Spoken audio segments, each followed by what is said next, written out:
basic painting exercise. Master study. This is what we're working on. This is a painting that I'm working on. We're just gonna do it. We're just gonna tackle it. We're just gonna play with it and make it our own. Even though it's based on someone else's artwork, we're gonna do a master study. Master studies are fun. Master studies are an easy way to work on some skills, learn a lot of things, and at the same time make something that you already know is going to be good as long as your execution is good. Because, well, just because it's already passed through all of the filters, right? Whoever made it, especially if it's a master study, it has already passed the filters of what people consider master works. And just this composition alone. So again, I didn't make this composition. This was someone else's, William Adolphe Bouguereau, who painted this many, many, many years ago. Or the original. If you got to go look at the original. Right now it looks totally different. And it's called a girl defending herself against love.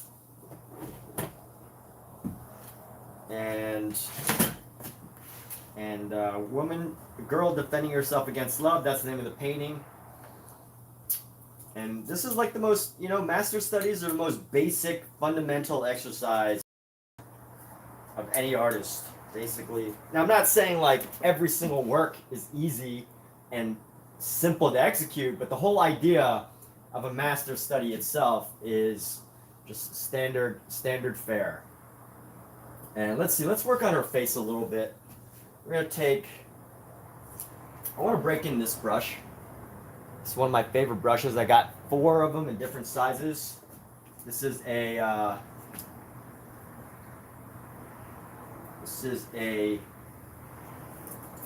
Princeton Catalyst brush, and you could tell it's a Princeton Catalyst. The name wears off, but you can tell it's a Princeton Catalyst because they have the black tips. I think these are synthetic fiber, but these are my favorite brushes because they're so sturdy, and as long as you do a mediocre job of maintaining them, keeping them maintained, they're gonna get like this beautiful just brushy effect. You can load them or you can paint gently with them.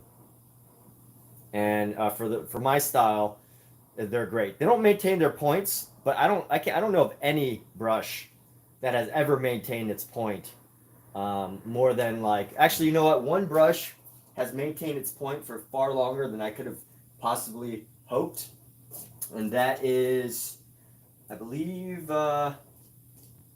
it's this brush right here, our Rosemary & Co. Series 272.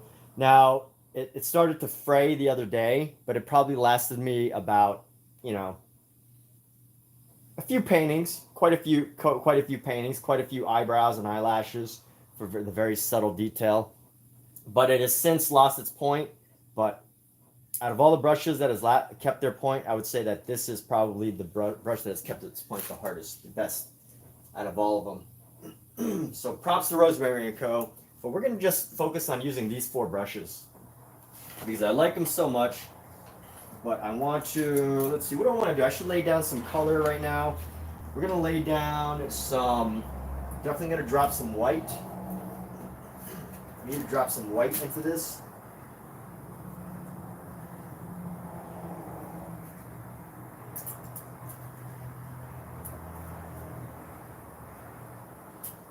And let's go. We're going to drop some white into this. And let's actually do a little product demo here too. Yo! Oh, Mizu, mastering this study. I don't know about mastering the study, but definitely studying a master. Studying the master. But also, I have totally, at this point, it's already totally going to be something a little different. Because the way the background was painted and the underpainting and everything, there's just so many changes that there's only so much I could take away from the surface level painting unless, you know, I dedicate like, you know, entire month to studying and learning about this artist, reading their biography. You know what I've discovered lately is there's not enough artists that are really talented like with extraordinary biographies. And that's why I think it's really important nowadays. It's important, you know, in my opinion, for artists to really, you know, use social media to document their own journeys. Because, like, you know, William Adolph Bouguereau, right? Like, he's really well known. He's a very successful artist, very talented. But William Adolph Bouguereau doesn't have like tons and tons of biographies about him. He doesn't have like a huge body of like followers that have documented him the same way that they've documented Van Gogh or Picasso or whatever. There's so many talented artists, and for whatever reason, you know, there's just not enough material about them. And why is that? Why is that? And I would say part of it's technology. So, you know, if you're an artist, take advantage of these tools that we have. You know, take advantage of social media, the ability to self-publish books. You know, so many opportunities to document your story, whether you think it's worthwhile or not, right? Like, maybe you know, you give up. Maybe you give up in like 5 years. Then it probably wouldn't be worthwhile. But over the course of lifetime, you never know. You come up with a lot of great ideas and compile them. But what's the story behind this painting? You know what, Omizu? You have asked the question that I probably should have a good answer for, but I don't. All I know is that William Adolph Bouguereau was an artist from back in the day, and he did some amazing painting works, and this is one of his pieces that I'm studying. So that's about as far as I've got for that. It's about as much as I've got. But this is a very well-known painting. It's one of my favorite paintings. I don't know. Does it make it any less favorite if I don't have to know the story behind it? Maybe, I don't know. But I saw this painting at the Getty Center in Los Angeles, California, and it became one of my favorite paintings. And I don't know, maybe that's all we need. Maybe I do know, but maybe that's all we need. It's just the visual, right? The story can write itself and tell itself. If you want to know the story, you can look it up. But sometimes there's things that just move you so much that's it, right? It's just painting speaks for itself almost. That's all I've really got in that sense. I don't know the story. The story is here, right? The idea of a girl defending herself against love. That's the name of the thing. And I think there's some art that needs a story. Like, you know, there's some art, like abstract expressionist, right? Like, what does it mean? What was the artistic intent behind it? What were you trying to say? But then, you know, this is some of the art like this. They kind of, you know, the artist painted it very classically, and they're just handing you the story. There's the original artist was probably saying, hey, you know, look at my talent, look at how great of a painter I am, and also look how great of a storyteller I am. That's what I think he's really saying, you know. I mean, of course, they want to tell the story and show that they could paint a beautiful character, but I think this piece specifically premiered at some sort of salon, you know, the classical way of demonstrating, showing your artwork and proving to the world that you were worthy of anything. Back in the day, things have changed now a lot, but that's the gist. I'm sure if I dove in more, we could dive into the symbolism of the characters. But I'm not much of a symbolist. I'm just copying. That's it. I'm just copying and not even to in the most technical way, because this painting is so different compared to how I'm painting it. So let's just build up and keep trying to find the story. I think, and also I think, you know, some of the story is told in the brushwork.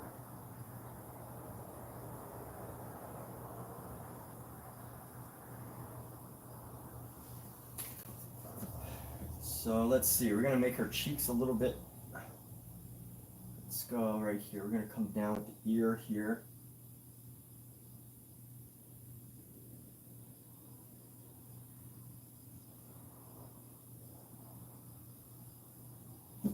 Bring down the white.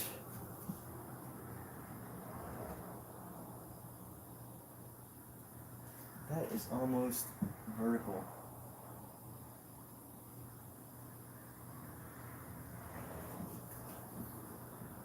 And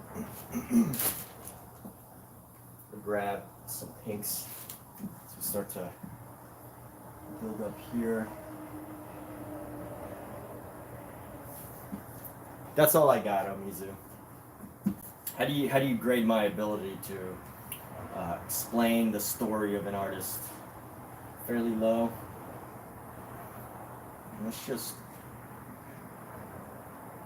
yeah. When this painting was revealed at the salon,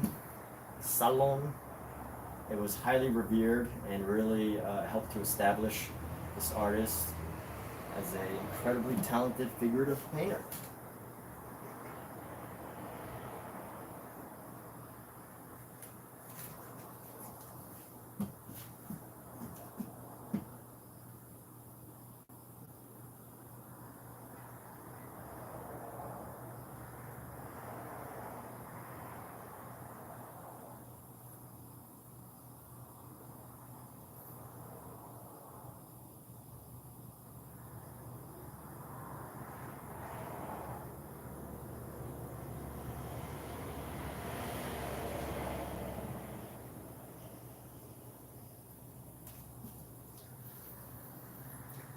So I'm taking a much different approach to this painting than I usually do, going a lot slower. And it's really hard to control. It's actually kind of hard to control myself as far as, you know, working this painting and, you know, just going so slow, just building up some of the textures over time.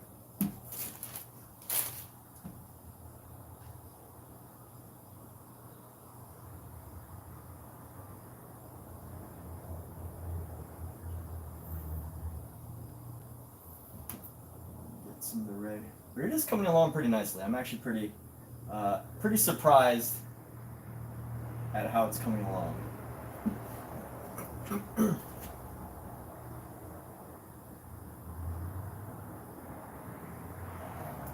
And I will say that I'm excited to see what comes of it. But really just focusing on, you know, much subtler brushwork. Much subtler brushwork here.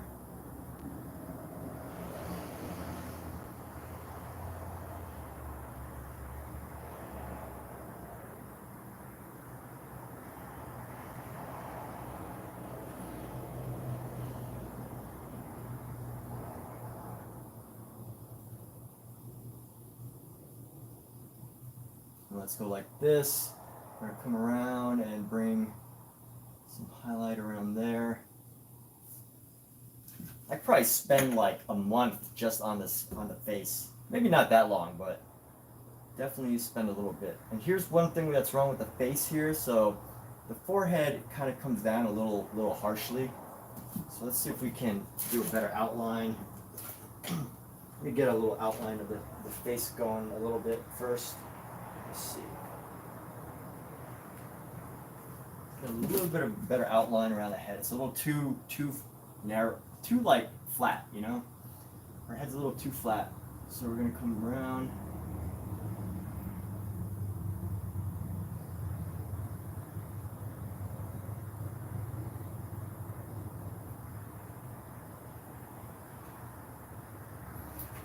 And here we go. Or freehand it. Probably not the best idea. And right now, her lip really needs to come in a lot further. So let's shape the lip a little bit. This nose is going to come like that, and we're going to go down, in, down with the lips.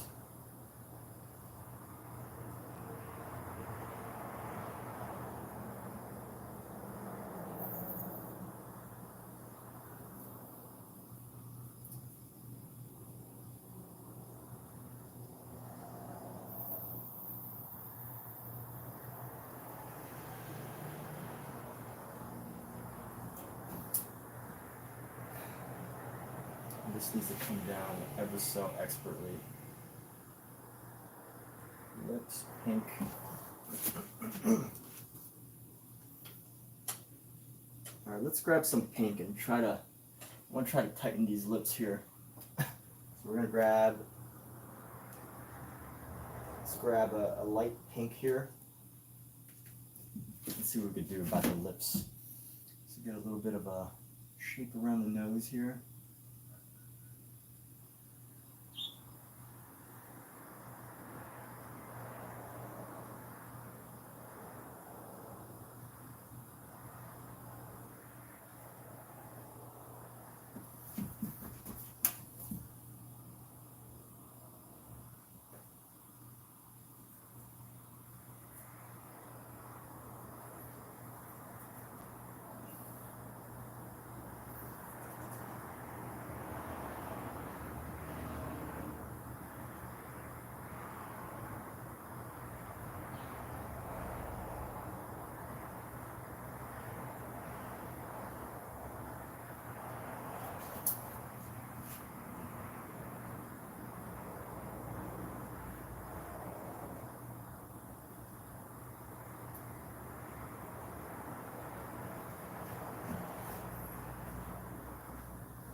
Coming straight down from the lip, almost.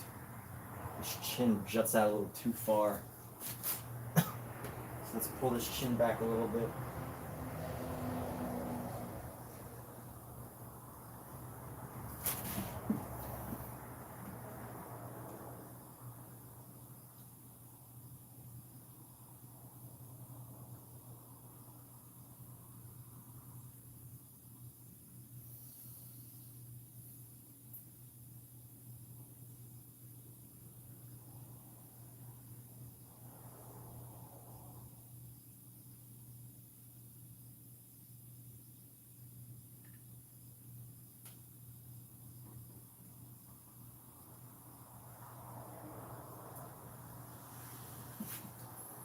Let's just go right into here.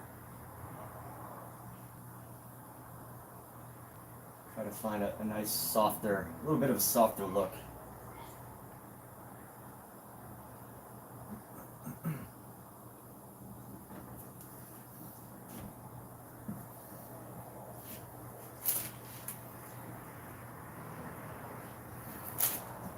Let's add some subtle pinks across, some muted pinks. Actually, you know what? I probably need a contrast. I probably need to spend some time in between pink and green. Even though that's gonna really pull like a gray, I think that's what really gives her skin, the flesh colors, the beauty is like. And I'm still trying to figure this out, right? Because there are definitely so many subtle variations in color around her, on her skin, between pinks and blues and all these other colors, these browns, these darker shades of whatever.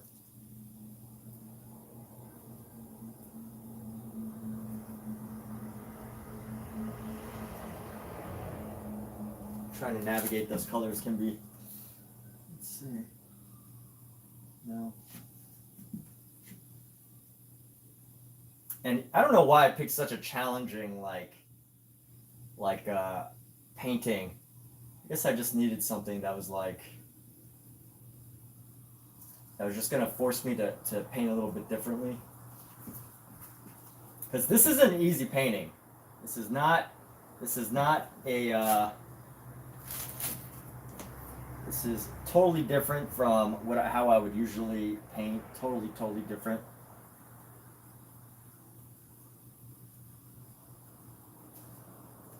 As far as the work that was originally done for this.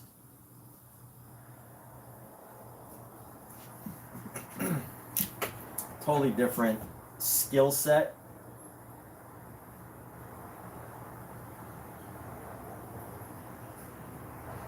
It's like someone who's used to, driving a Toyota suddenly deciding to like try to jump into driving like a Ferrari or something.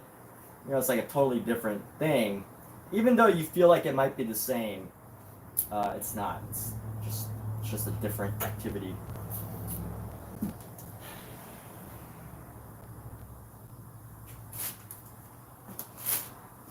I'm just gonna do my best to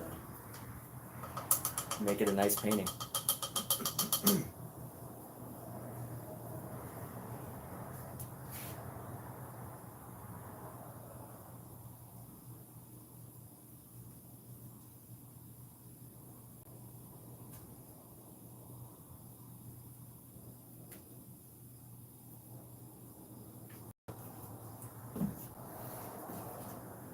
Let's see.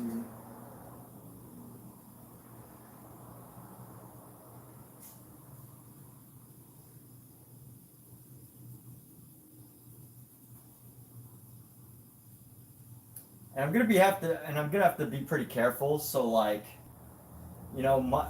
so this painting definitely does not have like the modern flair, right? Like the modern flair, anywhere there's like a highlight, you would add like a really nice sharp area of like white. That's like the modern idea. Wherever you can, add like a little streak of white just to give it that little extra highlight. But I think in this classical style, there's so many more muted colors that capture the flesh tones.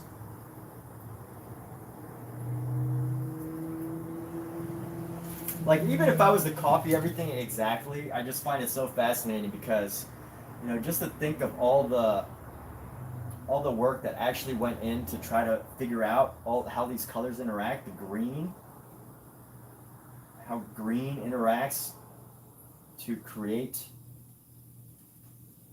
these color variations. That is, how did he figure that out, right? Like how did he study that? It takes a lot of work. It's not just, oh, let me just copy this guy. It's a lot of study.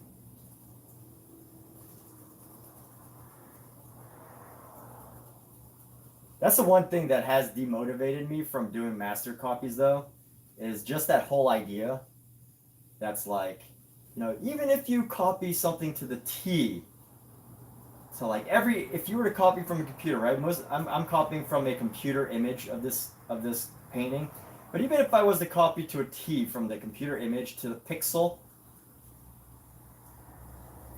like it still wouldn't really allow me to truly understand this artist because, all the work that goes on behind the scenes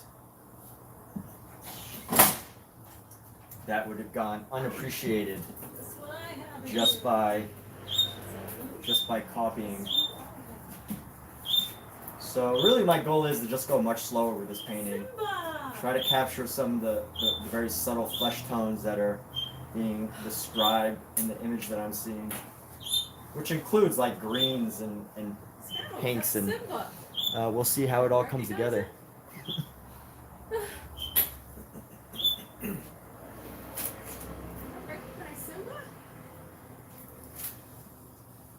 He doesn't, huh? Simba. He doesn't recognize him? No. Is he growling? Yes, he hissed. It's like, I don't like your haircut, bro. Stop getting bad haircuts. He's still in the box. No, it's a great haircut. No, but I'm saying the cats. Okay. The cats don't get it. So Who else is hissing? our cat just got back from a haircut, and for whatever reason, our cats never recognize our cat after he gets a haircut like this, which results in them like hissing at him. Come out? Come out, son? I don't feel like lifting you.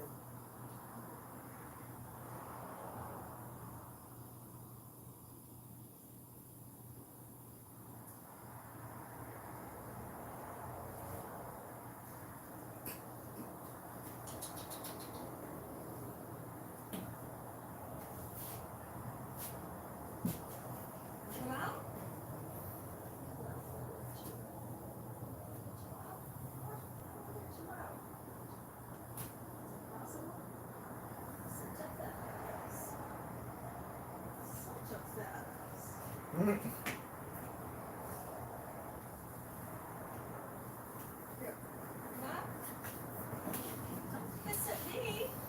Out of here. All right, figure it out yourself then. Figure it out.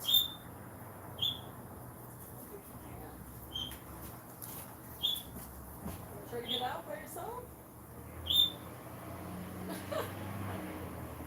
He's hissing at me when I try to lift him out. He's just mad that you took him to go get a haircut. Yeah, sure. It's like, why would you take me to go get a haircut? I like my hair. No, he didn't.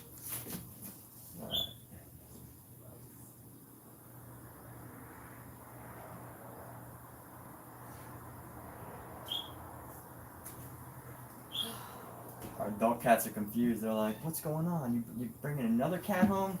This is the 10th cat this month. Hi. This is the 10th cat you brought home this month. Hi. Thought we were through with the last ones. Hey. Hey.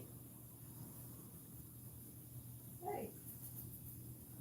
Wow. As I'm painting this, I'm trying to really figure out like how should I change my approach to this painting? Because again, it is so different than the other ones, and part of me wants to just go that it's already too late to go the classic route. I think the classic route is, I guess classic route would probably be doing like 5 different studies before I even start the main study, or doing like a monochrome underpainting and then doing tons and tons of glazing. But I don't really think that that's how Bouguereau did it. I think Bouguereau came up with really wanted to define like his own way of doing it. 'Cause you could see that it's not just like, this is like way more, his work is way more meticulous than the classical style, as far as, or not meticulous, but more involved. There's way more involved in Bouguereau's style than there was in the typical classical artist. Because I think, the typical artist, and this is just me making assumptions, making assumptions is, the typical artist was making things, and they had to figure out a good system, right? They had to figure out a system to make things quickly. Because, that's how that's how they made their paycheck, right? They would paint for the families, the royal families, and the elite of society. And you had to keep up, right? You had to do enough paintings so that you could support yourself on a regular basis. Otherwise, you simply wouldn't be able to support yourself. But I don't think William Bouguereau painted this in a way that, for the sake of being able to support himself. Therefore, the typical process of, doing the underpainting, doing, all the typical things, the sketching in the design and all that, I could be wrong, I didn't actually look up his process, so I'm making assumptions based on like what I see. I don't think he made this as like a mass production type gig. He really did it because I think it was for show, just to demonstrate his ability. And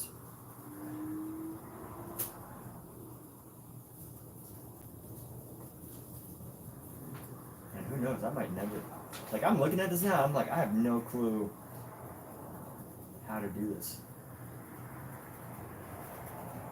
Besides just understanding some of the basic fundamentals of painting. Shadows, I guess it comes down to like shadows and highlights, right? Where are the shadows, where are the highlights? And it might even just need to, use more paint and just make it more cohesive. Stop being afraid to use the paint here. And just going ham. Maybe I should use a bigger brush for this.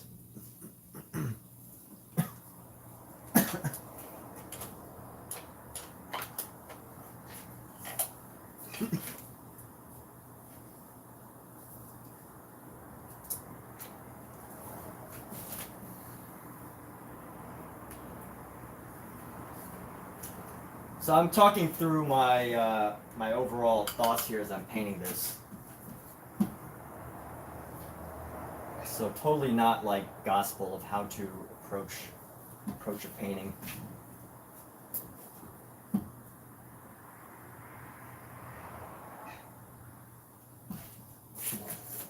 Mute this color just a little bit and grab a little bit more pink.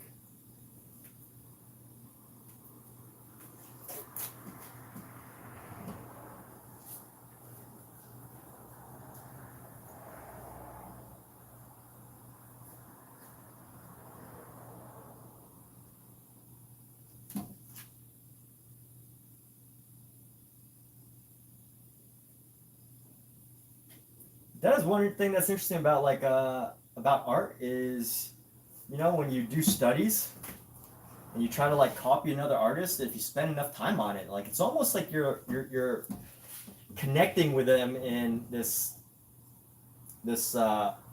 supernatural way. I'm gonna say supernatural just because there's no real other way for me to explain, right? Or maybe not even supernatural, just like this especially if they're not around anymore. Maybe not supernatural, but just like this unusual way, right? Like they left something behind, and if you just copy what they were doing, like it's almost impossible not to like know something about them, to learn something. There'd be like what they're scared of, maybe, or maybe how uptight they were, or whether they had a sense of humor. Yes, this is Bouguereau's painting. Do you know stuff about Bouguereau? Oh, you received the package? Well, thanks. Thanks for letting me know, Mizu. Yeah, without seeing the reference, thanks, bro. Yeah, feel free to, throw the package off a roof and see, and then open it, and then see what comes of it, man.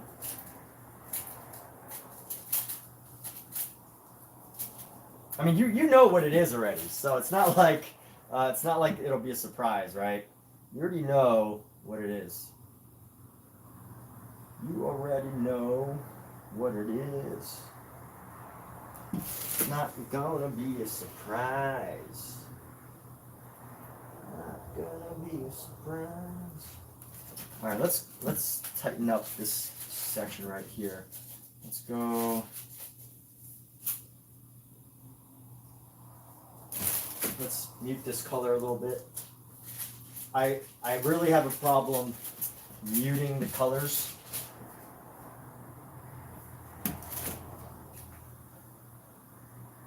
Trying to find just the right shade of these things, of these colors here. Because modern paints are just so bright.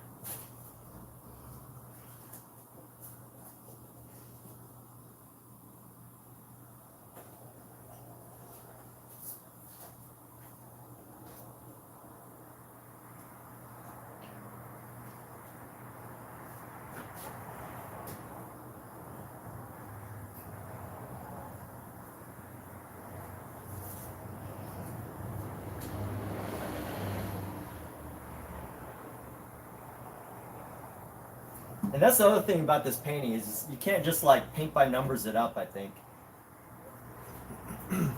Like if I wanted to, you know, I could like sketch it out perfectly and like, you know, figure out what parts go where and like, you know, what colors go where and you know, do my own like paint by numbers kind of kit. But if you really want to study this painting, I don't think it's easy to do by just going, hey, just going like going paint by numbers. I call it paint by numbers because I don't really know how else to explain it. Like, you know, the classical way, right, is just sketching everything out perfectly and then painting into the lines. I consider that paint by numbers. And it's been done like that for hundreds of years for many, many very successful and well-known paintings. So when I say that, I don't mean it negatively. But I do mean it like jokingly. I am kind of like joking. But only to an extent.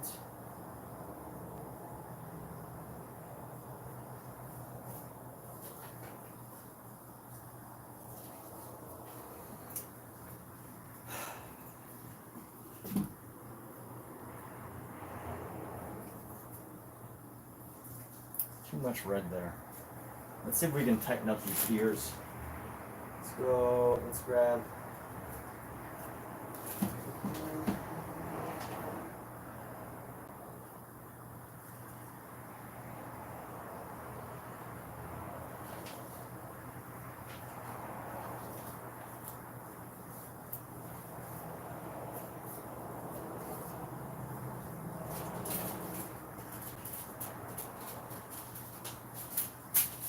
Like I think there's some paintings that you could just do like paint by numbers.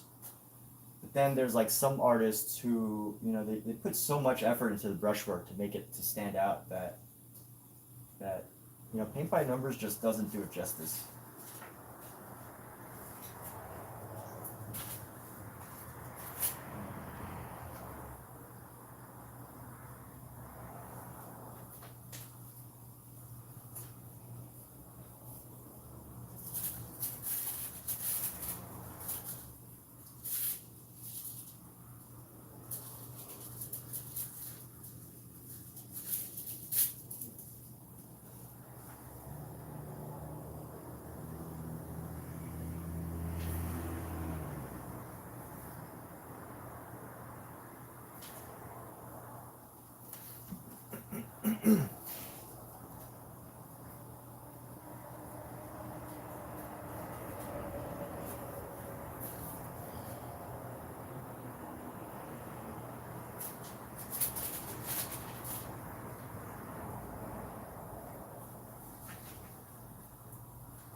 And here we go.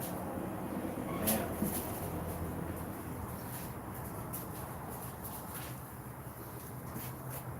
I like where that ear is.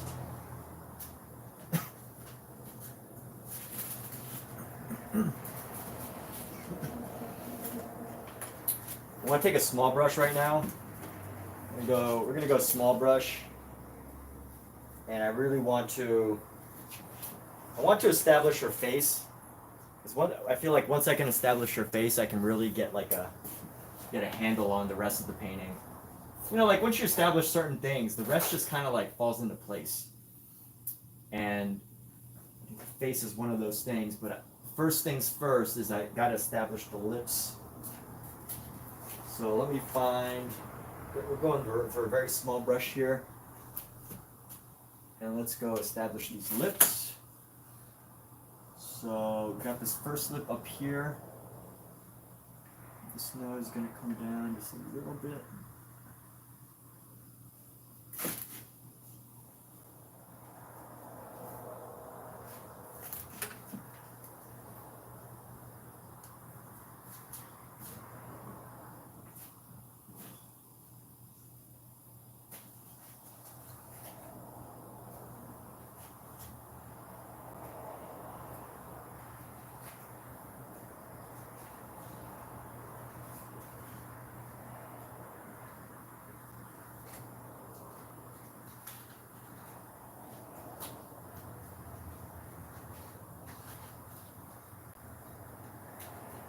I mean, this lip is totally classic.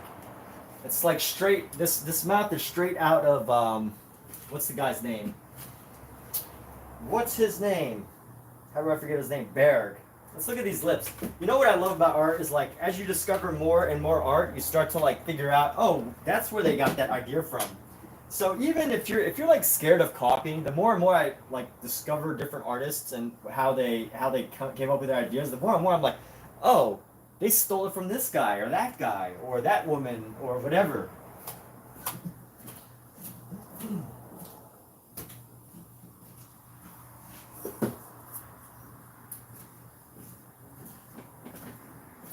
Because maybe,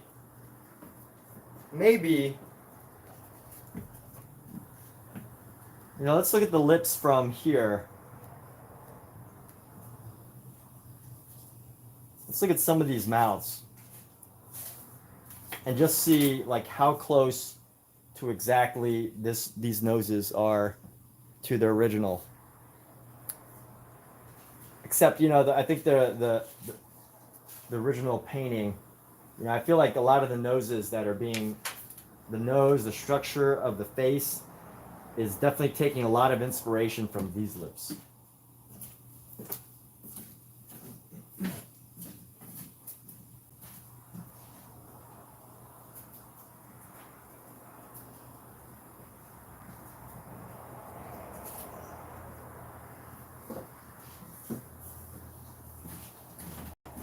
Like, here's a fun fact. Did you know that Vincent van Gogh, his drawing, his painting of I don't know the actual name of it, but the prisoners walking in a circle, it's famous, everybody knows it.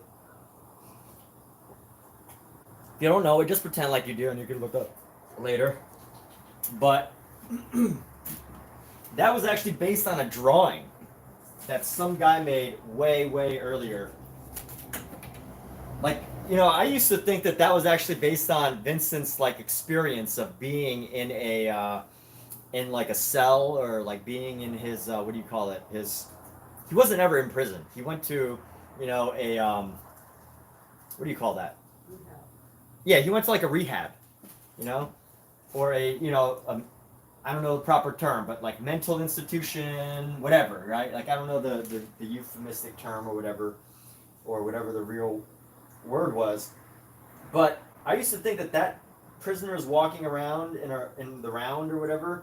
I used to think that was actually based on his experience in the rehab, but it's not. It's actually based on another drawing that someone else made many many years earlier, and he did it. He's the one that made it. He decided to just copy it. He decided to copy it. So let's go like this. So in the box, Simba? He's taking a very extended poop. He's trying to smell like normal again.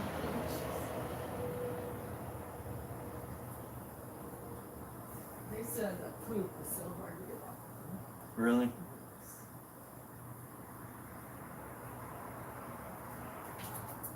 It's encrusted.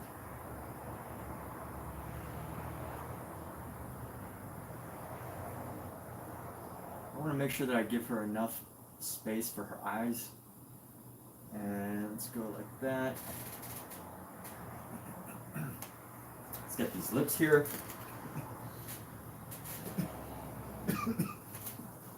Continue working these lips. But definitely the more art I see, the more I realize like how much is actually just taken from other artists. Why not? Because it's just the way it is, right? Like that is the world of art. It doesn't have to be like that, I guess, but it is. It is how it is. I'm not saying to steal other artists' work, okay? That's not what I'm saying. I'm just saying that, like, these studies and everything, it's been done like this for centuries.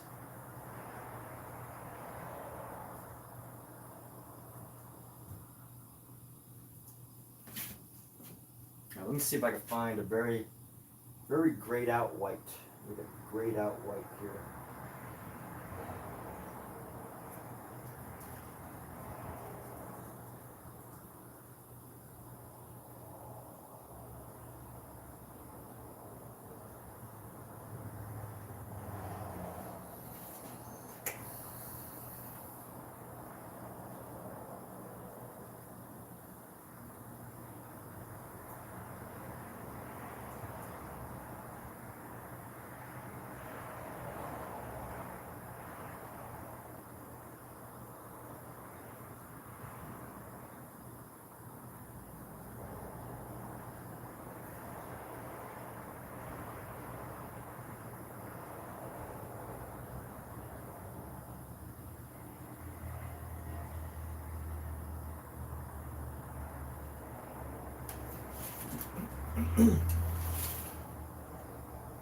Yo, mean girl. What's up, mean girl? You can always tell it's my work. Can you share what you mean by that, mean girl? Can you like are you able to expand on that thought? And please, don't be concerned about like, holding back as far as like what you mean by that.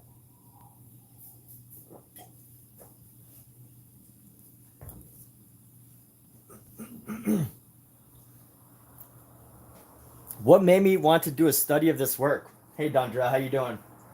So, this painting, the original of this painting, is actually at the Getty Center, and it is like the first time I saw this painting, I was like, this is probably one of the greatest paintings I've ever seen. There you go. It's probably one of my favorite paintings, and if you ever have a chance to see it at the Getty, I mean, you'll know exactly. Look, But that's it is so just Yeah, that was a nice it's my favorite painting, and I just felt like I had like something was just calling me to do like a study of it.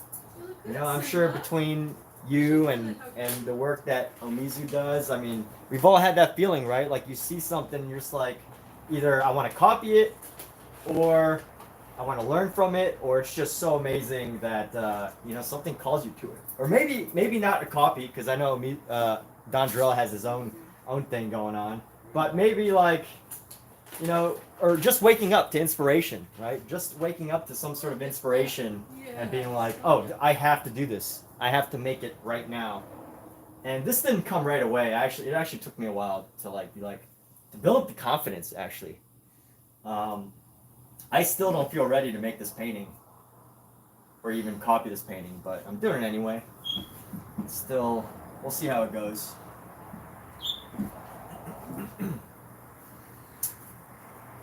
We shall see. Now that I've got this brush going.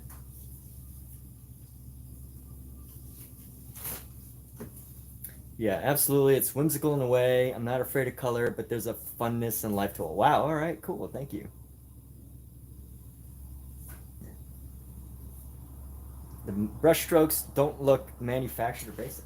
Well, thanks. I like what great feedback. So what's the bad news?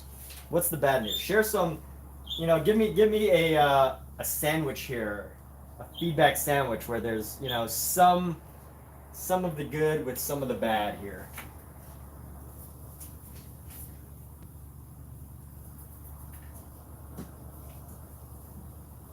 Where's my feedback sandwich? We all know a feedback sandwich, right? When I say a feedback sandwich. So a feedback sandwich is things that they use in the corporate world, or I guess anywhere really, where the science shows that if you ever need to like give somebody feedback, you give it to them in a sandwich. You give it to them like, you go, oh, hey, you did a great job on this. I'd really love if you did better at this, but hey, keep up the good work, right? It's a sandwich of feedback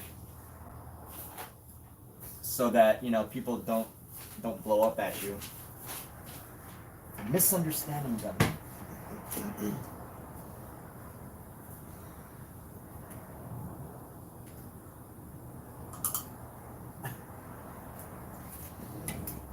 yeah, part of me just really wanted to push myself, you know, to overcome my personal fear. I wanted to do this master Looks so study good, here. Simba. Who's that, Scout? Who's that? Just wanted to do it. Doesn't smell like That's food. it. Sweet. And right now, just painting into the neck.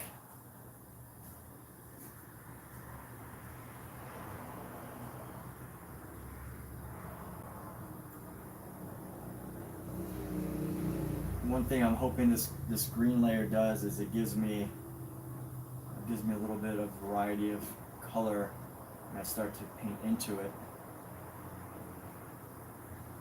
And there we go. Let's try to find some pink here.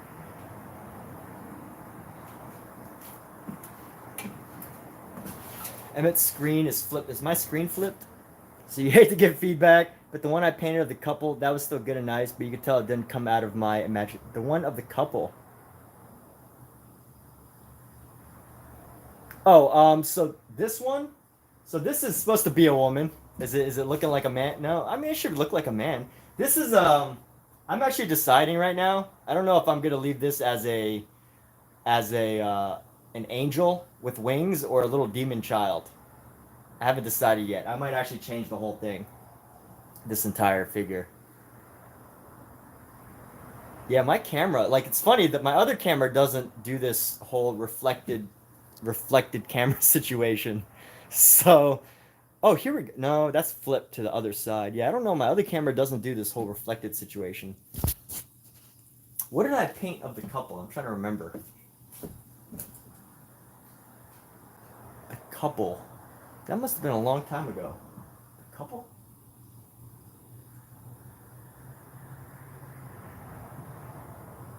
Oh, the wedding. The wedding painting. Bro, yeah, that was totally not my style. You know, I did it, you know, for, you know, it's like when people want a certain type of style of painting. Was it the wedding painting? You're not talking about the wedding painting. Are you talking about the couple or the wedding painting? I do remember both of them. Yes, I see what you mean. Yeah, I mean, you know, some of my paintings are experimental. Oh, yeah, so you didn't, oh, well, thanks for your feedback. Yeah, I mean, they wanted a very specific style, so I had to give it to them. That's what, sometimes when you work commissions, you gotta do what the people ask. You must give the people what they want. So, anyway, this painting, the original, is at the Getty Villa, or Getty Center. And it really is one of my favorite paintings. Honestly, in my opinion, this painting is better than the Mona Lisa as far as skill, you know, the skill and the positions. Now, of course, right, like, that's my opinion, okay? I'm not saying it's more famous than the Mona Lisa. I'm not saying that, you know, Leonardo da Vinci couldn't have painted this or whatever. I'm not trying to, like, argue the artist or whatever.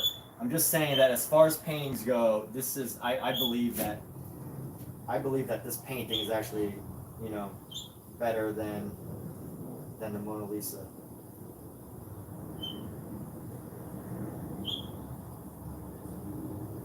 But here's the great thing about like having different artwork that you like is, you know, when you go to museums, like anytime I go to the Getty Center, the Van Gogh painting, the one Van Gogh painting, they have blue irises. They have the irises. It's always packed. You can you have to like wait in line. Not a huge line, not as big as the Mona Lisa, but you still always have to wait in line to go see it. But this painting, no one's ever just sitting there staring at it. You know, you never really have to wait. And it's great because some paintings you just, you know, are just so good. Some paintings are just so good, and it's wonderful that, you know, they have the paintings that attract the people, and then there's like the paintings that people for whatever reason don't really care about. even though they should. And that's great for guys like me that prefer other things. Then you can just go and just look at whatever it is that you like. All right, so let me try to find this color right here. A bit of a muted color.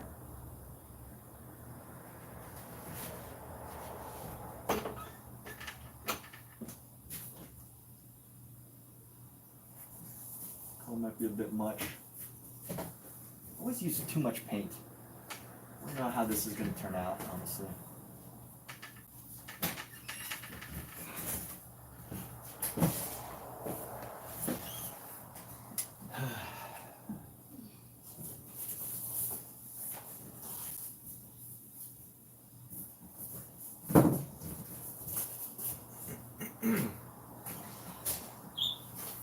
Do a master study of Dondra Lee. You mean do a master study of his work, or do you mean do a painting of Dondrell? Do a Lee study. Study of the Lee. Alright, how am I gonna, what do I do? Also, the other challenge I have right now, so I do, most of my paintings are done,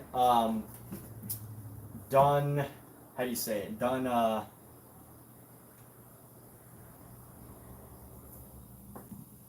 la prima. So, very like, in very minimal amount of sittings. And, a la prima, wet on wet. So a lot of my painters done wet on wet. And I think where that can become an issue with this painting is, I'm constantly trying to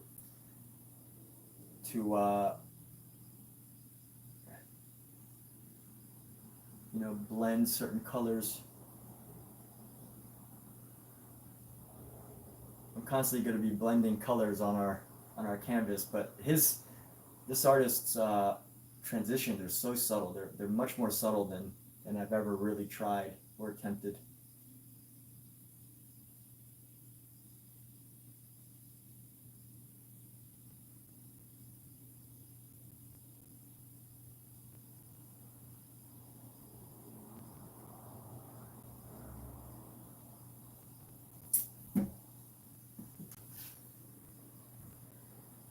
Now I want this one, and you're out of wall space. Bump 2 off the wall. Wow, I'm honored. I am very privileged for that original OG Mean Girl. Thank you. Thank you for sharing that piece has become a part of has taken the wall space from someone else. I realize, I'm not trying to get overly competitive, but that means something. That's quite a compliment. But you know what? I've still got a lot of time to go on this, so we'll see. You know what I should have done? Oh, this would have been a great idea. Is if I left the raw version of this from last night and just offered that as a print, and then I don't know. Can I still do that? I feel like I can't do that anymore because I've already started to like add these certain details that will change it. Yo, Enigma, what's up? So like, oh, that's what I got to do next time. Is there next time? Oh, what should I do? I should offer 2 versions. Note to self. Yesterday's version, which would have been just this raw, like, canvas, just these lines everywhere, just kind of capture the idea, the essence of this, and then the final version. I gotta keep that in mind. That there has to be. I need to come up with 2 versions of these things. Thank you for the idea. I know no one's explicitly stated it, but like, I think as far as art goes, a lot of artists still have not discovered just how helpful streaming is, as far as like either being a breeding ground for ideas or just helping you get your thoughts and creative ideas. I mean, I'm sure Omizu and Dondrell know this. That you know, just live streaming. I mean, yes, you're making content. It's fun. You know, people notice your work. All those things are great. But I think just as importantly for every single artist is sometimes these things come up and it just gets you to talk about or think about an idea that you might not have thought about if I was just sitting here in silence, right? Like if I was just sitting here in silence trying to analyze this painting and do all these things, you know, I wouldn't have the same type of thoughts that come from, or maybe it's like the little bit of extrovert in me, right? That extrovert that, you know, thrives by sharing thoughts between people.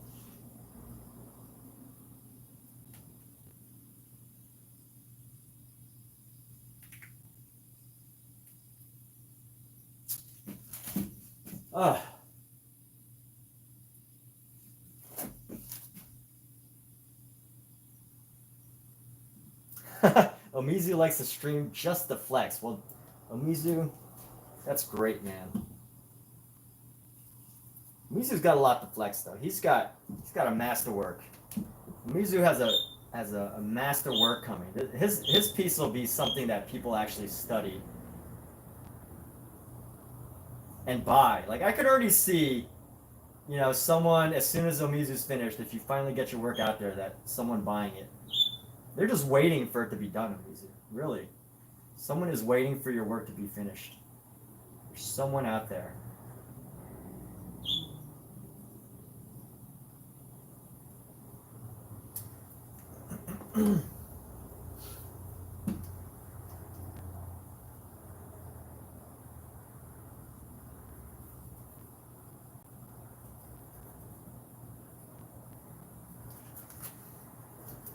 I really should have taken the previous version of this and made a printout of it. Offered it, or at least offered it as a print. Right here, I need this part of the lip here to come around.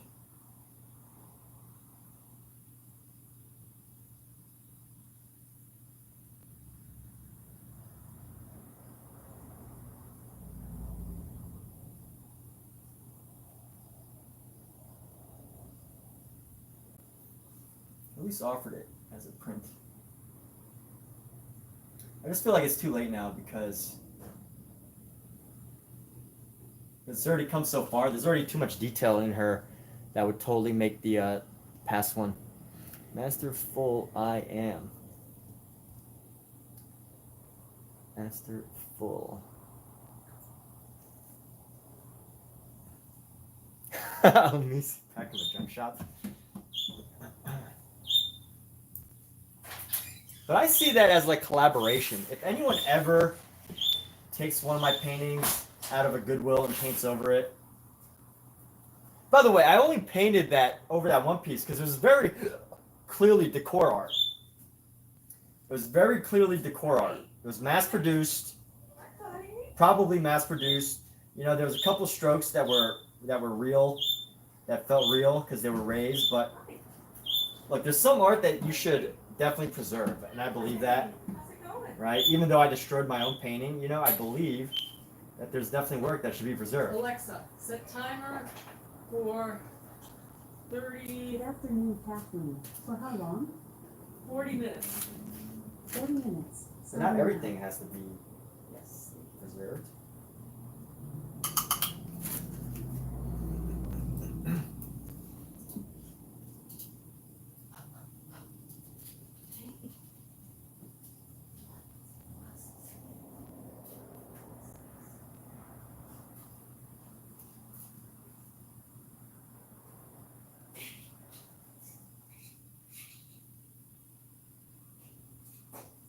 So I think Dondrell was saying that this almost looks like a man. So I kind of have to, I got to figure out how I'm going to make her head just look a little bit more feminine.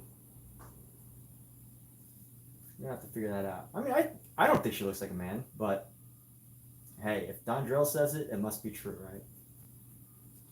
Everything Dondrell says is true. fact or fiction?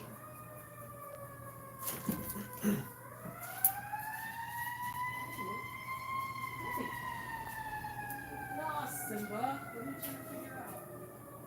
What are you trying to figure out? Amisa says, thank you. Say it in jest because Emmett will know what he means. Yes, a little insider joke. Hey, you. You feel good? So Mean Girl, how's your Mean Girl, how is your work, your business, the sales? I guess you're in I think I remember you saying that you were in sales and you had this product that you work with. How's that going? Do feel free to share if you like.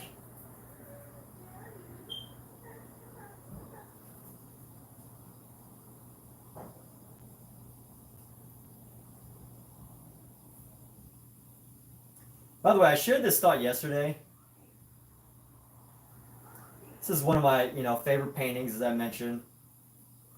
But in my opinion, this is such a incredible painting. Like just because it's my favorite painting, it's one of those things where, I every once in a while, this is one of those paintings where it's so awe-inspiring and it's such a beautiful painting that, I see it and I'm like, if I knew William, if I happen to know William in real life, if we connected, and he showed me this painting, and he said he was struggling to get it out there, that he was struggling as an artist for whatever reason, I was painting, again, this is an alternate universe, I probably won't do this for anybody, I probably wouldn't do this for anybody, but occasionally I do see artists that are so good that I would possibly do it for. But I was saying yesterday how this painting is so good that if somehow people were still ignoring Bouguereau and he wasn't getting any traction, he was like an introvert and didn't want to go out and market himself, I would drop what I was doing and literally just go work for him, because there's some artwork that is just like, this artist needs to be out there. This artist's work is just so compelling that it would be a disservice to the world if they didn't know who it was. And honestly, I don't even feel that way about Vincent van Gogh's paintings. Like, they're good, they're great. I mean, they're absolutely amazing. He has an amazing story. But as far as like the quality goes of his work, I definitely think he doesn't need, anyone to vouch for him or whatever. But Bouguereau's work, I mean, at least this painting, I just really like this painting. Really like this painting that he did. And to me, I'm like, wow. So, but here's the fact is, like, he didn't need somebody to market for him. He doesn't need me to say or share how good his work is, right? It speaks for itself. If you look at the painting, especially in real life, if you look at this painting in real life, like the flesh on the figures, the way their bodies look is just, it's like it's so incredible that even a machine, like it's unachievable by a machine is how good it is, right? That's like, there's work that's like achievable by a machine. I think that's a lot of, a lot of people, a lot of art nowadays. But then there's art that's just like unachievable by machines. BK, what's up, dude? Going pretty well, getting better at sales. The other day, based on one of his fellows' suggestions. Wow. Artistry looks different from the things you're making lately, even though it comes still through you. Every artist needs to be out there. BK. You're right. Like, BK, what I was saying, every artist needs to be out there. Like, yeah, they do. But, which artists? Here's the real question, BK. You said every artist needs to go out there. But how many artists will you totally drop everything? How many artists have made work where you're totally drop everything? You would literally drop a career because their work is so compelling that you need to go work for them and help them, right? So there's a difference. And this is one of those paintings where, like, if for whatever reason this artist was struggling, I would be like, dude, I'll go walk around the city and, like, you know, tell people about your artwork. That's not, now, you know, every artist should get their work out there, but not every artist will actually get that kind of support. And that's it, right? So there's a difference. There is a total difference. There are very few artists that, right? You wouldn't actually quit your job because you met an artist so talented that you're like, there's something here, right? You would put everything on the line. Very few. So every artist should be out there, yeah, but you know, who are you actually going to support? I love this whole idea of all art is good art. There's no such thing as bad art, and you know, I'm sort of, I'm like on and off with that. You know, I definitely think that some art is has a very limited audience, and some art needs some work to develop. Some artists need a lot of time to develop, but some artists, like, they're just so damn good. They're just so damn good.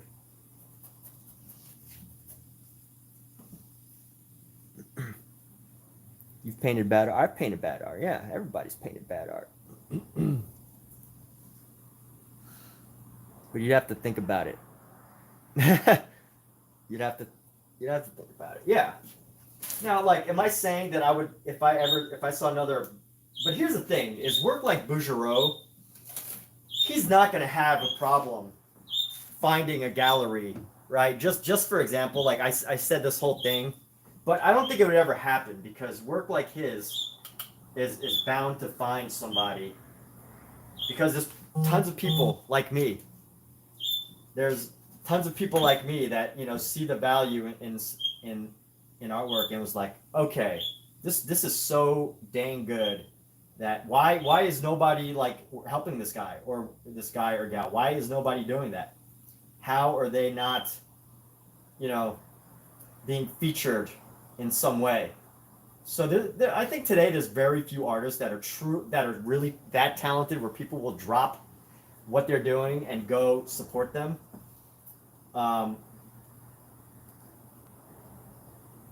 Like, and then, you know, there's artists that you'll support that you like, and there's tons of artists that are great and talented, but there's only like a few, and the ones that you would actually drop things for and be like, you know what, let me go be their agent, let me go, you know, work for them, and, like, you know, change my career, my entire perspective on life. Now, is this art like really, really, really, really, really the greatest masterpiece on earth? I might be exaggerating some things, but I think it's really good.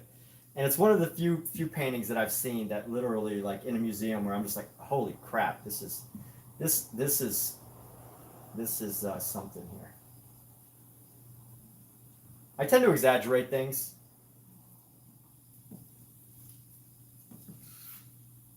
Bad equals good. Bad art can become good art. You're right. But there's also, like, and I love asking this question, but I never really get answers from people. Like, what makes certain low effort art so good and some low effort art so bad? I think that's an interesting question. I've tried asking it on Reddit, but no one ever answers. I think on Reddit people are scared to say, like, oh, well, you know, there is a such thing as art that's just bad and it's low effort. And then there's a such thing as art that's, like, not really technically skilled, but it's very good.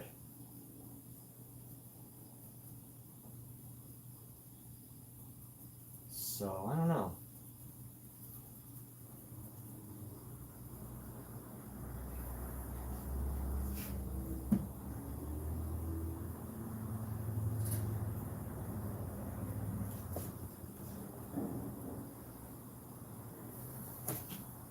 We shall see. Let's go.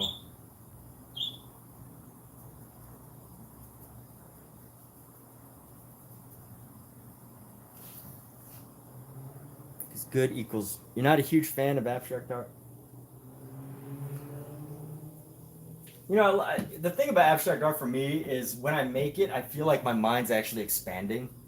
You know, like I feel like my mind, or when I make it, and sometimes when I look at it, depending on the artist, you know, I feel like my mind's actually like it's affecting my brain in some way, in a good way. Sometimes not in a good way, but you know, oftentimes in a good way. And then, you know, when I make art like this, I feel like my mind's expanding, but only in a like painting way.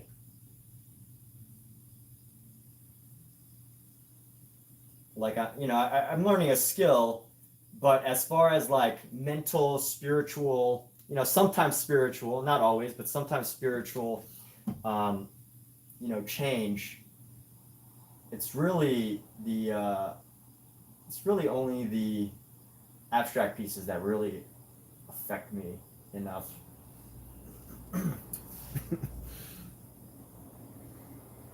When people throw things out of a canvas and call it art, like through a can of paint, gravity made that. Yeah, I mean that's the thing, though. That's the thing. It's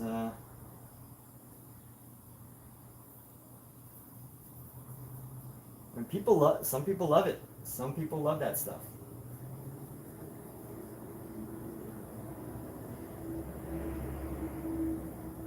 I was saying that yesterday, though. That's the one great thing about galleries, though, is like there can only be one black square. Kazimir Malevich, right? I think that's his name. Kazimir Malevich. There can really only be one black square. After one person decides to make a black square and they call it a masterpiece, because the galleries have already, you know, established it as a masterpiece, you can't really do another one. It's really, really difficult to convince the world that the next black square is going to be a masterpiece. Therefore, you know, I think it's kind of good that galleries gatekeep a little bit in a sense of like, in the sense of, you know, we don't need 500 artists to get famous for having a black square. We might need like, you know, hundreds and hundreds of artists that come up with new ways of looking at things. Like Don Drell has an interesting way of looking at things. We might need artists like, you know, Don Drell that comes up with a new way to design things or a different eye. But I don't think we need, you know, I don't think we need another black square artist. Or even the banana, right? Like,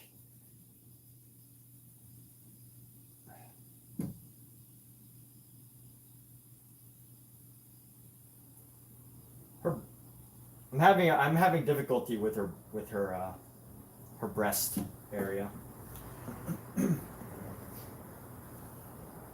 Now they're too round, like they're just like little like balls of just like a ball almost. Let me see if there's a way I can tighten them up. I think the tightening up the chest is going to add a lot of detail. People throw things out of a canvas. So let's see, where's the second chest start? We're gonna come down like this. Let's just add a little bit of a highlight right on there. So we're gonna come down.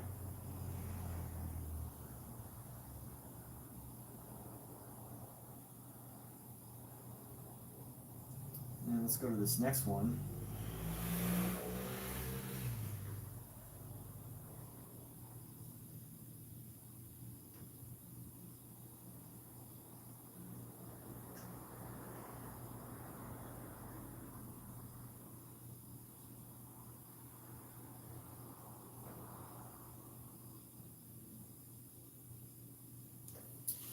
And yeah, when people throw things out of, yeah.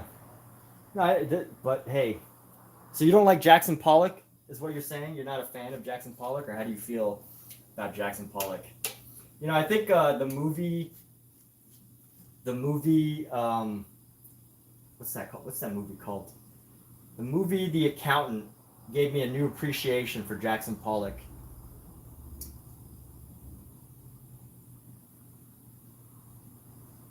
And if you haven't seen that movie, it's basically about a guy who's autistic, played by, who's it played by? I forget his name while I'm painting. Ben Affleck. It's played by Ben Affleck. And Ben Affleck basically plays this autistic character who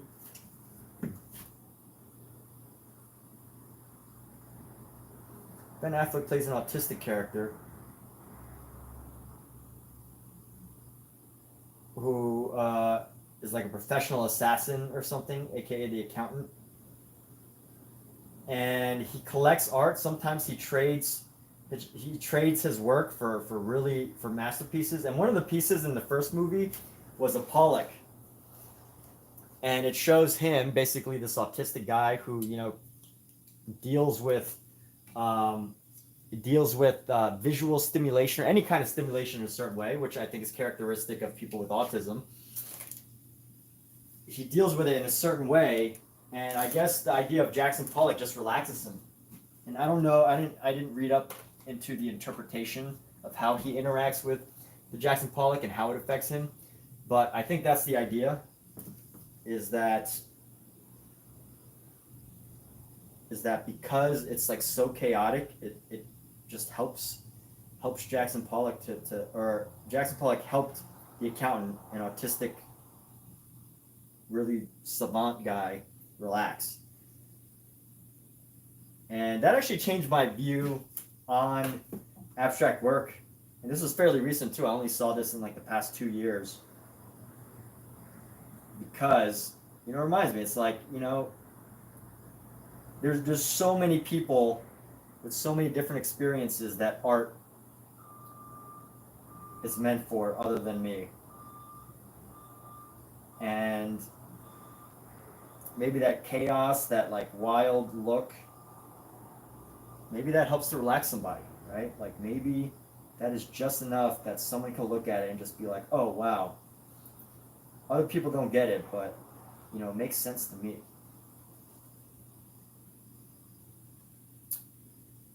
I've got so much work on this painting.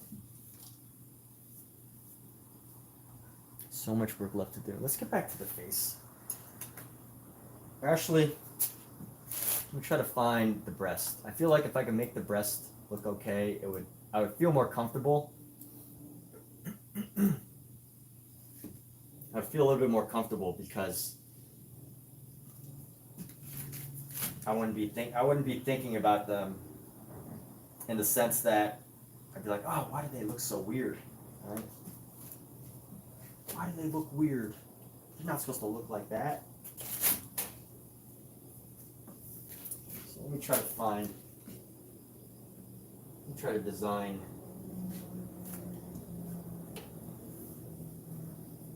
her chest here. Maybe I need to use a muted. And the other challenge with this painting too is that all the colors are like muted. None of them are like this bright pure color. So I gotta like learn how to work with that.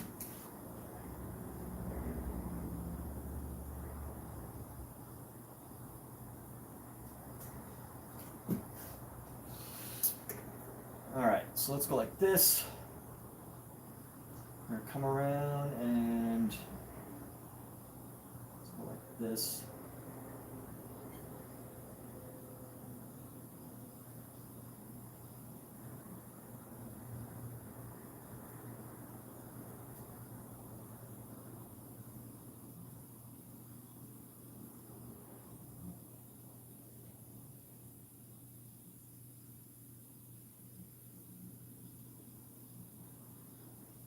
All right, I think the shape is good. It just, you know, eventually it will find itself. And let's grab, I think the shape is good on that one nipple. Let's go like this.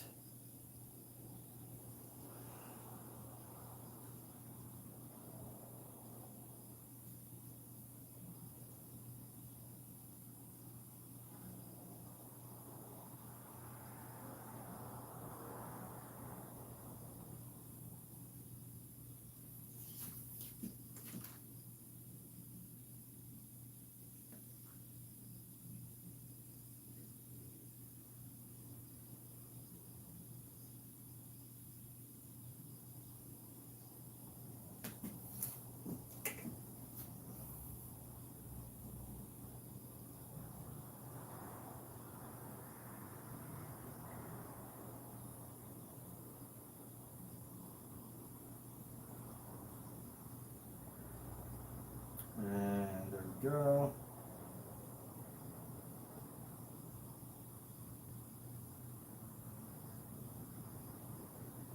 I think later I can paint this a little bit, paint it redder.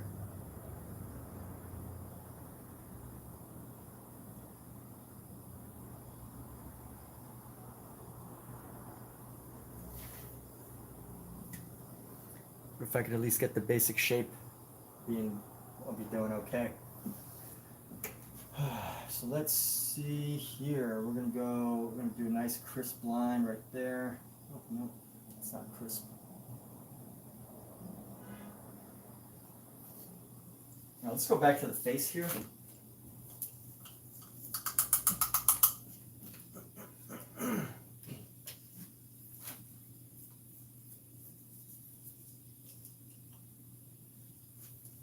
That's what we're gonna do about this face. There's so many subtle little brush strokes across this whole piece. I feel like there's just so many layers. You know, now that I'm like looking at this, you know, it's hard to tell if Bouguereau had fun with this painting or whether it was almost like painstaking for him, you know?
let's start to try to go into the piece here. We're going to get a little bit more of a muted palette color.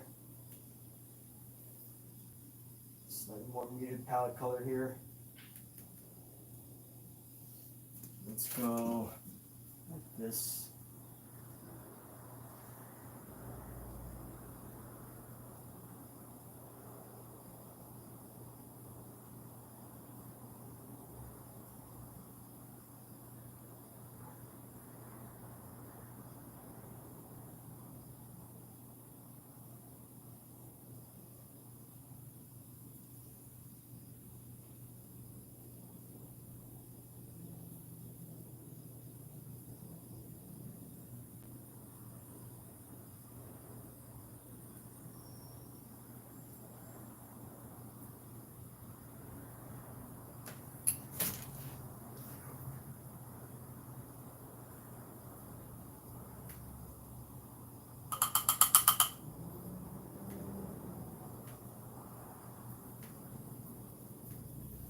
Alright, let's grab a fleshier color here.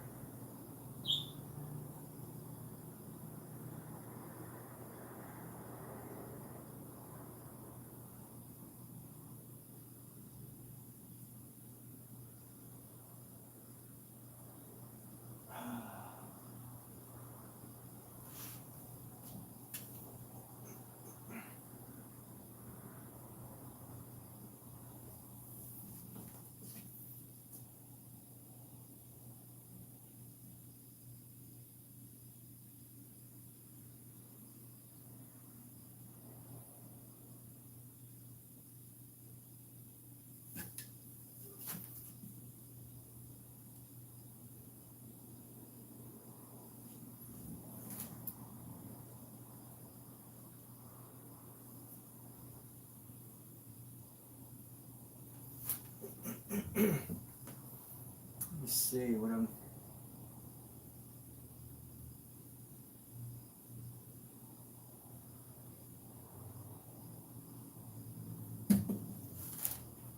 Try to find some reds here.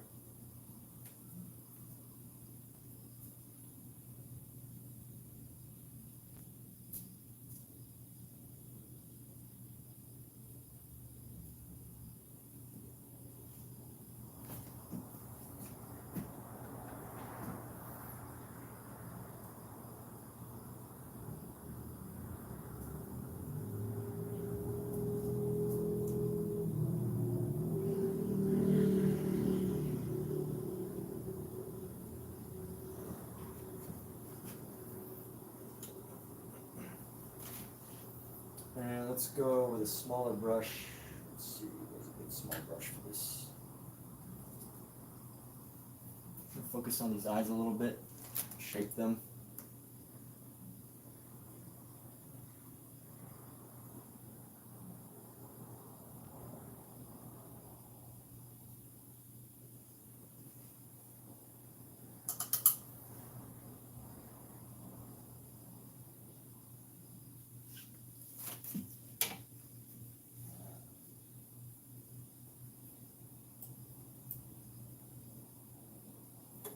This isn't even that dark of a black. This is more of an ultramarine, I think. Ultramarine black.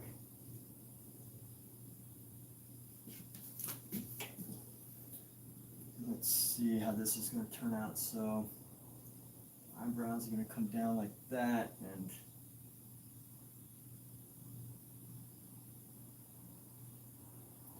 just get right up against the eyelash here.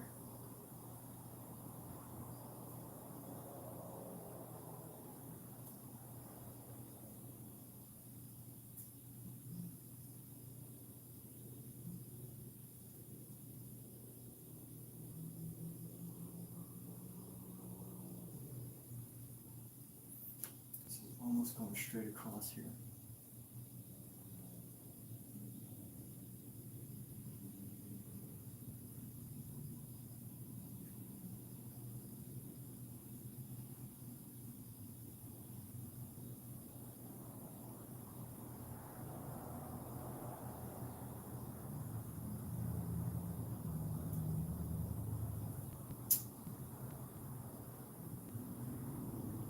see. Might be a little far away. Actually, you know what? For these bigger paintings, I should probably keep it a little closer, huh? Let's see. Is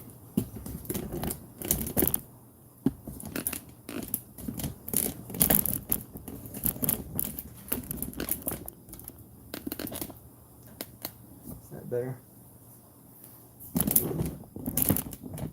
Just move it as the details come in. Maybe I should move this one too. Here.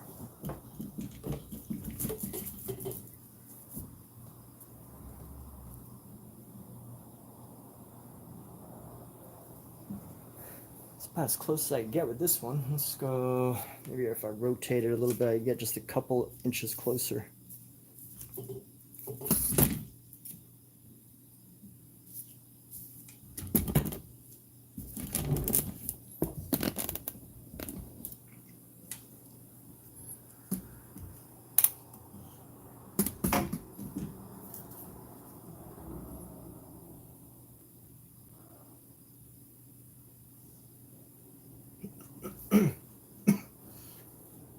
So painting out her eyes right now, that's the goal. Use like a little bit of an ultramarine color.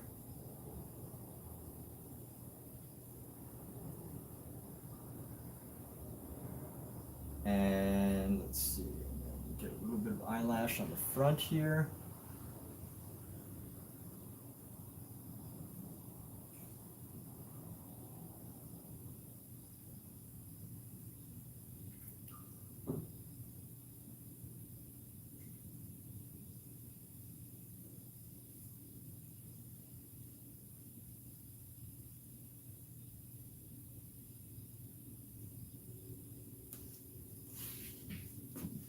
Let me clean off this brush.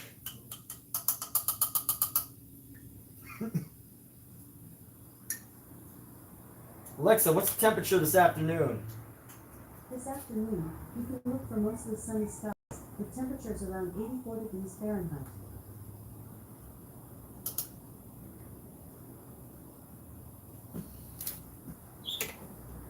And let's go like this. We're going to bring down this highlight into the eye.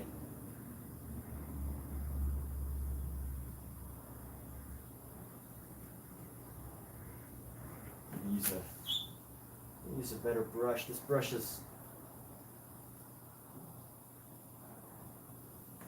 when it comes to small brushes, I have such a hard time with them. We're gonna go like this.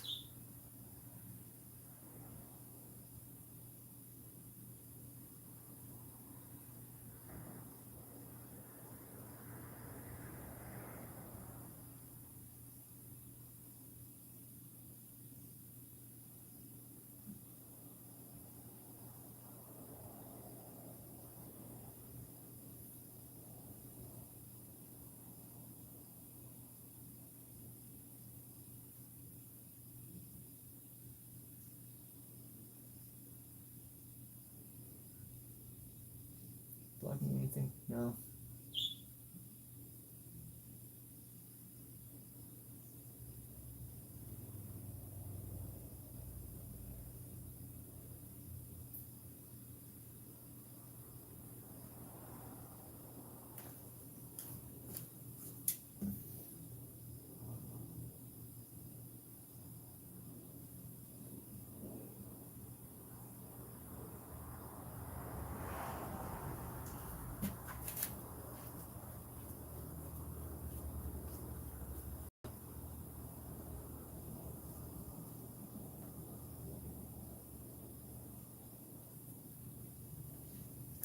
Let's paint down this highlight. This highlight is like absolutely dominating here.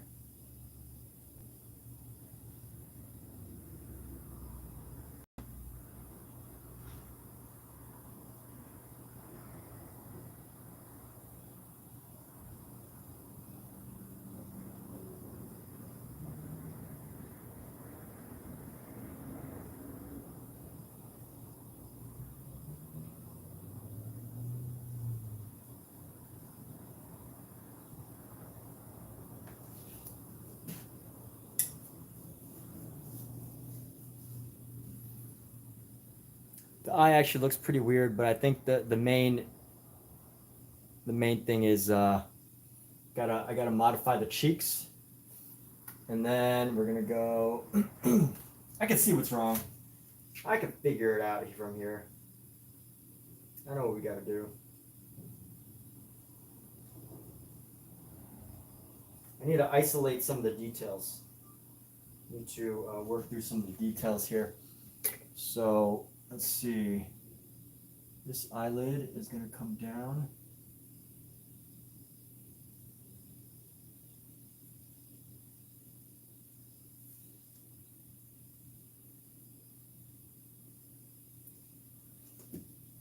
It almost looks like an Egyptian painting. You know, like that classic Egyptian look. And another thing is I need to reduce the contrast from this super bright nose.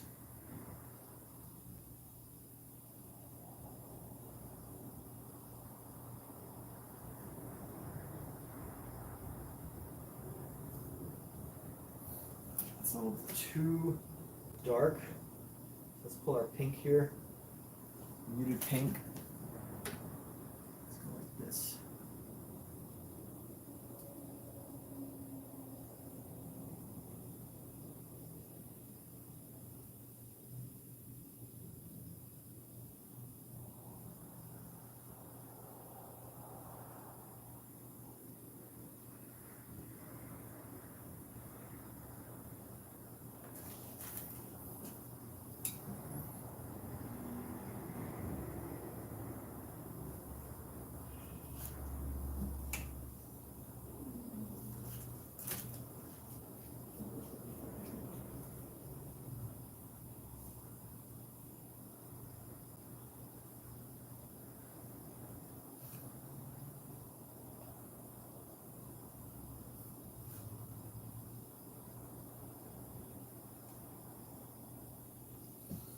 Let's try to find her cheek and bring it forward a little bit more. Bring in a bit more white.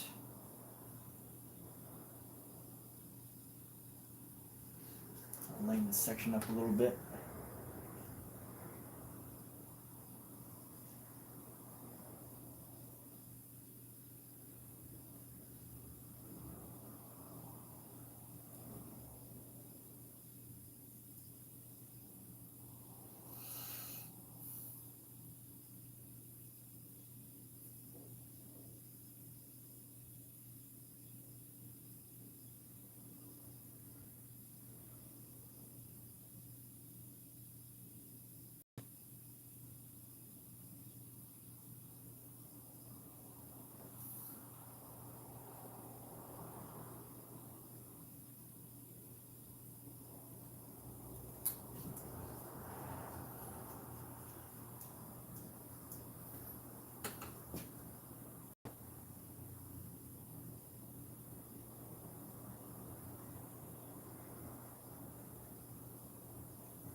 Alexa, off.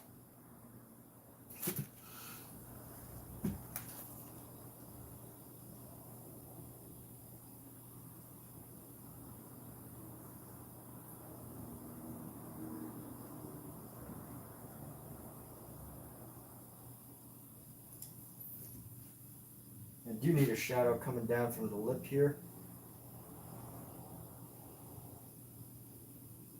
I should actually be trying to maybe finding some purples, but maybe not for now. Let's go into this lip.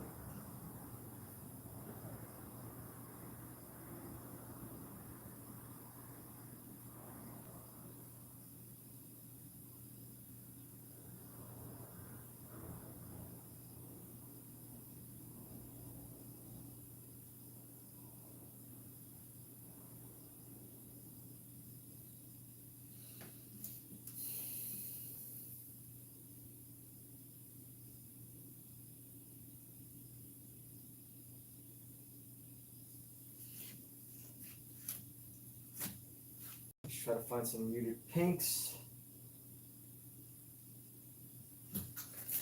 Pink into the space area right here.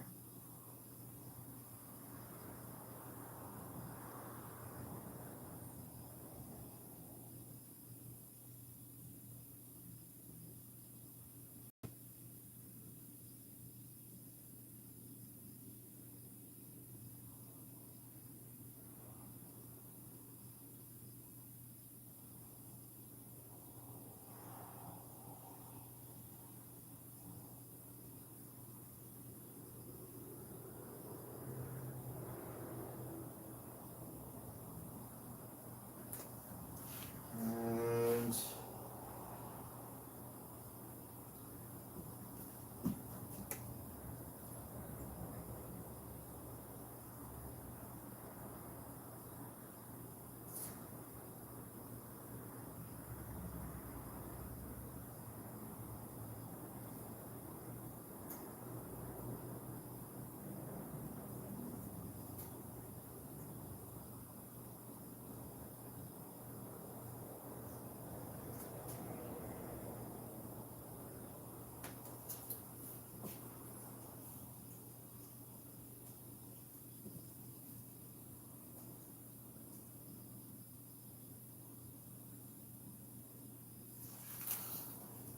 so this is one thing, constantly looking back and forth at our camera here to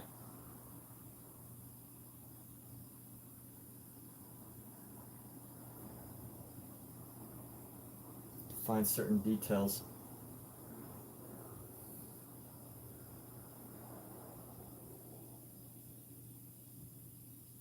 What is going on with the lips here?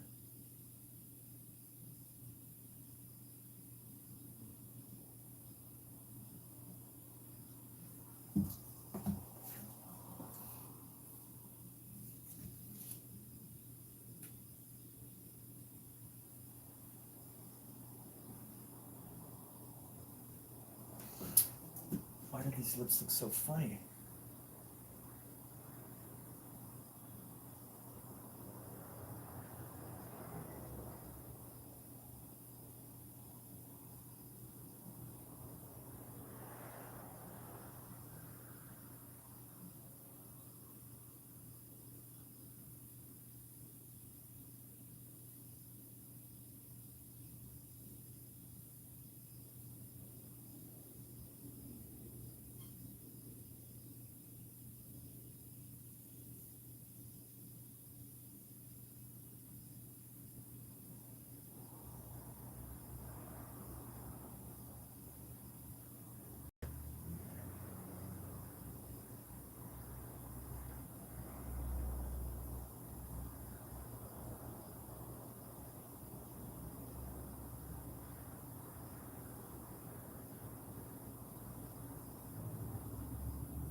Nope.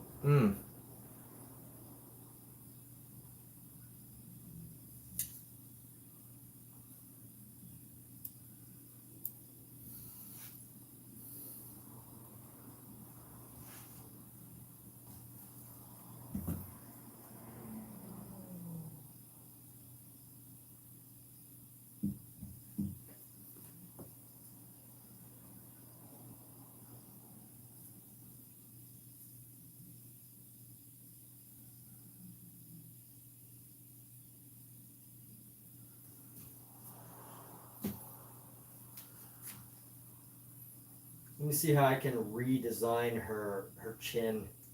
Her chin needs a little work, and honestly, the eyes are a little too big. But I think we could work with the eyes. I think the eyes being a little big here is workable. Fix that in post. This chin needs a little work.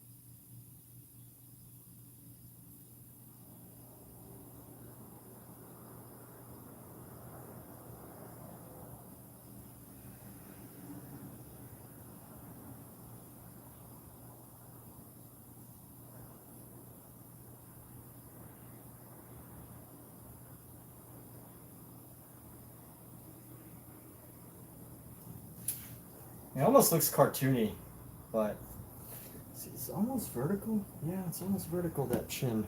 It's almost cartoony.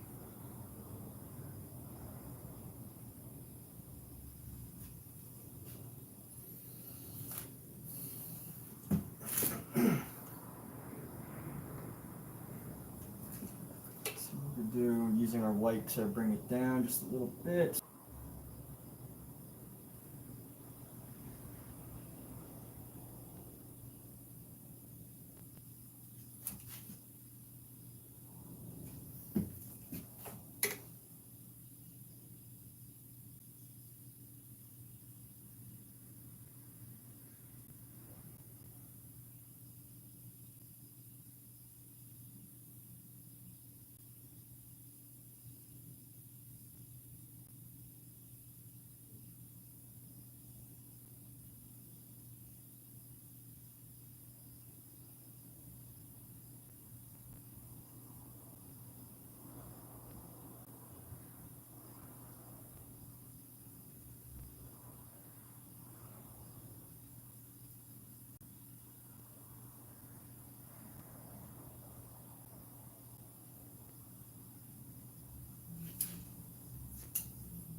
Hmm.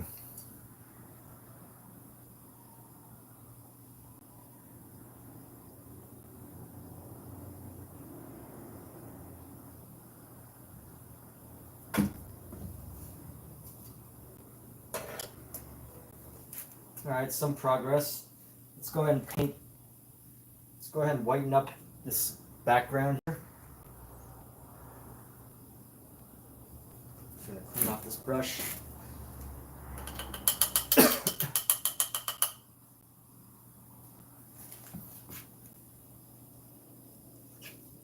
Just gonna grab a nice big chunk of white.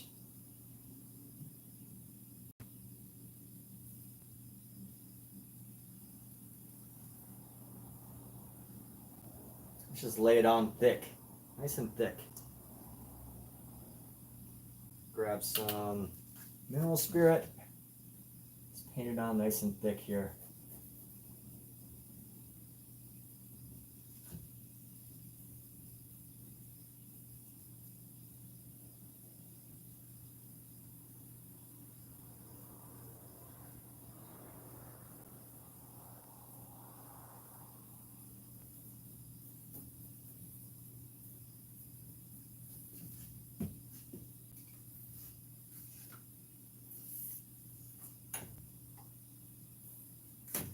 And honestly, it could probably be benefit from just a little bit more muting.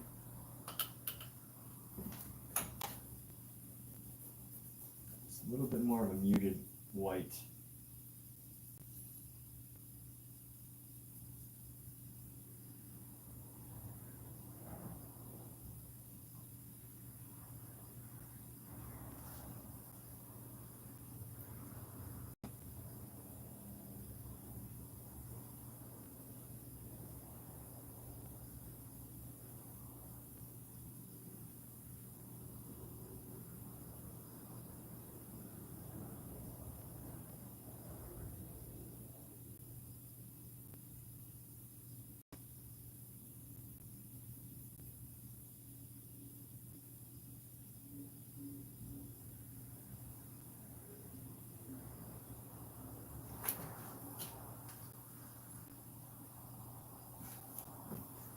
And keep grabbing this white, mute it a little bit. Let's grab this, a big chunk of white. Just lay it on.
And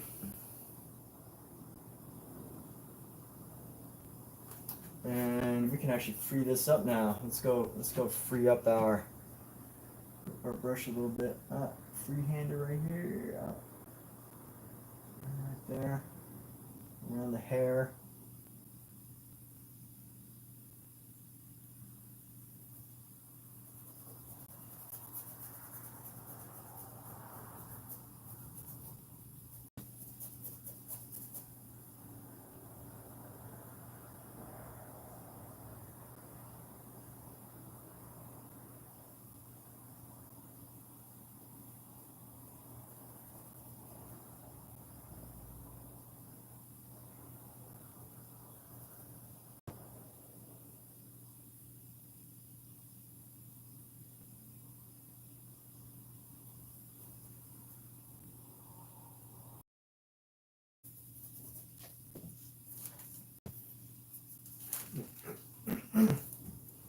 And even in the original painting, there's like hints of blue.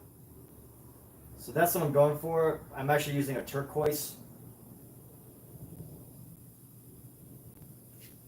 I'm actually using a turquoise here. Let me zoom out and just see the other ranges of color all around.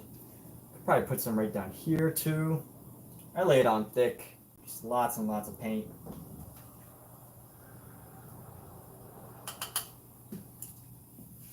I think as far as overall painting, this painting goes, where I'll really be able to, try my own ideas in the background. Still deciding. And I feel like if I ever, whenever I do these, actually I probably don't even do that many, as I think, but when I do, as I'm doing this master copy, master study, whatever euphemism you want to use, whether you copying or studying or whatever. I feel like there at some point I do want to do some of my own plot twist to it. I just don't know what yet. Just don't know what yet. I have not decided.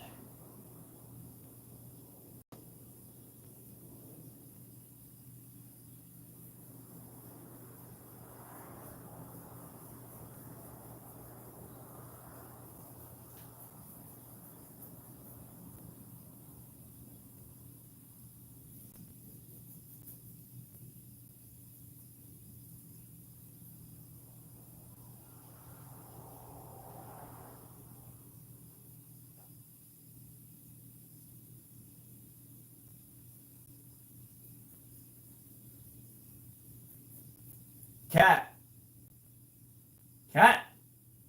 you doing all right? Okay, just checking. You're quiet.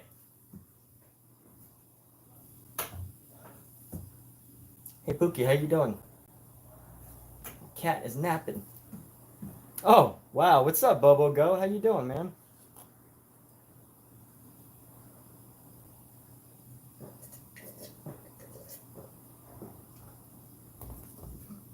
As far as like business and everything, last month, actually 2 months ago, was really good. So, I am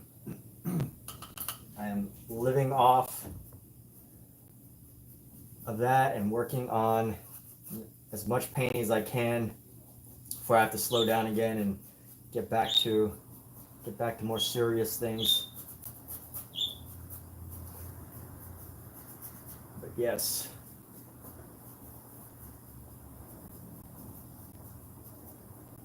Yes, this was a very good month for me, so I commit the rest of the time. Committed my time totally to painting. Well, not totally. I wish I could say totally, but I did slack off a little bit.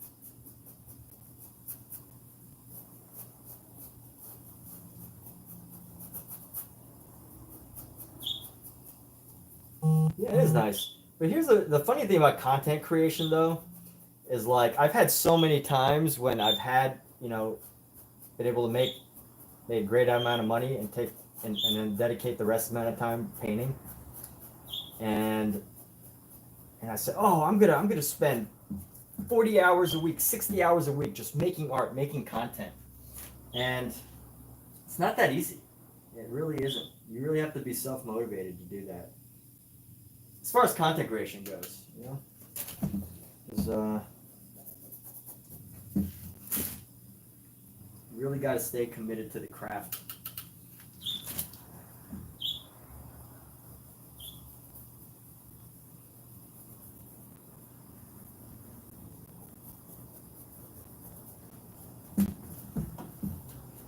So we're getting into these details now. Let's go.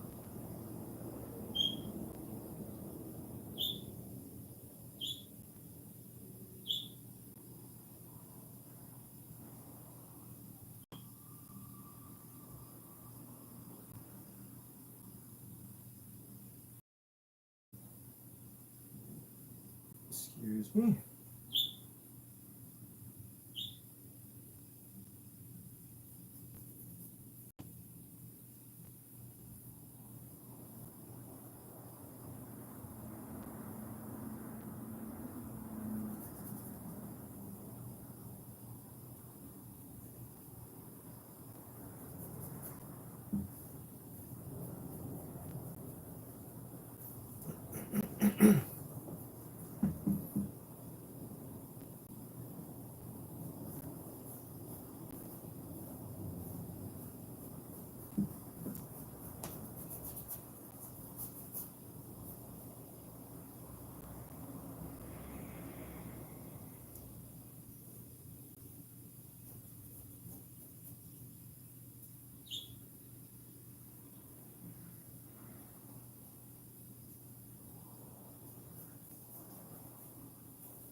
What's up, Pookie? Oh, let me go say hi to my cat. She just woke up from a nap. Take a little move around to the other side here. What's up, Pookie? Huh?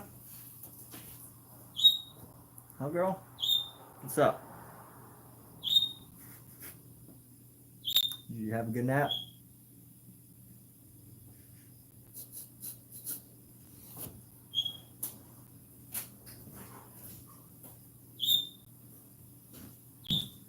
What's up, Vern? You have a good nap too? All the cats are napping. All the cats are napping. It's that time. All the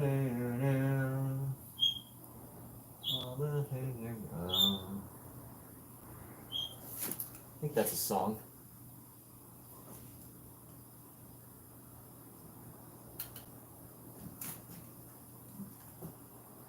A little bit over here on this side, and then a little bit more over here.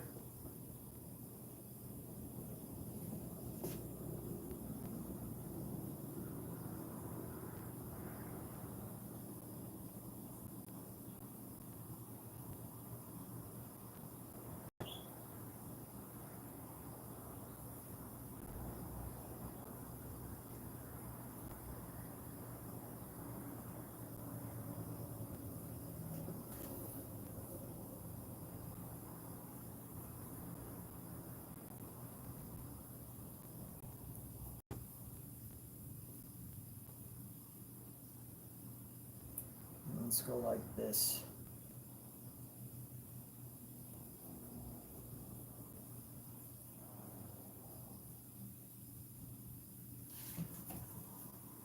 And pick this up.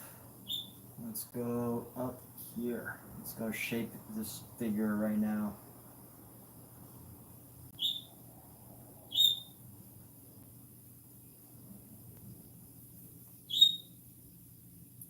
I am actually more and more starting to love these Princeton brushes. Cat, you alright? Are you going to the doctor now? What's the bird making so noise? I don't know. She wants attention. Doesn't care about attention. You're right. Cares about food. You right. You hungry? Yeah, sorry. You're right. Flying with her window. She doesn't care anything about attention. No.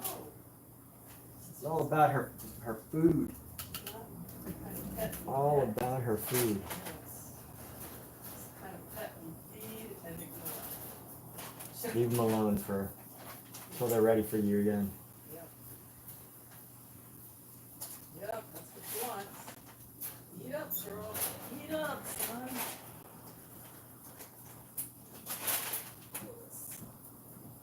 That thing floor is dirty again. Every day it's dirty.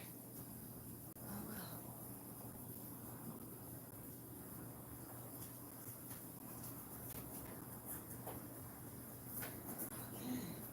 Right, Fern. You enjoying yourself there? Just shut the door. I didn't. I thought you shut it. I don't think so. Well, I didn't shut it. Why would I shut the door? I don't know. It's too hot. It's only gonna be 84 today. That's not bad. Oh, I can shut it. Of course you did. I did. I know. But that's because I came in the back way. Not because I wanted to shut. Well, I shut it so the cat could get out because I was bringing out laundry so I could put this thing okay. in place. Hi. Okay. But you did. All right, I gotta go. All right, go. See you later. See you later, alligator. Yeah. Huh? After a while, crocodile.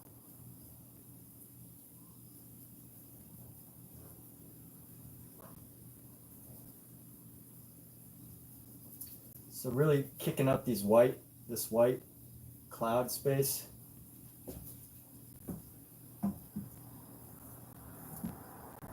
And I think I'm gonna be so far off from capturing the look of the original, but an effort will be made. And you know what? At the end of the day, we'll have our own little masterpiece, right? Our own little masterpiece.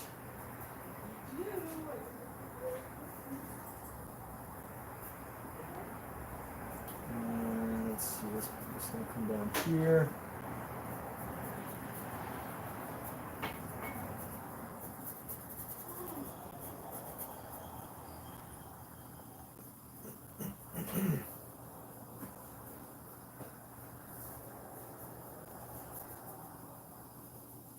Still gonna leave this other space work done.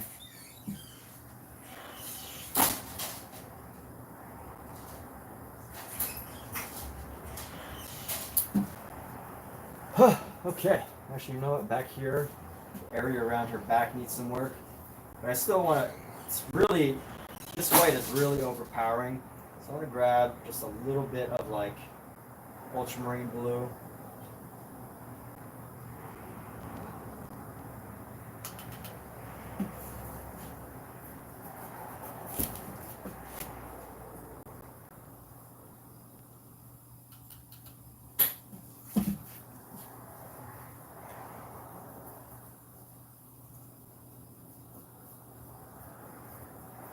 Just throw a little bit of this in here.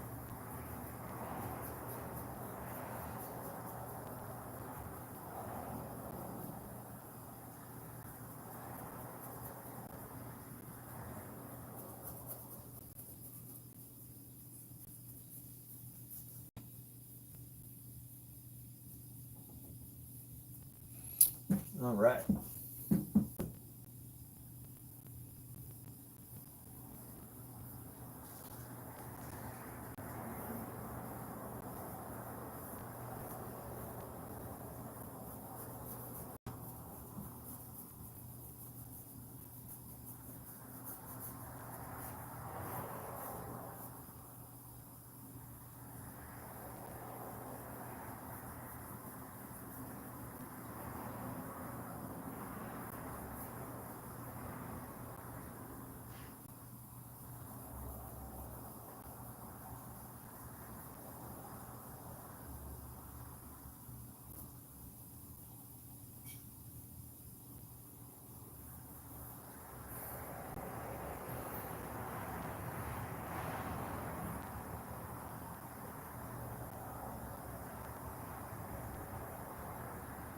Honestly, I could probably bring that back a little further. It's just gonna curve all the way down to just under her chest. We can fix that a little later. go. Let's just bring in our highlight on this side as well. Let's see what it's looking like on that side, actually. Yeah, pretty similar. Let's go ahead and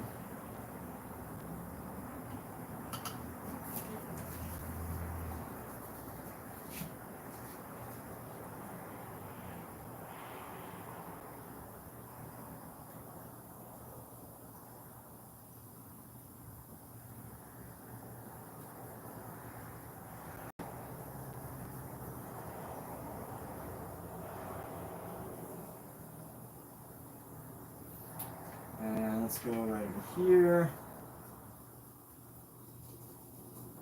This highlight. Come down over here. This highlight down. And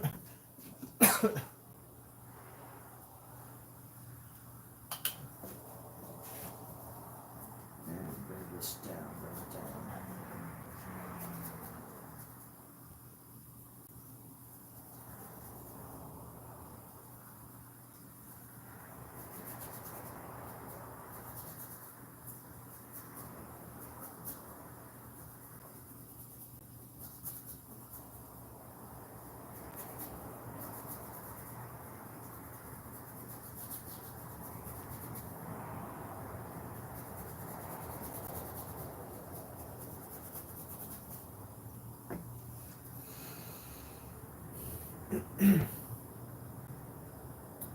All right, and let's see. What are the major details that seem off to me?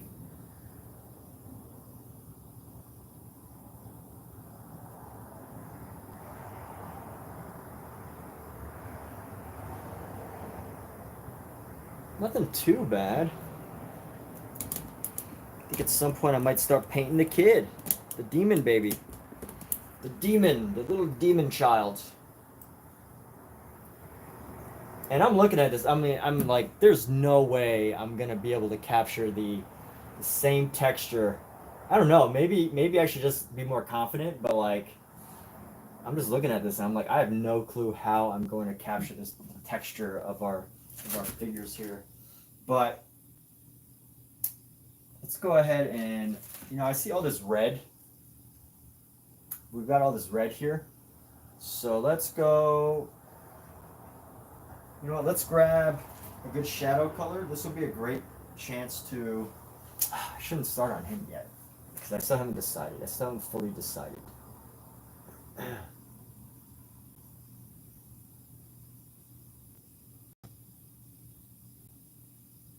I still have her. She looks kind of like a cartoon. So I'm a little bit unhappy with how this is looking right now, as far as matching, a precise match, but it's not too bad. As far as overall look goes, it's not too bad. It's just there's a lot to be improved upon if I'm going for one-to-one match. But I'm not really going for that at this point. But it is good to analyze and figure out what exactly could be better, So that's where that thought's coming from.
let's go like this, bring this across.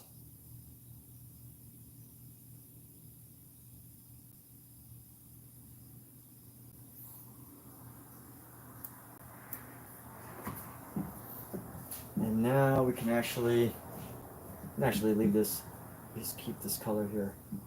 Let's go right into our grass.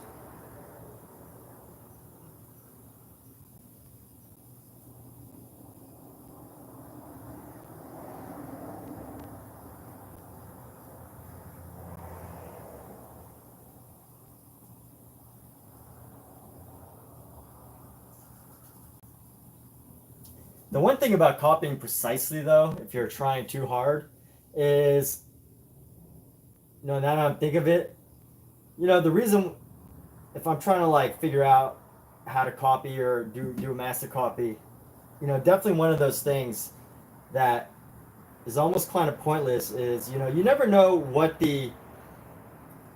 well, sometimes you can know, but sometimes it can be hard to discern, like, what the artist was very specific on versus what they were like, let me just freestyle this, right? Like this grass was probably freestyled. So if you try to copy it like blade for blade, you might not learn anything because at the end of the day, the original artist probably wasn't even really intending to make it look so serious. But, sometimes they do. So it's just hard to know sometimes.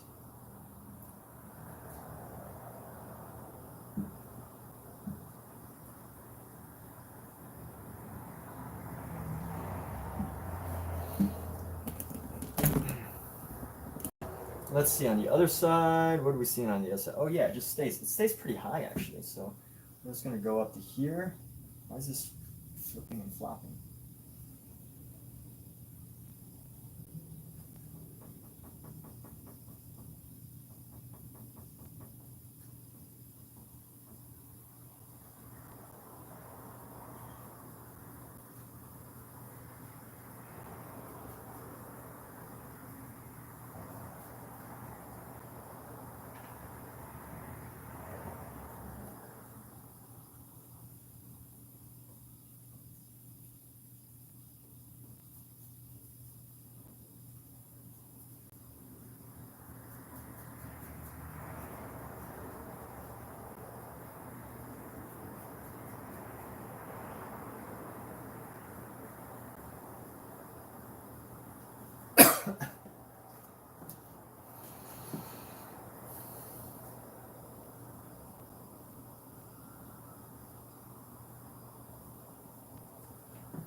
And let's go. I think it's looking okay. It might not be exact, but we do have our own, our own ideas getting into it. And although, that might not be academic, I don't know, maybe it is academic. Um, it's okay.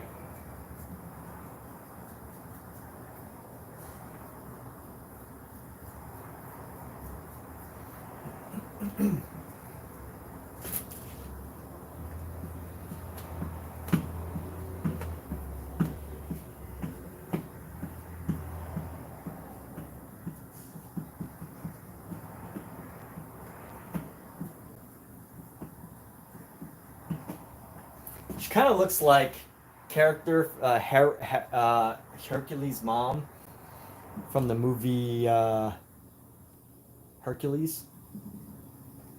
Duh. What else? What other movie would Hercules' mom be from other than Hercules? Well, it could be Hercules' mom. But there's a movie idea. Instead of, a remake of Hercules, but from his mom's perspective. Because his mom had to go through a lot. Hercules' mom. If anybody knows the story, right? She had to, because Hercules is half human. So I forget, it says mom, Hercules is half human, half god, which I think his father's Hercules. I mean, his father is Zeus, and his mother is a human, right? She's a human.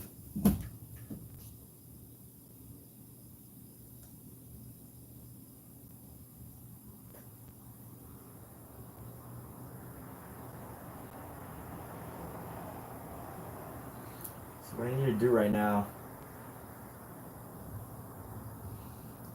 is I need to bring her arch out just a little bit further.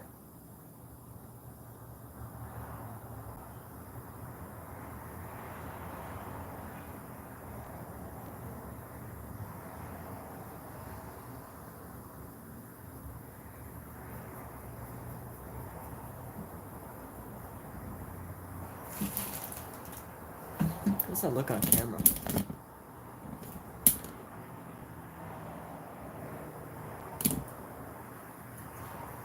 I don't want her to, you know, look too hunchback.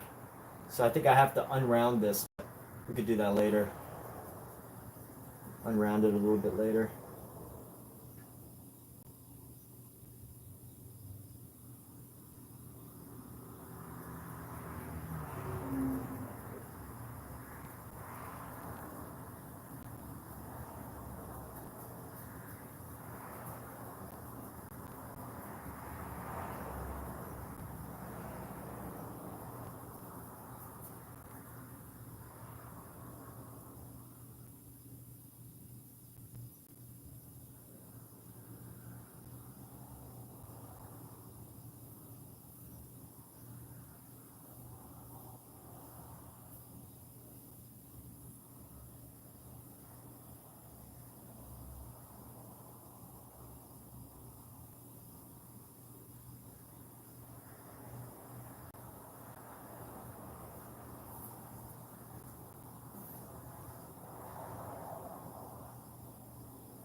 Does that feel natural?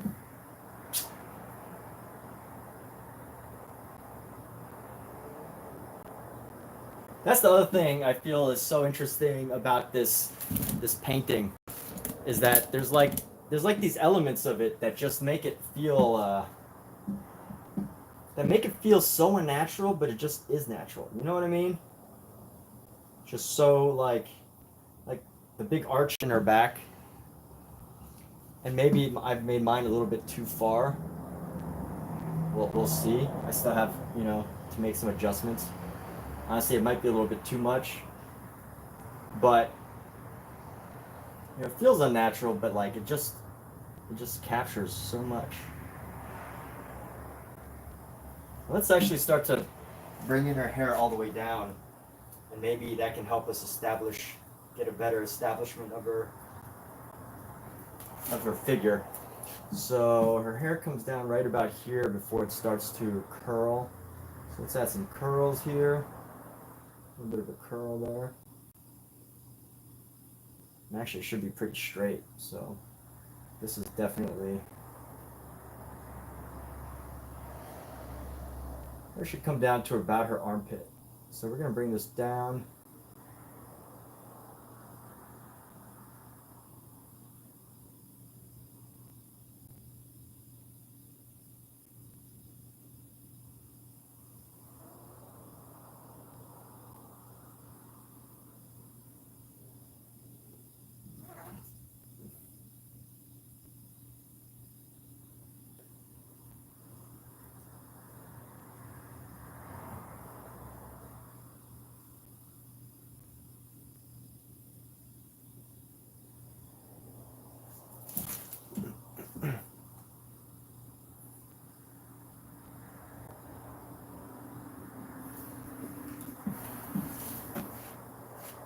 Let's grab some of this.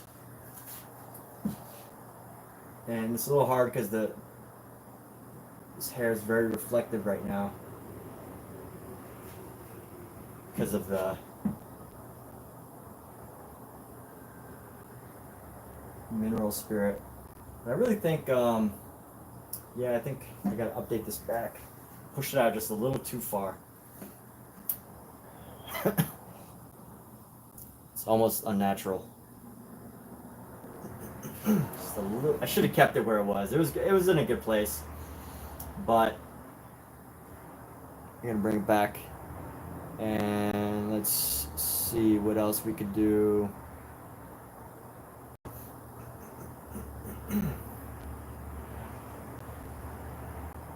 Let's paint in this. Let's paint in the floor ground. I call it the floor ground.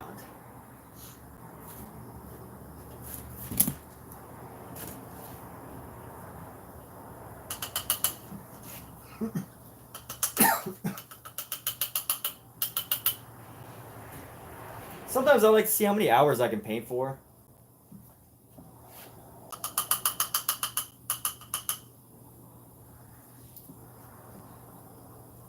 I think it's an interesting thing when, like, you know, if you didn't grow up like professional artist or content creator and you start to think like how many hours, if you get the gift of time to paint and or do any sort of artwork, and but you're not using that time to make artwork.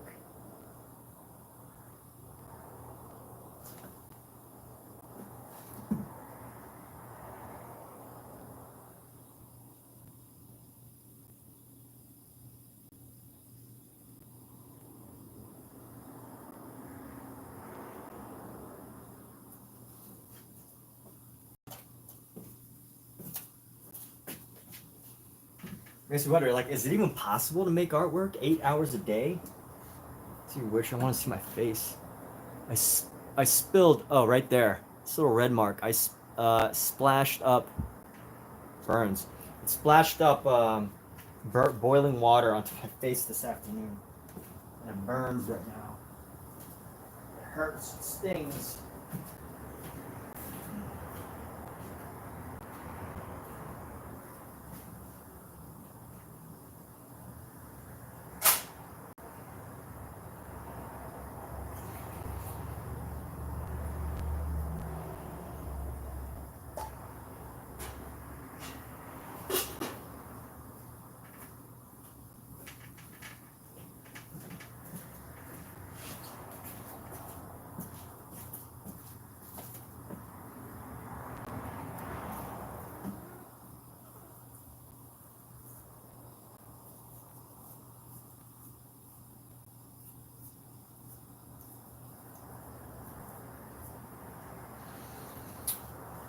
Huh. So let's see. What if I try to carve out this area again? Let's just use a nice bright white. Let's try to carve this area out again to give it, bring back its original shape. Because it's a little too arched. I don't like how rounded it is. It needs to feel more like natural, and it has to feel a bit more natural. And this, I can actually round this curve out just a little bit. Let's curve this out a little bit.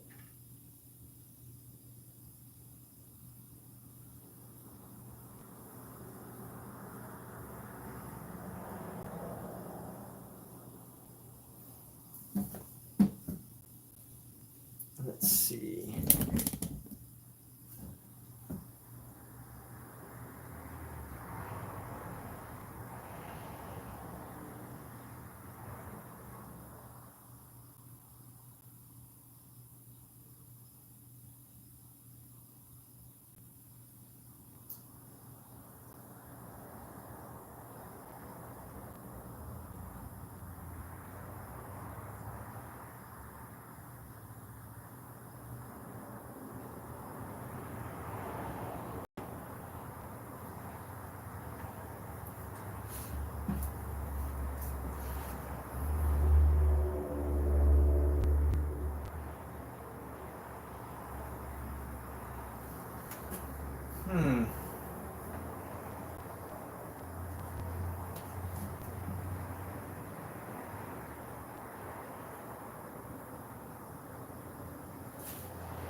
All right, not bad, not bad.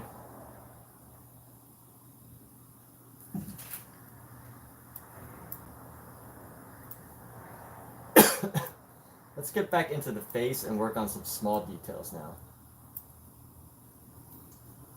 So one of the things I feel like I needs to do is to soften her face. To soften some of the details around her face.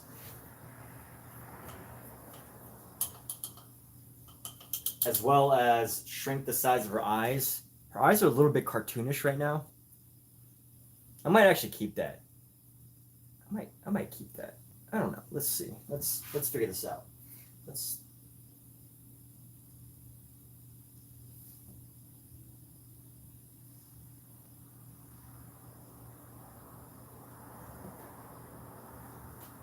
My face is burning. Word of advice, people, don't drop something into boiling water that might splash up. That's not obvious already. I want to make it obvious now. Just don't do it. It's not worth it. Especially if you're standing very close to the thing. And for the record, it did splash up unexpectedly. So I was emptying out a tube of something. I was emptying out a thing of honey. And the honey was stuck. And out of nowhere, it just decided to fall out all at once. And I didn't really have too much time to react. So that's what happened.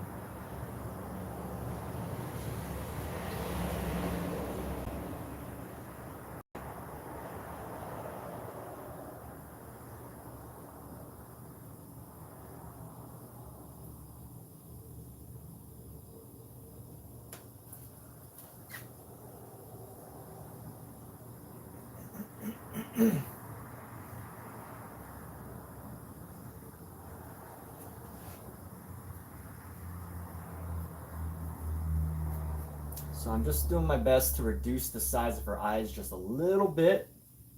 I'm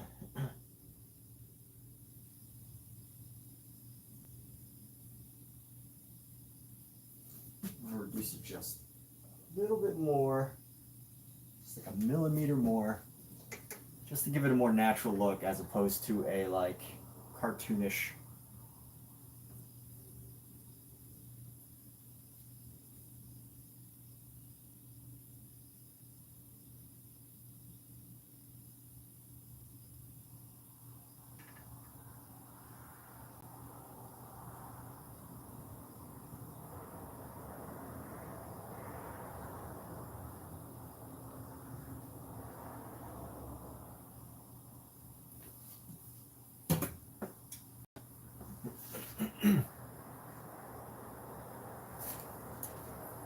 And now, let's go bring in the black eyelashes.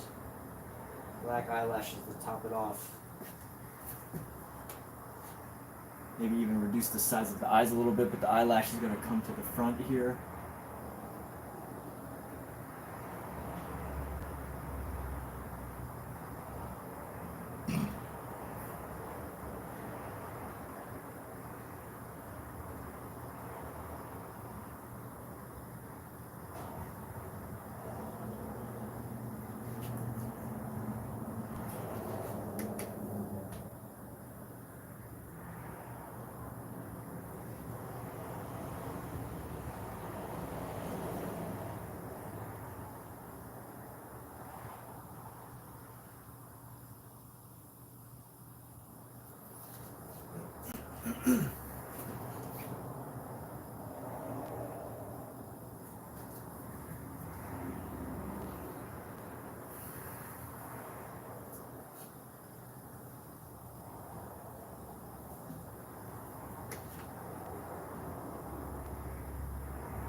All right, let's see how I can reduce the. So this is something that I got actually from feedback. Which is why feedback can be so helpful is the eyes. So I think the when I first started painting, I would just paint the eyes like you paint the white part white, right? But I was posting online and like looking for ideas on like how to improve my pieces. And you know what? This is something I wouldn't have thought about, but the eye is never really just white, right? Like if you look at my eye, it's round. Therefore, because it's round, just imagine my fist is round. It's not perfectly round, but just imagine it like a sphere. As the light goes around, it's going to get darker. So you can see here, as the light goes away from the main highlight, it gets darker. And same thing with the eye. Um, you got to know how the colors of the eye move around an object.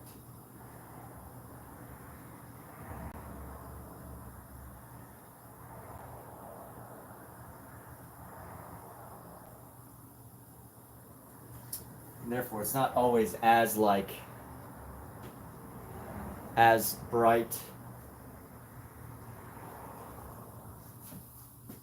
as you might think.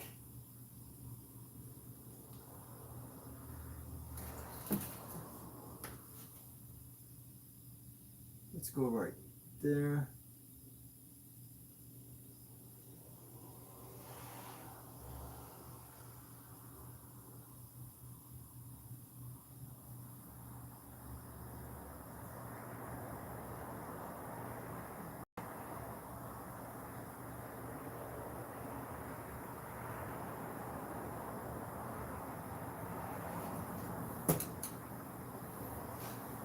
But we'll see. I mean, I still have a lot of work to do to make this look good.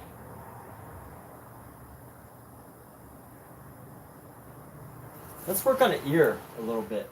So let's see, what can we do about the ear here? We're gonna find our highlight colors.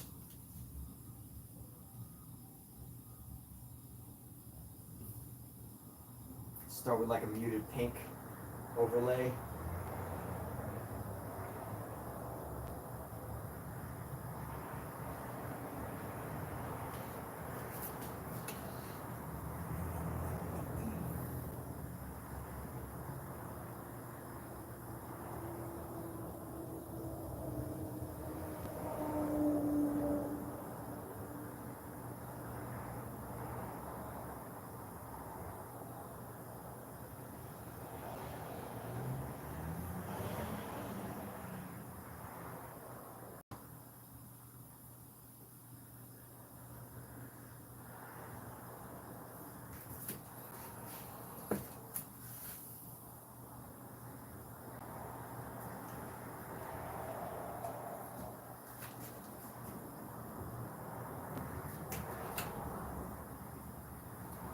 And then we're going to come down like here,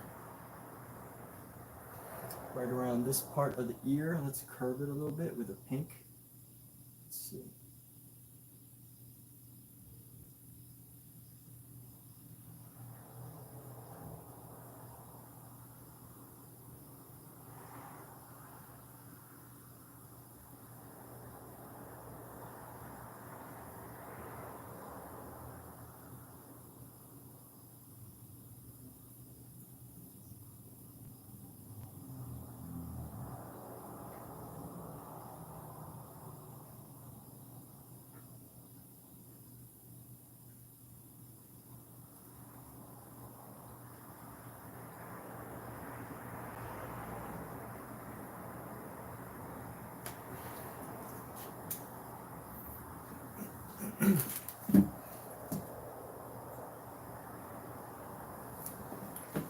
And let's get a nice dark brown. Get it into the ear. Let's see how this is going to work.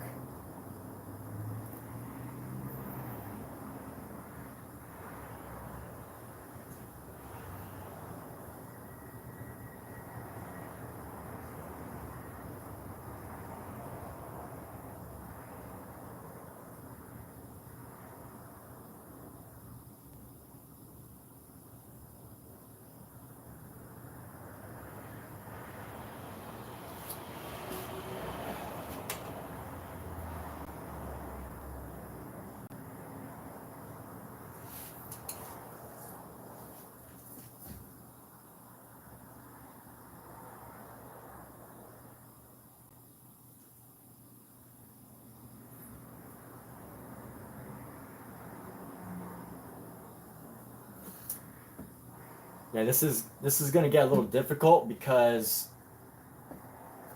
I think the original painting had a really deep red underpainting, and there's some effects with oil paint where if you don't have the same, if you don't do the same underpainting, if you don't paint it the same way for the very base layer, it's going to affect how the top layer looks. And I'm just wondering, you know, I'm thinking to myself, will I be able to get the same effect? That's okay if I can't.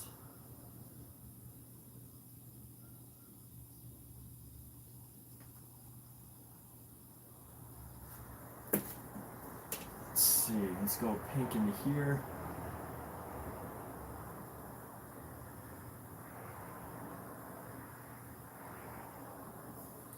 Come across.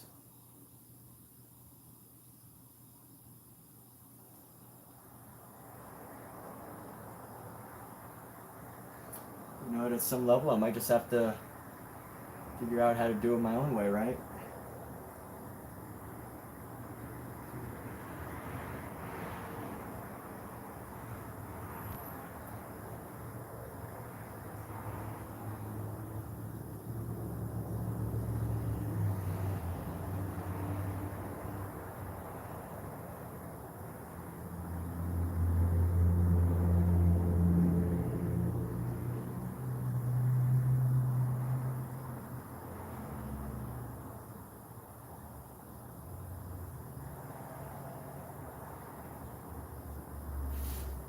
Alright, we can go back into the ears later. She actually looks like she has cauliflower ear right now. Good old cauliflower ear.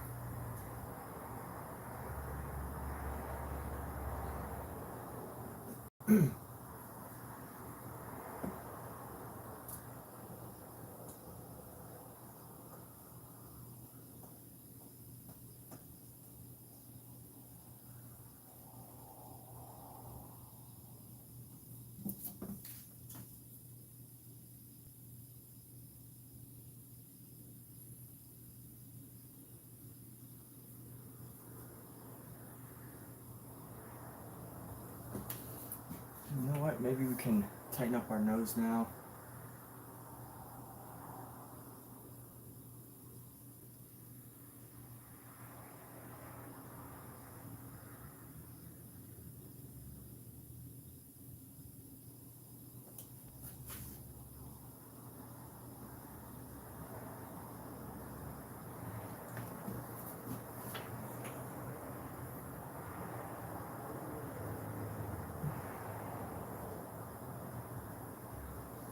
Let's see.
You know what would tighten this up right now? This part of the hand. Let's actually go to the top of the arm right now. We're really should focus on one thing at a time, but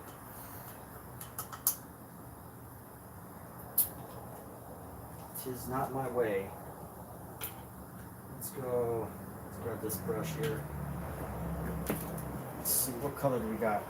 Oh, a nice highlight color. What is this, a highlight color?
Let's go find our flesh tone.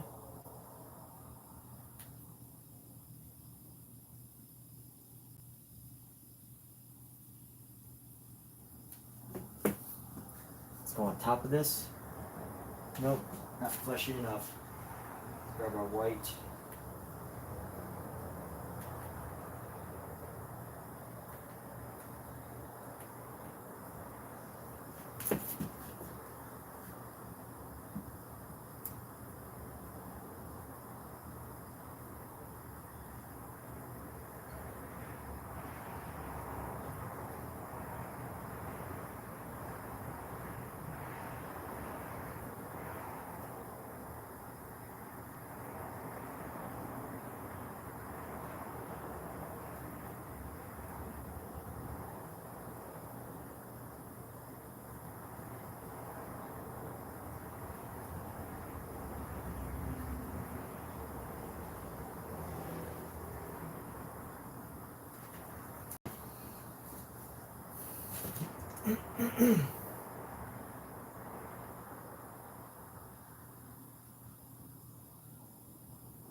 Let me grab some green.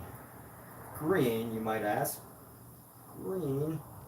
This is actually a pretty good color to place on the body.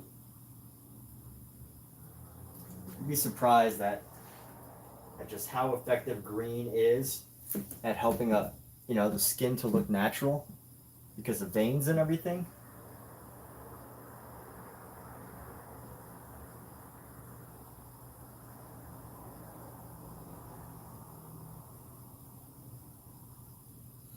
Just a little bit of green can go a long way.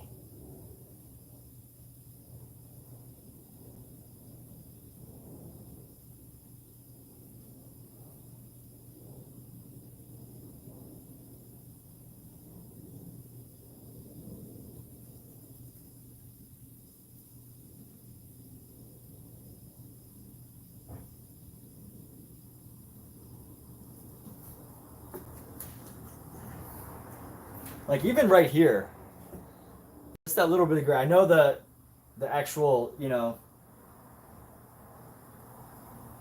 the way I painted her chest itself isn't, perfect. You can already see how the color green actually creates a actually has like an effect on what's happening. So let's see. Right here, we've got a hand right here. So I want to add this green in.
You know, I should use a different brush, a slightly bigger brush.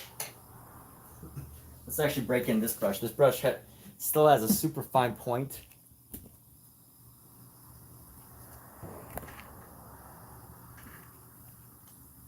Oh my. All my messages haven't been showing for the past how many hours? Jesus. What is wrong with. Why does. Okay. My chat cut off hours ago. It was only showing top messages until like just until I said it. But anyway, Rothko is an artist. Have I ever heard of the play Red? Abstract, love Miro. There's a whole conversation about abstract. Be bigger. Totally worth it. Rothko, bosoms. Pollock is good. You think it's more? You feel like abstract becomes an excuse for people not to grow skills, order and chaos. Something about BK speaks of chaos theory. Chite. All work the same. What's up, Dave?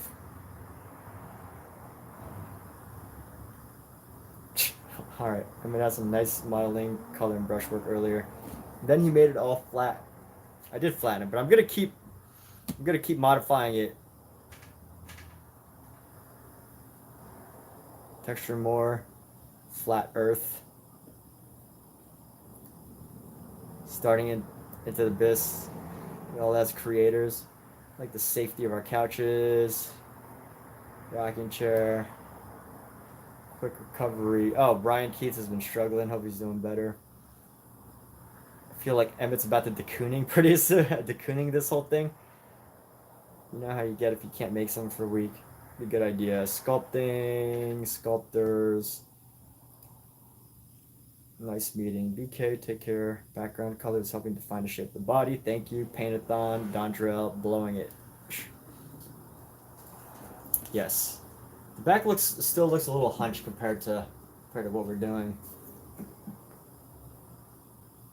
But it really is flattening. But I think where I'm really gonna be able to find some support for this is in a while when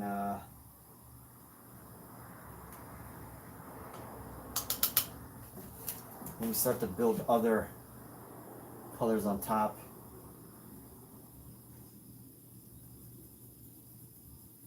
So we're gonna break in this brush. Come on, YouTube. Why does YouTube keep doing this to me? It keeps like shutting down my chat for some reason. YouTube just keeps doing it. I don't want to be shut off and closed off from my chat room.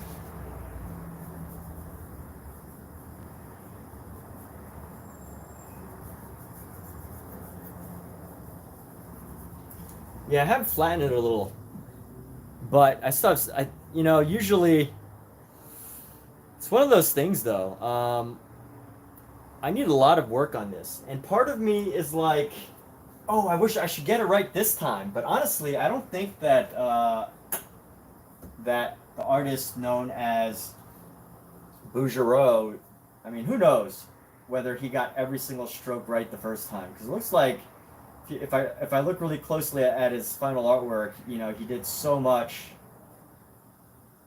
He did so much brushwork on top of his main brushwork that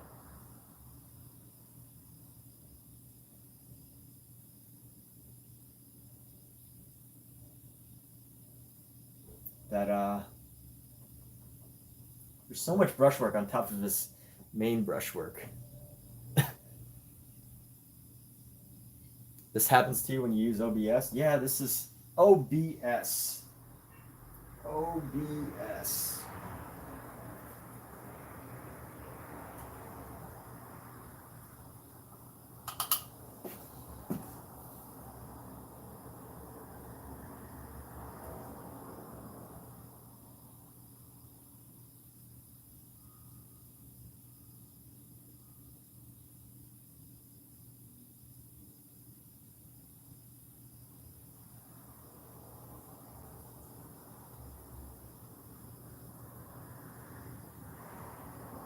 Does YouTube not want me to be engaged? Jeez. YouTube. All this time. And I kept looking back and I was like, okay, you know, people stopped talking an hour ago. Great. Now it's time to paint. But turns out YouTube just shut it all down. They shut down this whole conversation.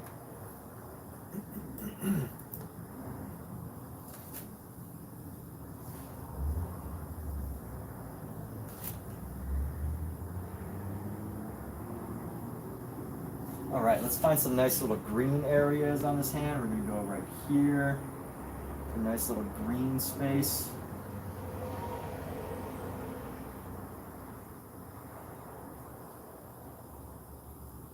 And honestly, this hand needs to be a bit bigger.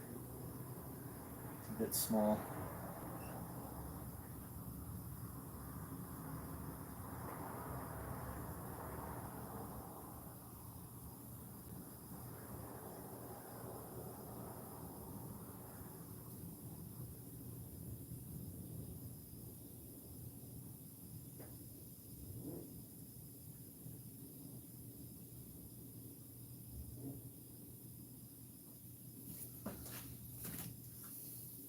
Let's try to define the hand shape right now.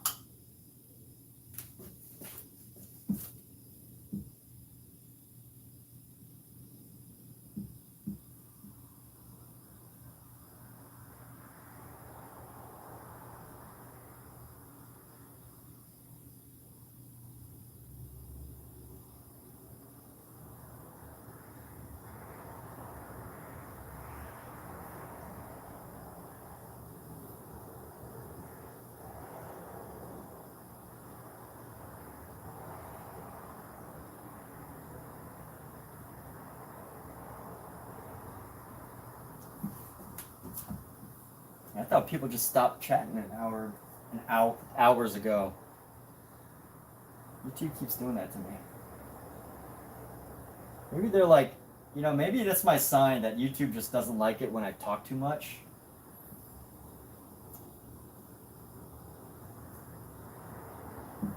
Say too much. It's, you know, it's just, they're trying to help me. YouTube's trying to help me and you know, prevent me from saying too many dumb things. It's like, all right, we've had enough dumb stuff from you, so just, you know, why don't you chill out, just paint, and stop saying dumb things. And here's the funny, oh my gosh. All right, this is horrible.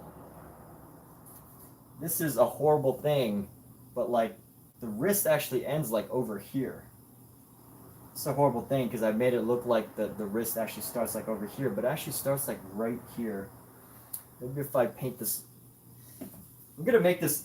I feel like I've committed to making this baby a demon baby. So I need to find. Let's start to paint out his form here because this is really important. This section.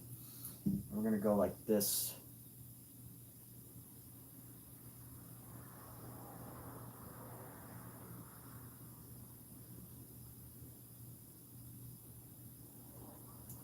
pudgy little arms. They're gonna come up like that, and then some more pudgy little hands. They're just gonna.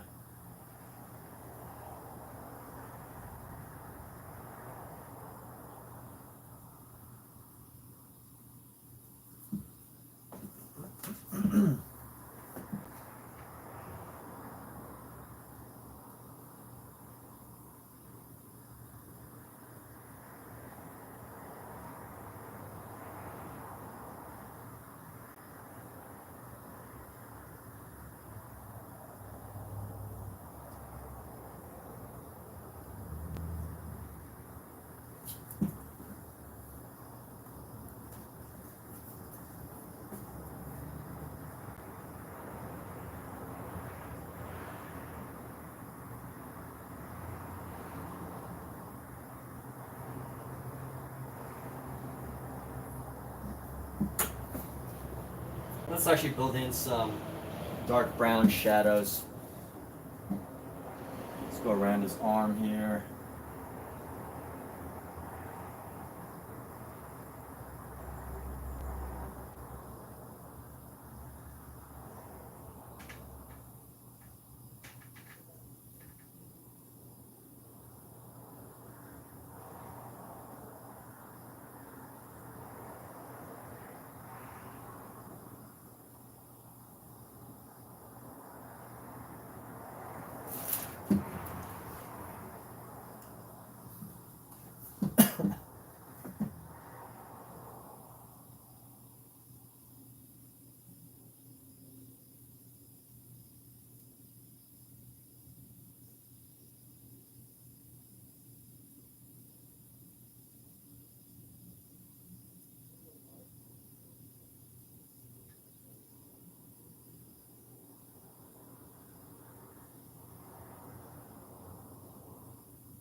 Going to do some. All right, hey, thanks, Dondrell. All right, cool. Dondrell's still here too, or popped out, popped in and out.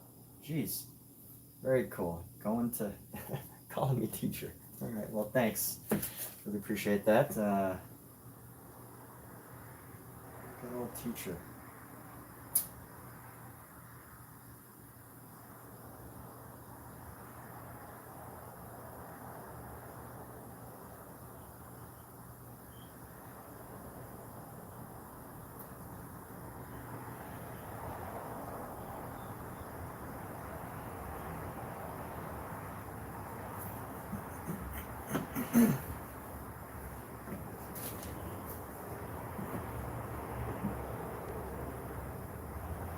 Like even this is way more realism than photorealism. This the original of this painting here.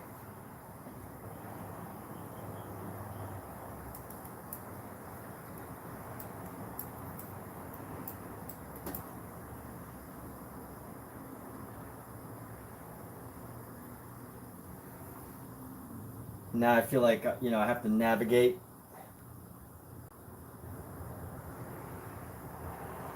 Thing that I have to navigate that's going to probably be the most complex is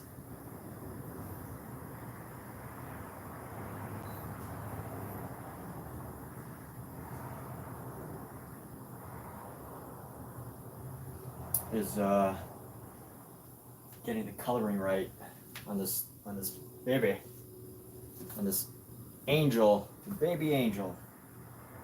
It's an angel.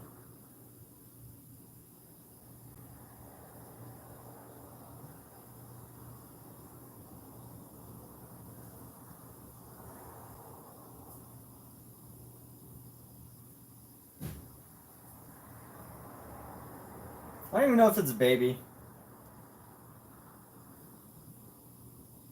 It's just an angel, a little angel. But now I'm gonna make it a demon. So that's my contribution to this art is is transforming it to be a demon.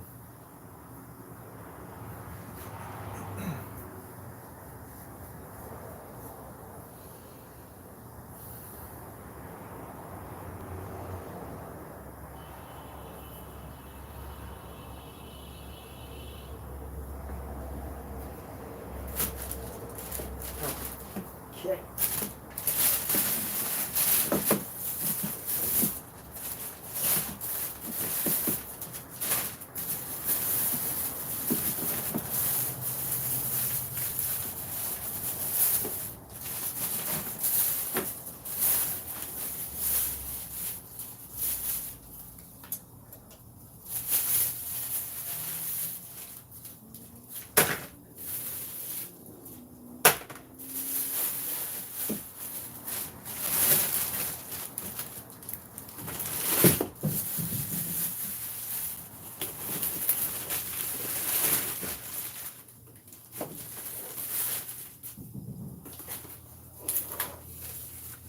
Oh, here's something I feel like doing right now. Organizing some of my paints.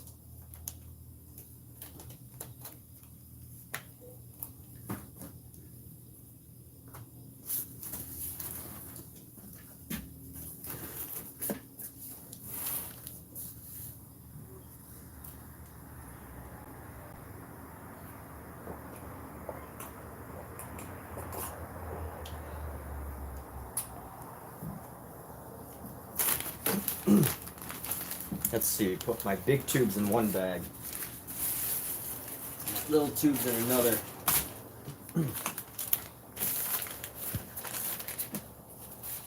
How do I organize this? Let's get rid of our boxes here. I don't need this box anymore.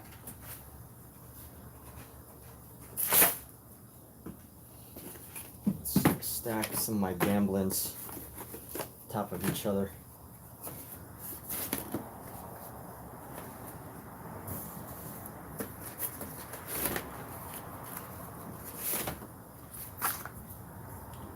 This out of this small box.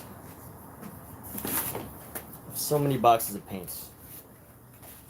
Well, not so many, just a handful. But let's see. All right, let's start. How do you even organize a box of paints? I need storage. That's how you're really supposed to organize it. So let's see. Start with some dark colors. Start with dark colors here. We'll go with our raw umbers and our black in the bottom left corner. I wonder if this will actually work. Browns and blacks. Brown and black will be, or the dark umbers will be in the bottom left, and then we'll transition into red browns, and then light red, orange, yellow. Ooh, I got a gold. Right. So Lucas, I have a Lucas 1980 gold metallic color. I need to change my brain's thinking, because looking at this painting for too long trying to copy it is Venetian red. Okay, got a Venetian red with cat hair on it. Let's go alizarin crimson, stick this in the corner, get my red starting to start organizing some of these reds in the corner back here.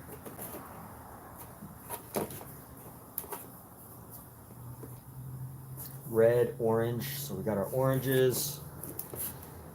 Got our yellow ochre, which is a form of brown. Got our burnt sienna, which is a form of a dark brown. And let's see, so reds. And this will help me to know like what I need as far as color goes. Transparent earth yellow. All right, so that should be yellow. Red, orange, yellow, green. Starting to get into our yellows and oranges right here. If only they would stand. It'd be great if they actually stayed standing. So I'm trying to get all these to like stay standing so that they're easier to to pull up when I need them. Red, orange, yellow, green, blue, alizarin crimson. Alizarin crimson is almost like a purple. So this red right there. Got my white right here. White and gray can gray can just kind of fall here. Orange and yellow, orange, yellow, blue comes out here, gray goes right there. See, blue, yellow.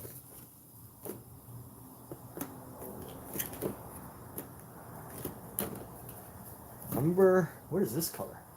It says, oh, this is just burnt umber. Also burnt umber. Taking stock of all my colors right now. Get my yellows, yellow, orange, then yellow, green, green, blue. Let's see. Got our ivory black.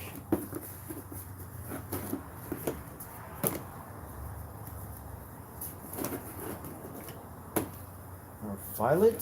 Let's see, we should throw our violet there. Actually, no, we should actually put our white with our gray and black.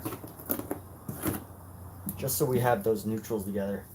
Thinking out loud how I organize my colors. Italian lemon ochre. Alright, put that with yellow. Throw our purple and red in this corner. Black in this corner.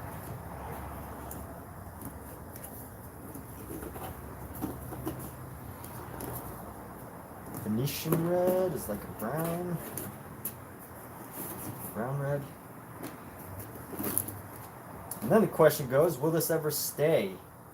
So white will be with our gray and black. It's not a neutral color, but bring our red over here. Gambling red, gambling blue. It's a little tube of Michael Harding white, warm white. Alright. Feels warm, I guess.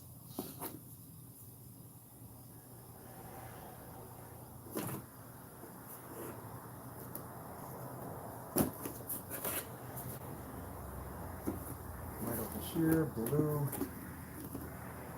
red, orange, yellow, green. Green comes before blue, so we're gonna put our green over like this. Blue, green. Some more alizarin crimson. I have so much alizarin crimson. Why do I have so much alizarin crimson?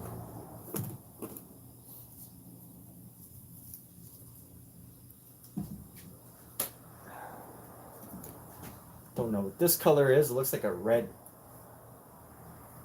brown. This is our Georgian Delaroni brand. That's the problem with Georgian though. I love the texture. I love the paint. It's just that they always... The problem is that their labels fall off. I love the color. I love the brand. But it just falls off. Which doesn't really help anybody. So yellow ochre is on the yellow end of things. Orange, yellow.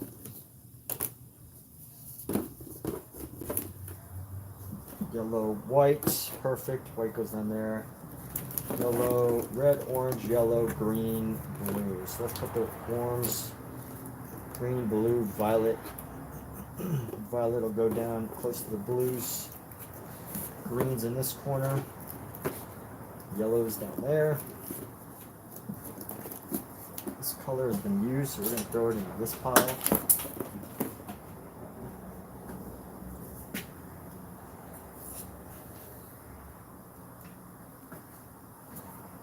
This blue. Umber. Green, violet. Let's see. Got a rose right there. So much alizarin crimson. I don't even know. Alexa, what's the best use for alizarin crimson, the color? ConstellaPraise.com. Halloween, a pigment found in aloe vera, offers Nope, that's not what I said. characteristics. Alexa, off. Cobalt violet. Alright, keep my violet and my blues together. Violets and blue, green in this back corner. Somehow there's cat puke inside my box of paints. Okay. I don't know how that got in there. Just it does. Let's go blue, blue, blue, blue. White, orange. And somehow after doing this, it feels like I have less paint than I did before doing it. Now that it's organized. Or a little bit better organized. Not totally, but a little better. Let's see. Throw our gamblins in the center. This is our lemon yellow, our red. Our little gamblin tubes of... These little tubes of gamblin right in the center here. White, green, neon green, white, red. Let's see. Red, orange.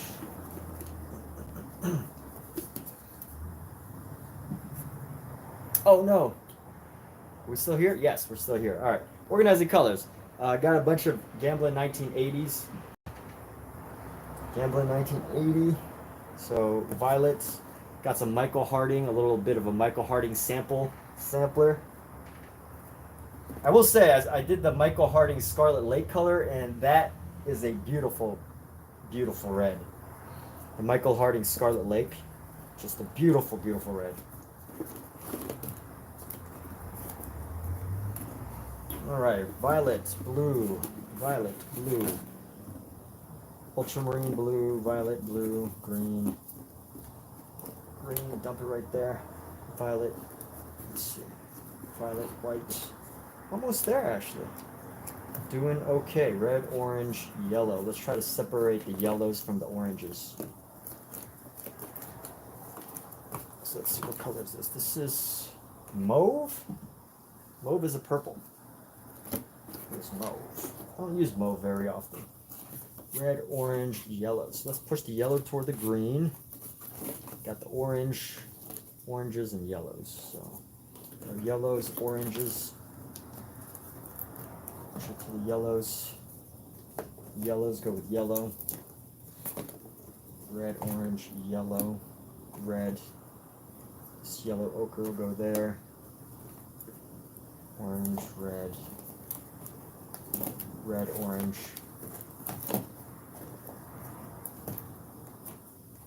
Alright, not bad. Let's see, let's try to toss these colors on top. And then I got a nice little set of Gamblins. Big set of collection of Gamblin colors. So, okay, we got a Viridian to work with at some point. I don't think I'm gonna take all these out. Yellow ochre, standard brown. Let's see what my text messages say.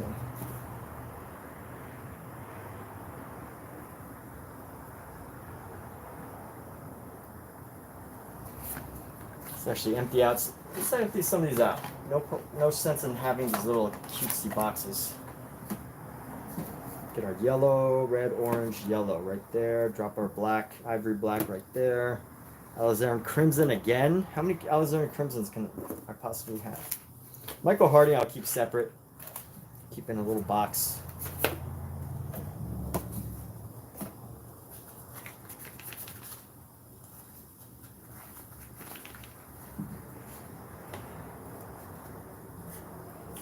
This is why you got to get big tubes now, because like if you have small tubes, you got to spend all this time organizing. But if you just have the big tubes, it's much easier to organize.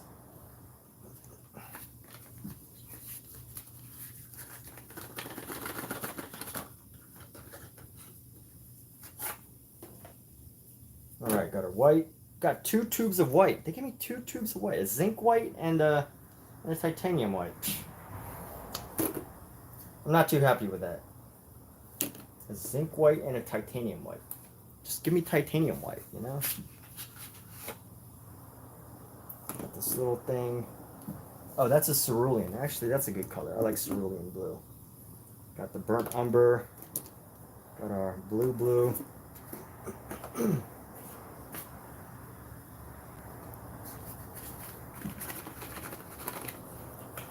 And let's see, right here, got a dioxazine purple, so purple right there. Deep red cadmium, and a magenta. Perfect. Good old primary color. Got one like real primary color or modern CYMK primary. I'm trying to think out of all the colors that I've got, which one do I need the most of? I feel like yellow.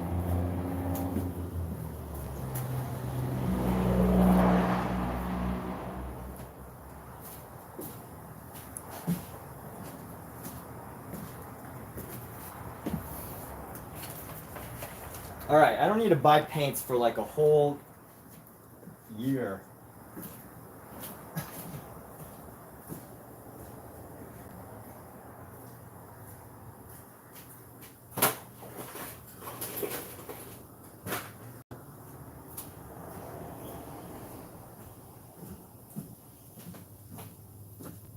No paint sale on earth will get me to buy any more paints for at least a year.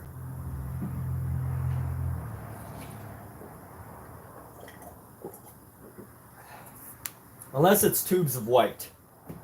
Excuse me. If it's tubes of white, I might break, but any other color, not happening. Okay, so let me my brushes.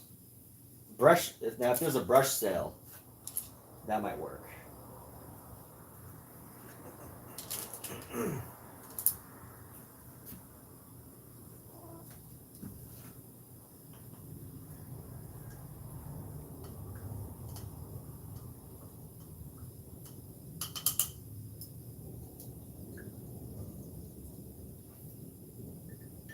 I need to invest more in brushes than I do in paint.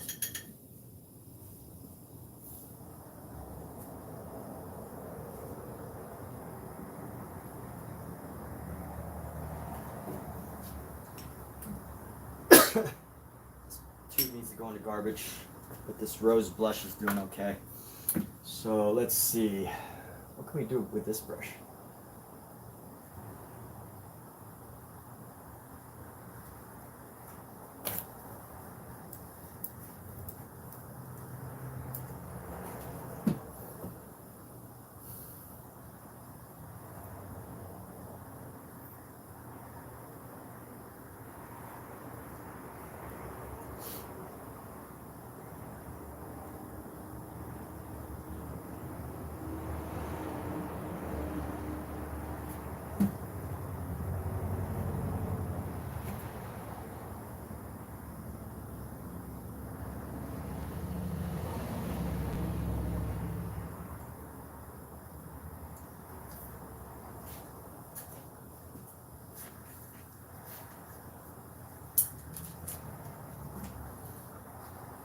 Make some leaves.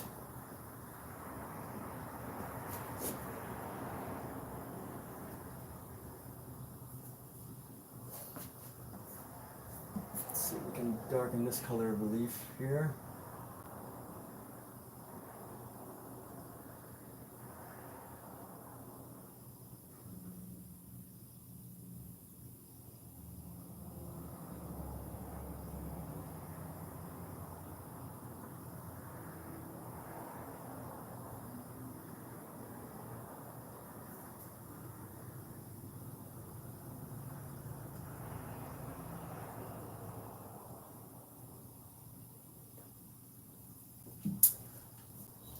And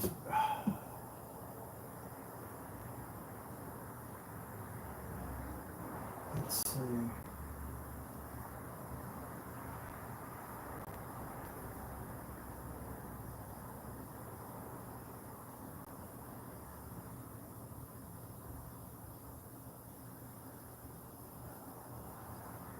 Let's leave it here.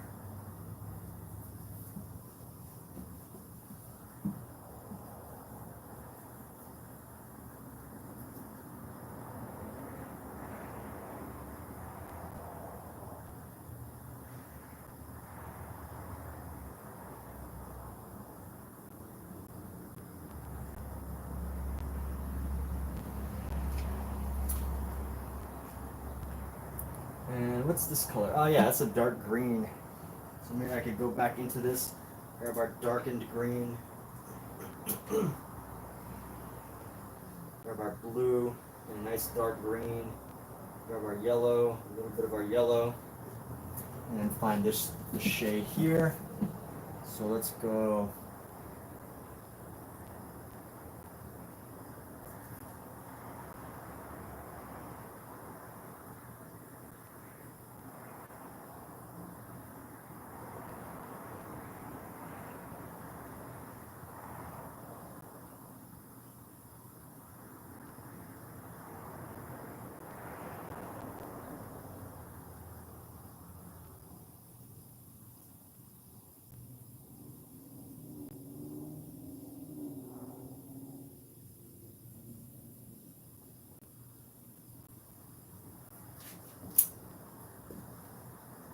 That is one giant leaf. One giant leaf for mankind. Okay, so we're gonna grab a yellow. Let's make it something a little lighter now. We're gonna find a nice little leaf right here. It's a cute little leaf.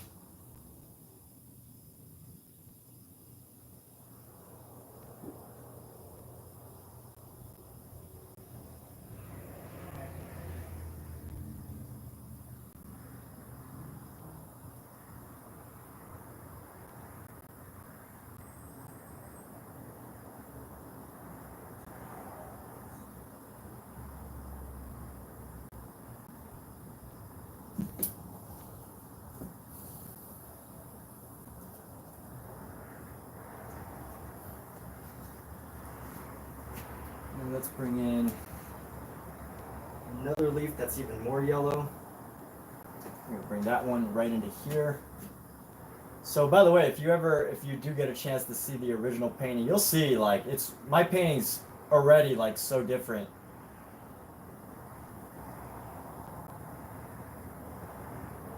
In so many ways.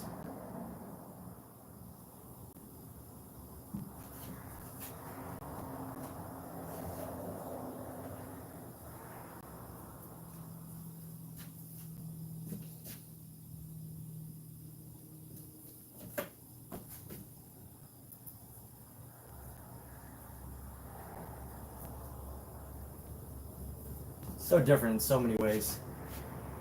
I'm gonna go like this.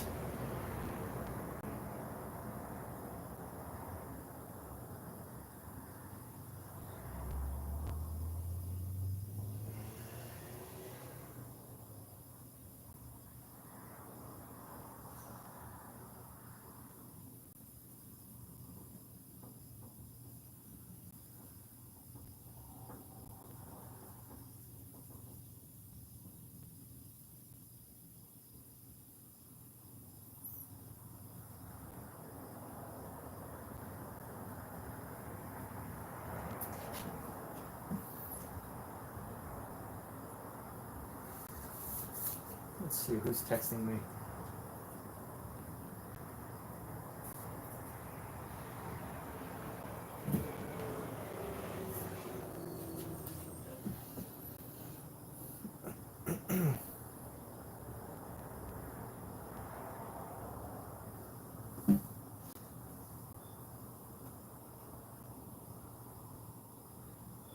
Let's add some turquoise into our green. How about that? Let's do a turquoise green.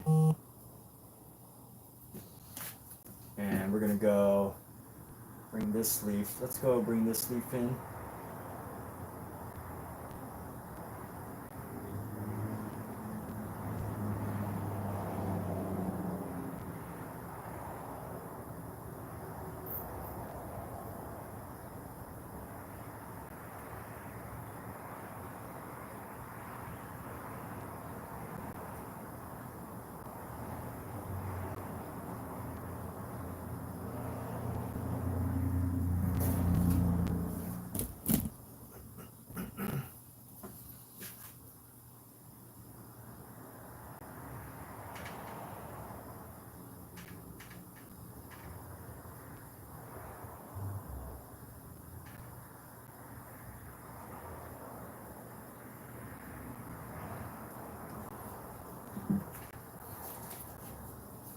And you know what? I might actually just leave it with these like abstracted greens. You know, I with William, the guy who painted the original, you know, he made all the leaves like very precise. They all look pretty much. I mean, he made them different, but I feel like he really wanted to show off how much, how detail oriented he was. So he really put in a lot of detail into some of these leaves, into this leaf detail. And I think it's reminiscent of his time, right? That was the ultimate flex for a long time was how much detail can you include, right? It was like competitive. Like how many details can you put on this royal king's uh, wardrobe? Who can add the most beautiful gilded lines, golden gilded lines on this royalty's wardrobe? You shall win the commission, right? Like that. And I feel like there's a definite element of flexing, the flexing of like how technical your work is in this piece. When I look at Williams Bouguereau's piece, you kind of get a sense of that. It was made for competition, right?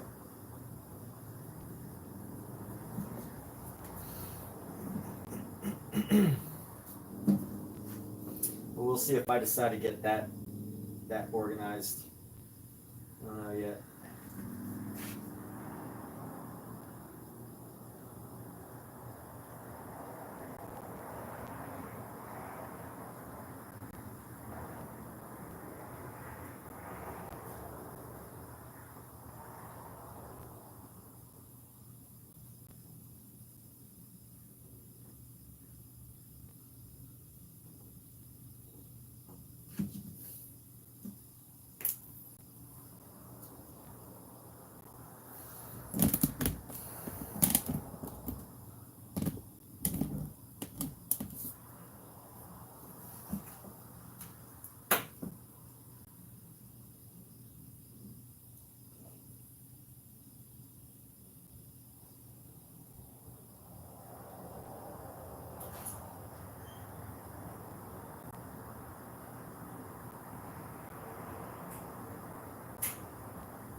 Where to go from here?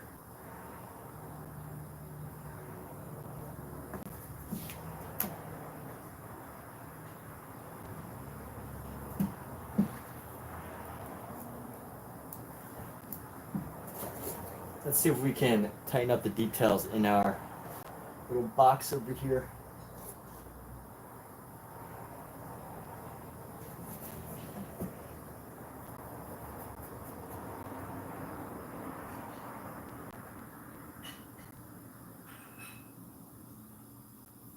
Honestly, I feel like he probably um,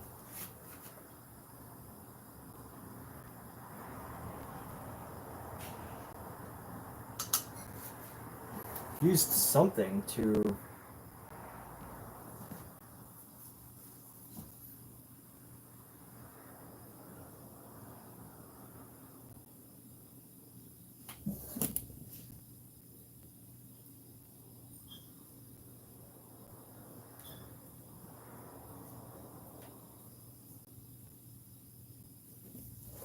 used some sort of scraping device to make it look a certain way. Is the word that I was trying to get out, or the description.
This really should be purple.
Just starting to work on some of the folds here.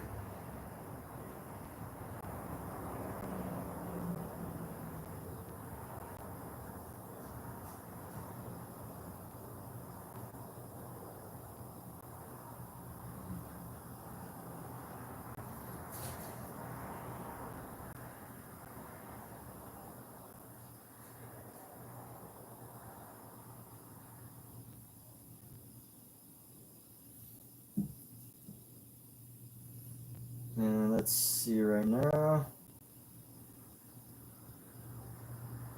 Build this.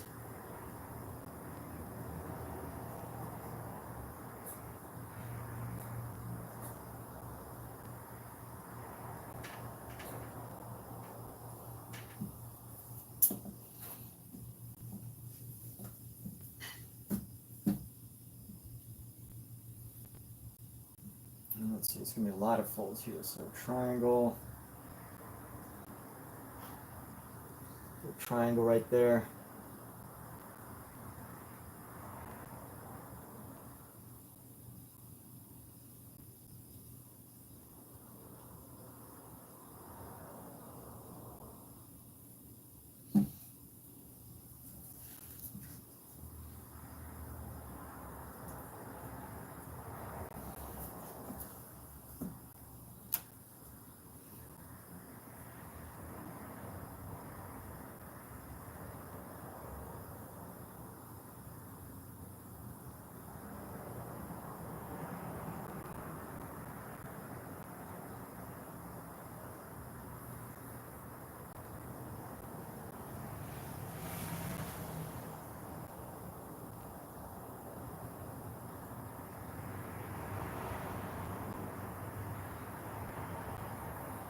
I can see now that I made the baby's feet a little too big, and that's probably what's messing with my proportions.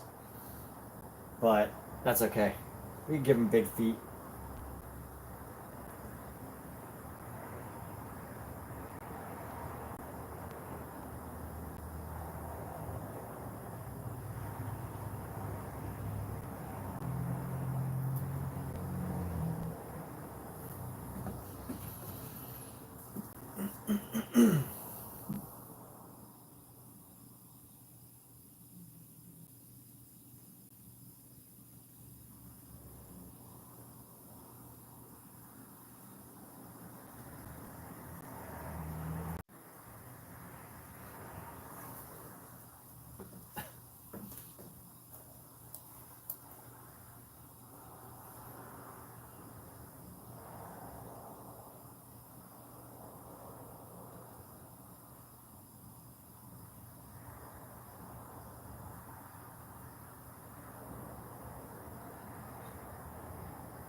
And often when I see paintings that are like super old, I often wonder like how much of the painting was like touched up by a very ambitious student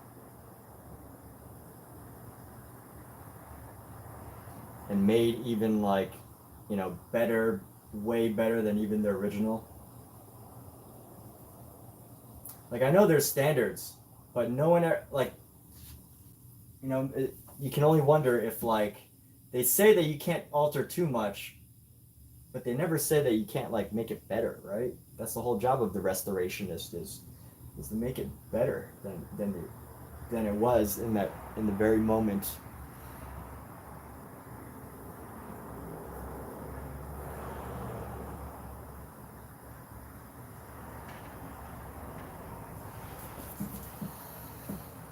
Hmm.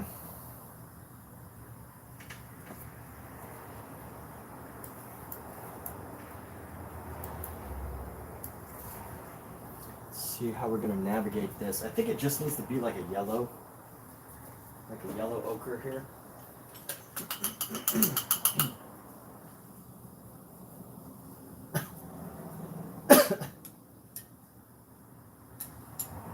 And it was done with some technique. There was some sort of brush technique or a palette knife technique that must have been used. Let's do a flat color of yellow ochre first.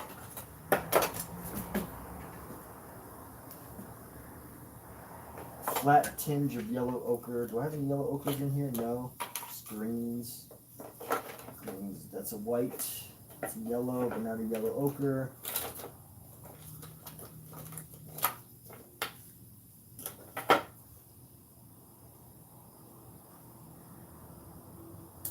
Maybe we could do with like a darkened yellow. Yellow ochre. I need yellow ochre. Here we go. Got a yellow ochre. Why am I worried about finding yellow ochre?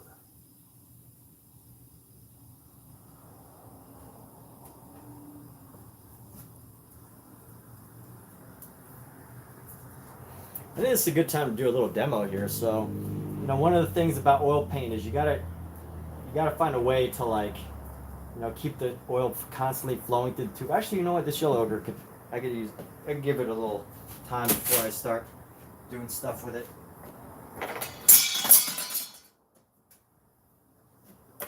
I was gonna squeeze the tube, but no need yet.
go like this. So bring this in.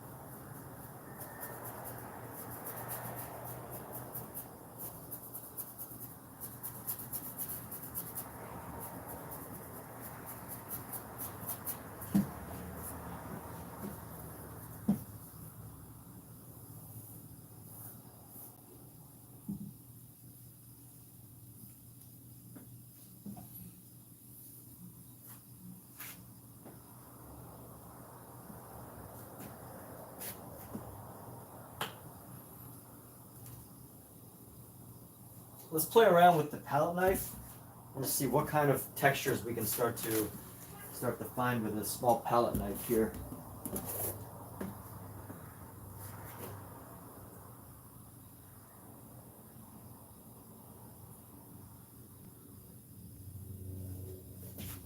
Starting with some little turquoise.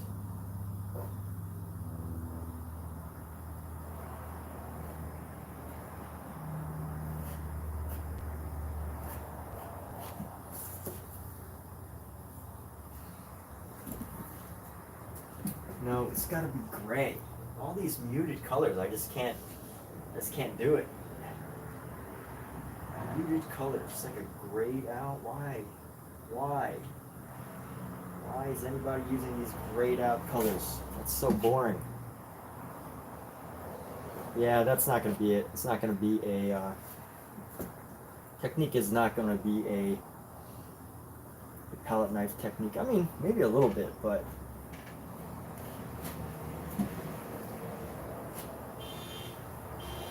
maybe a little, but not really.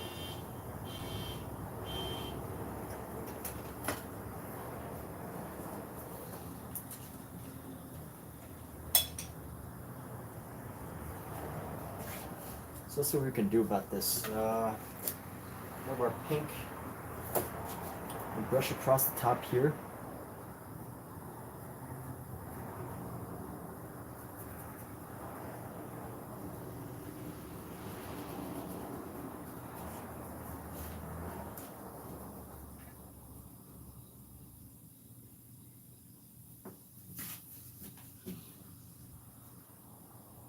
A muted turquoise, highlighted muted turquoise, right across.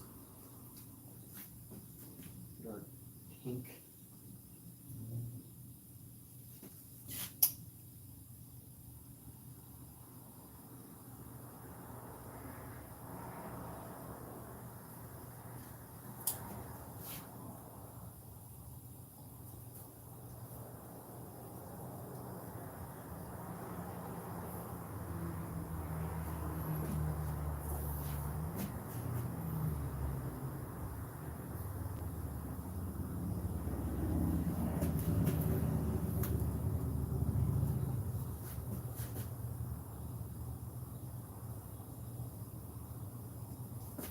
And then maybe up the value of this piece right here.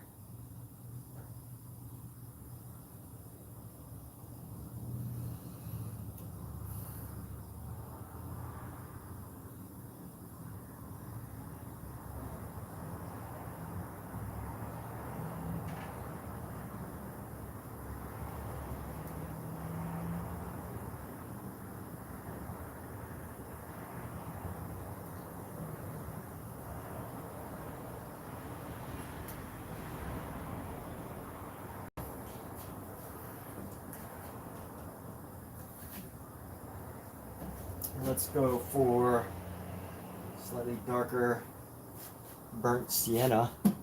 Just gonna blend this into here.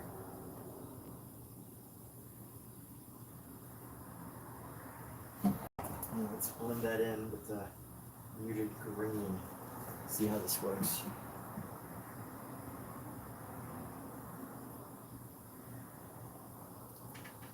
It's almost like watercolor, honestly.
Can y'all even see that? Oh yeah, you can't even see what I'm doing because the camera's too close.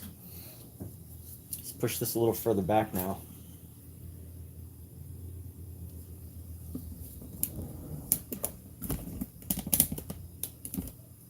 Maybe I should sit down. I think if I paint standing for at least 4 hours, I should be allowed to sit down for the next 4. Oh, that feels good. That feels nice to sit. All right, let's see.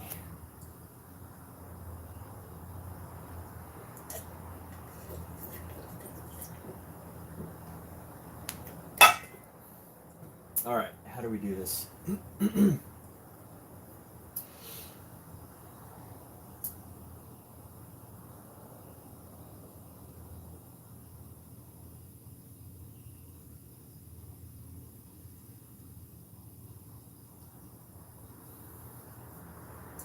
Bouguereau pulled out all the stops for this thing, for this painting.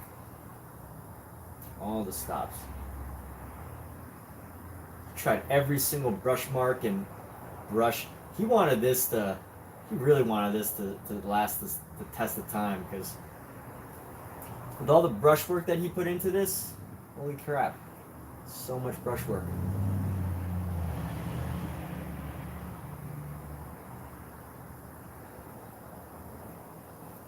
It's almost as if he was trying to say, like, you know what, I'm not a one-trick pony. I got all these brushworks that I can possibly do. I got 100 different brushworks that I can pull into here.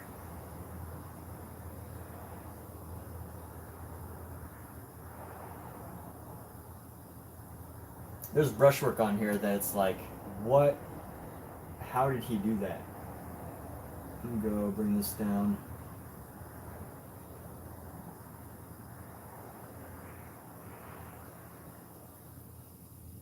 How did he accomplish some of these brushworks?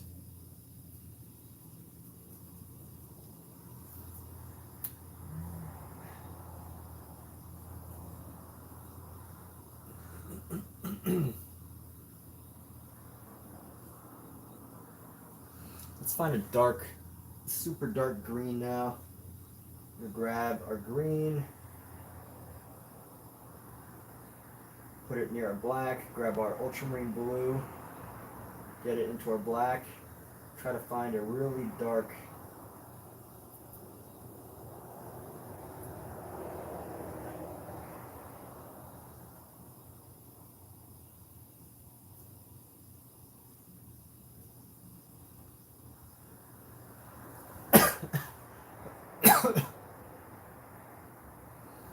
so let's actually, we're going to come right down here.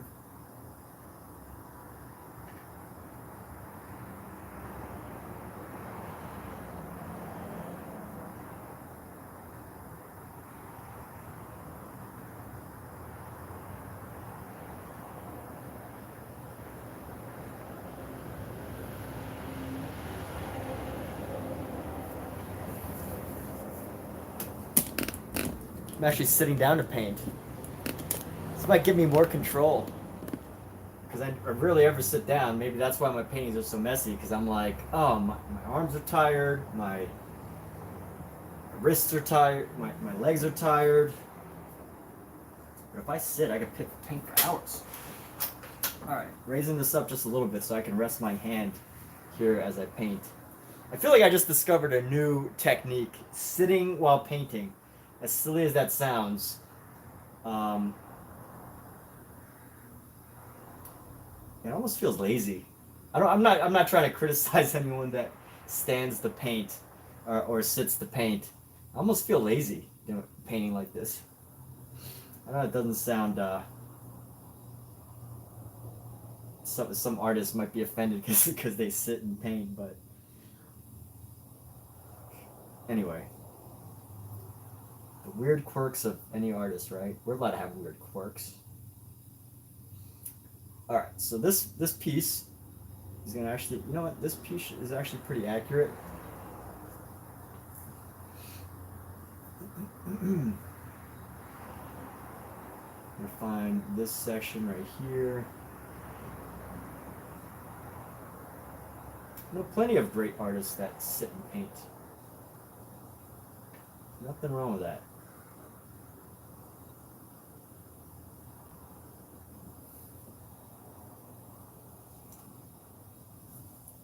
Alright, I need to switch gloves and wipe my eyes, rewash my hands, take a quick breather.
Okay, getting back to it.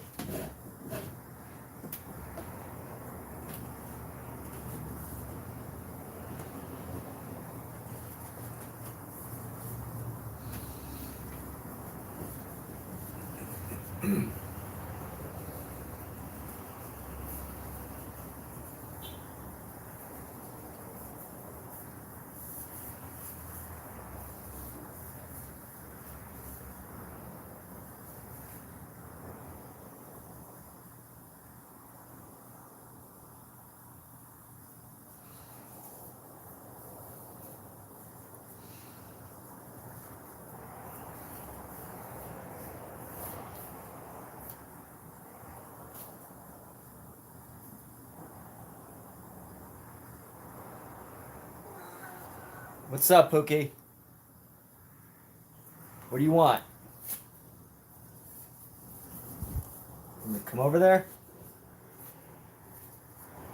You want some pets? Hold on, my cat is asking for some attention.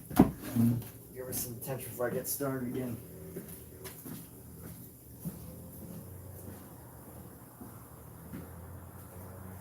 Come here, Pookie. Come here, my girl.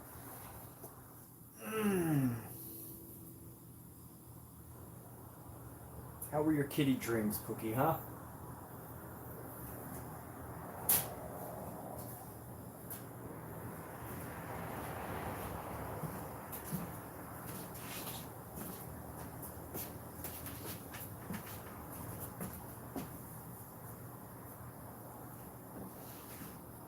Let's go meet the world. Let's go see the world. Ow, your nails, come here.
Okay.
Okay, let's get back to work. Back to painting. A little break. Isn't it prime time in the US of A? Yeah, I guess it kind of is. People just getting home from work. You could say that. You could say it's prime time, depending on what you mean by prime time. It's Thursday, too. Consider Thursday prime time. Thursday could be prime time, right? So let's go like this.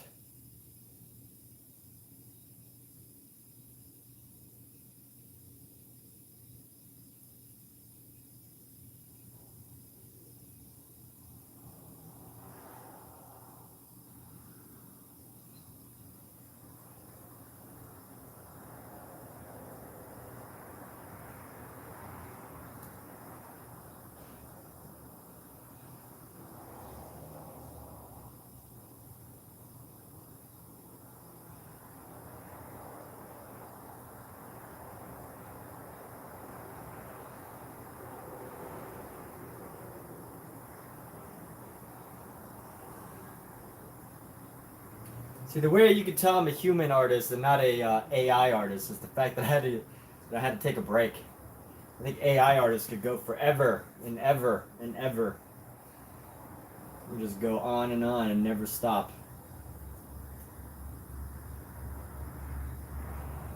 But as a human being, I need breaks.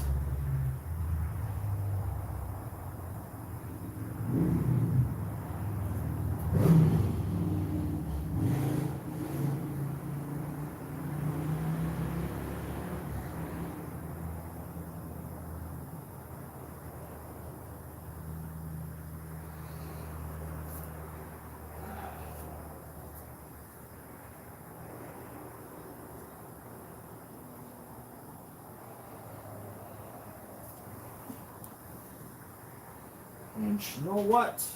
You know what I'm saying? This is what I say. Let's go cover this up. This section right here.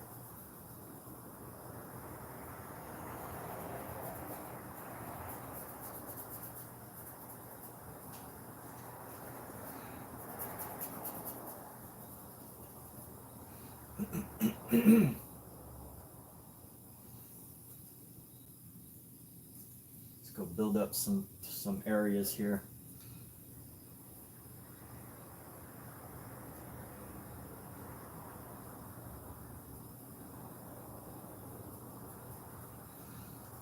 Go like right down here.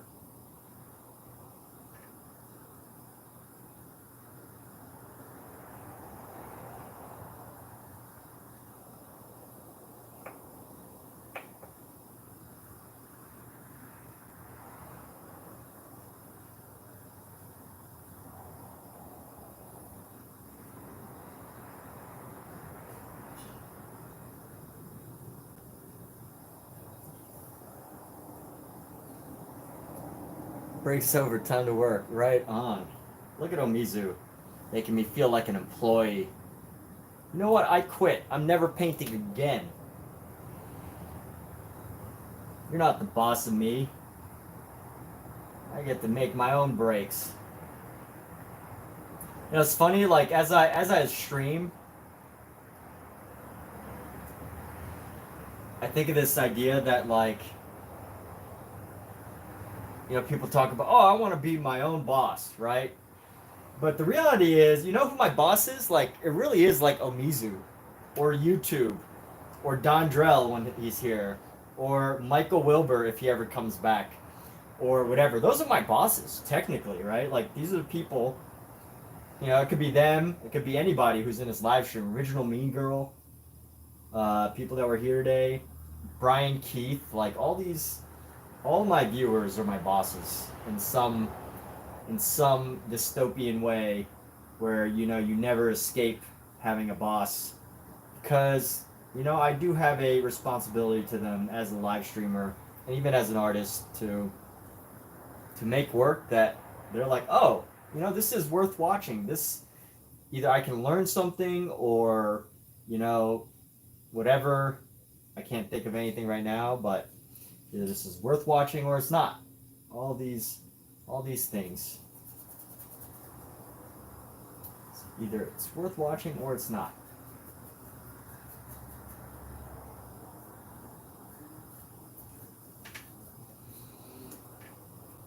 And here I am trying to figure out whether this is going to be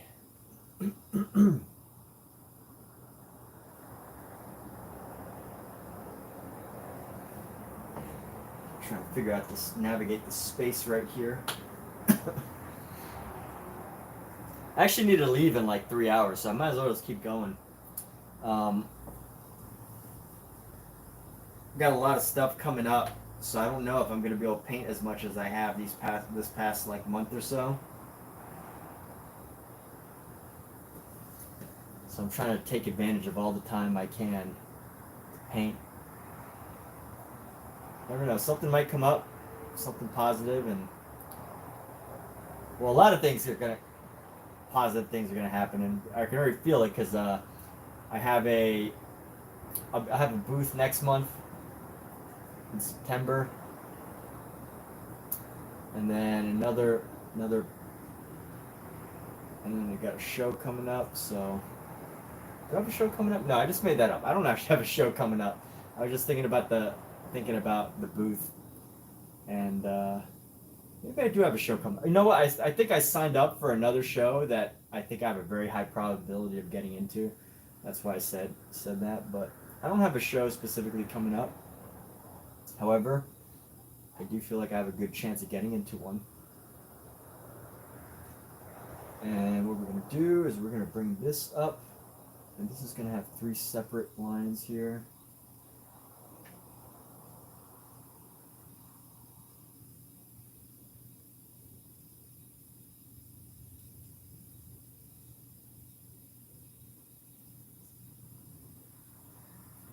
My arm's getting tired.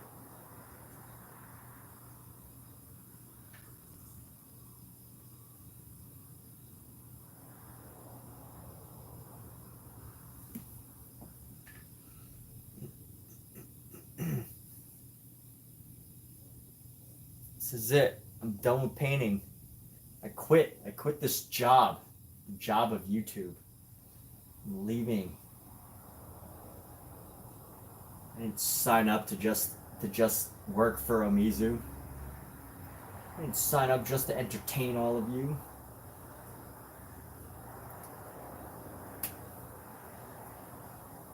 I am King Kong.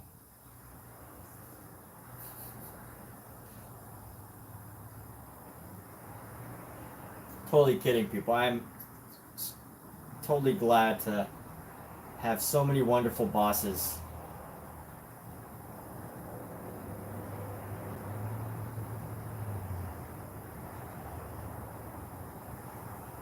I couldn't ask for any other bosses better than you wonderful people that visit my YouTube live streams.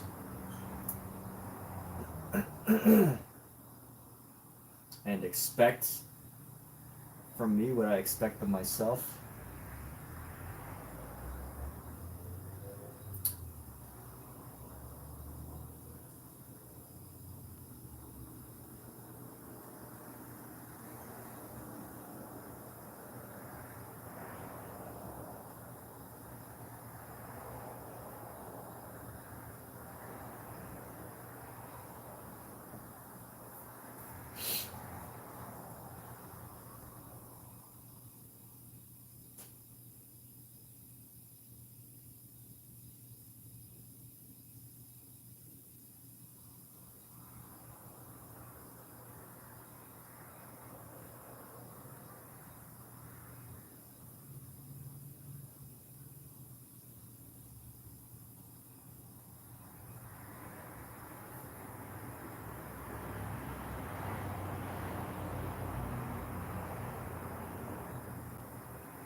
I need a vacation. I don't need a vacation. Vacations need me. I'm really engaged. I am really engaged with this painting. I'm very engaged with this painting. I love this painting.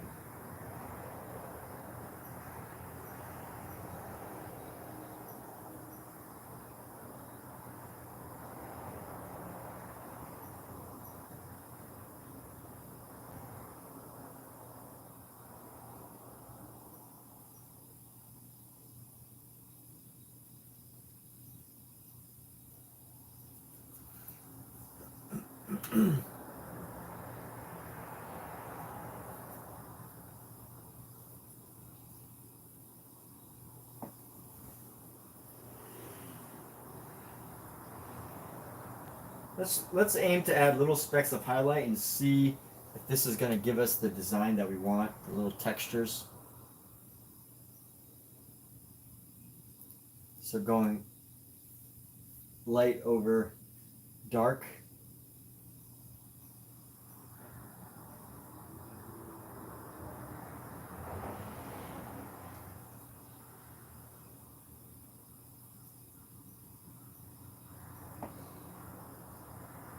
And then let's bring in a little bit yellow highlight on these, on this next one.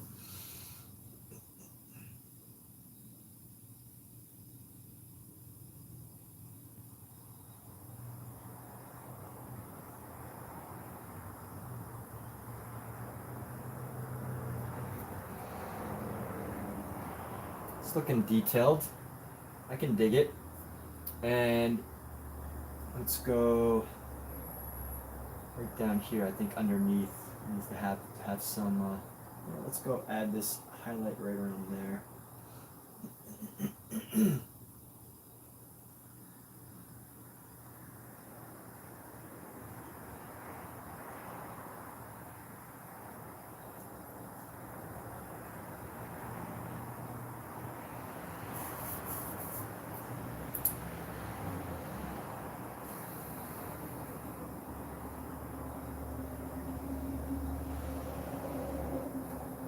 Honestly, really should be doing this last.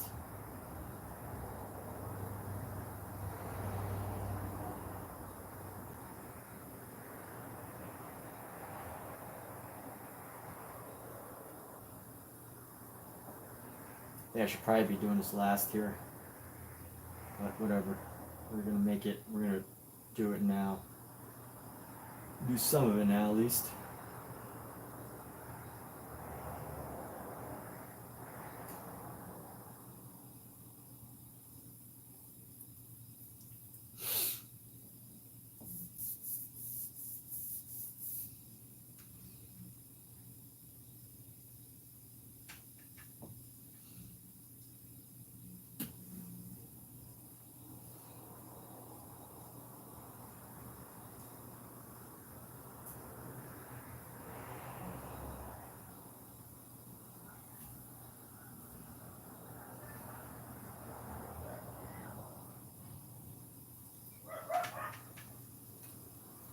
Try to find an ochre red here, and we're just gonna try to reduce the blackness of this area.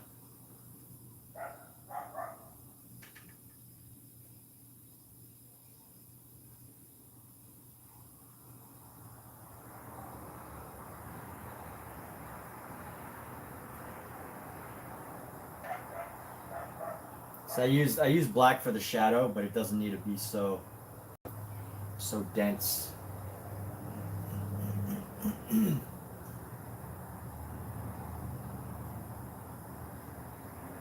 Let's actually find the shape of our foot here.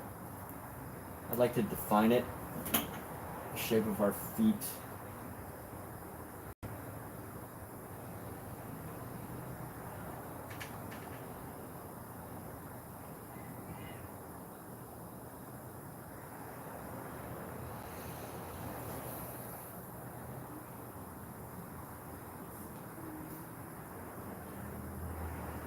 So the brush, this is a dark brown. Where can we put a dark brown here? We can actually blend it into here, right? Yeah, we can blend it right into here. Give this a blended brown look.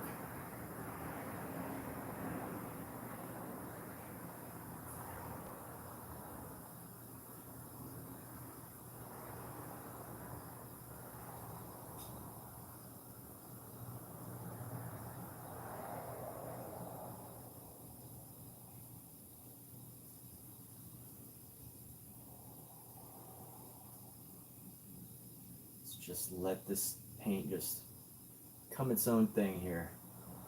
Bring it up, and then bring it down.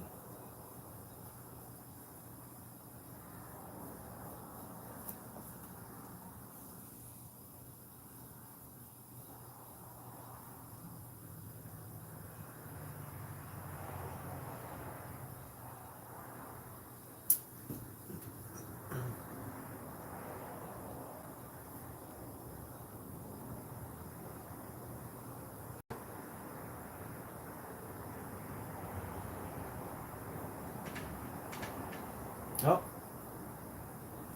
here's another issue. So this should actually be coming down pretty much like right here. Therefore, all this is a little too high.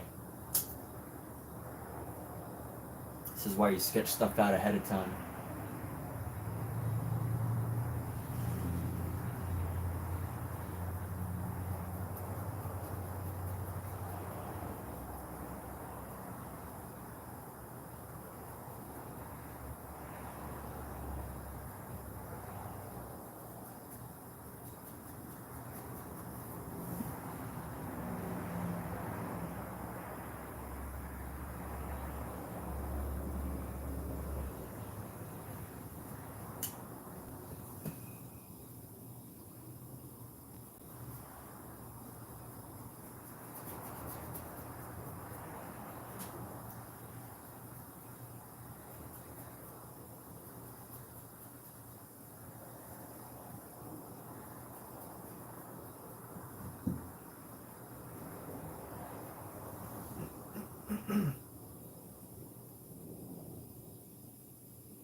Let's see.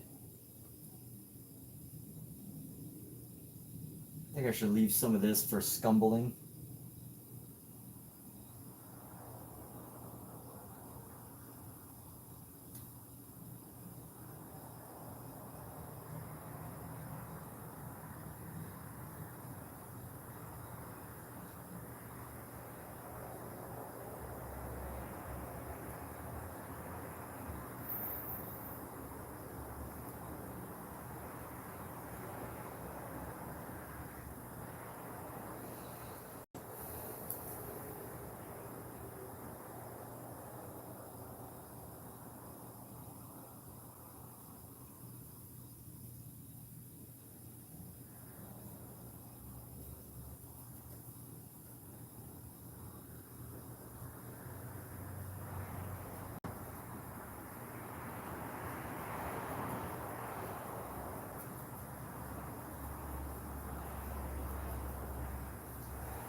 Excuse me, thank you. Excuse me, Gesundheit, thank you.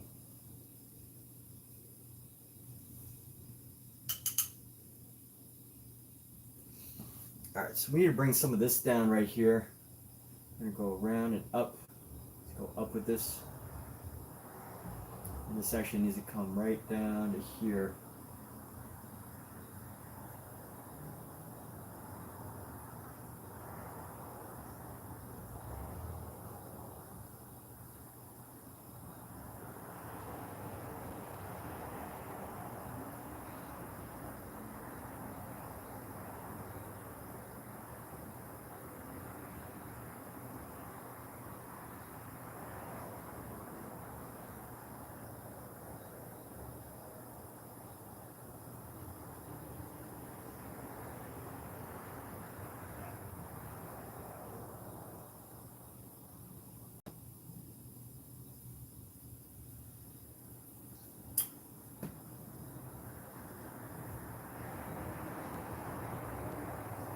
And then there needs to be another part of the pants that come right down here.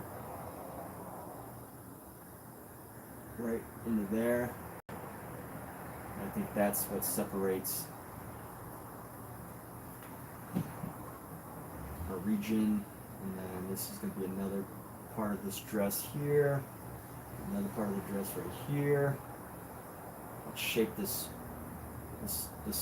whatever you call this thing. It's like a I don't know, it's like some fabric.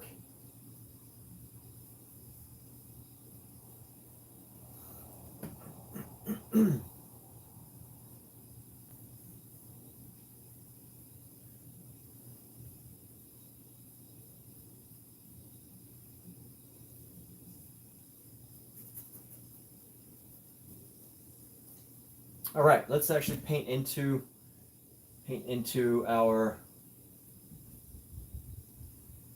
figure here. Let's grab a muted pink.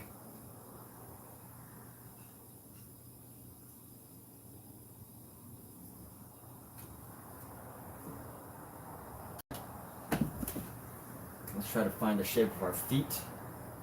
So this is going to come down. So we got this piece, and this is pretty much going to be like right here. So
Let's see, how's that foot look? Some improvements could be made, but I think we got the general gist of it.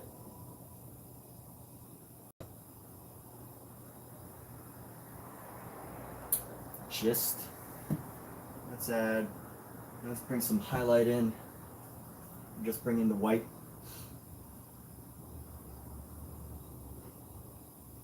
Just see how this starts to blend the foot down.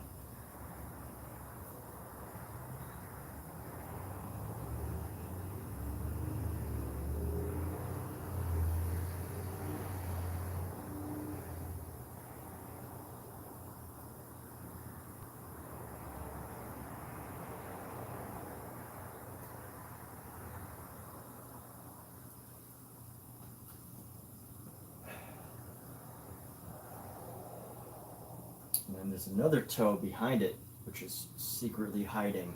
Oh yeah, let's go with this. Let's go with the pink.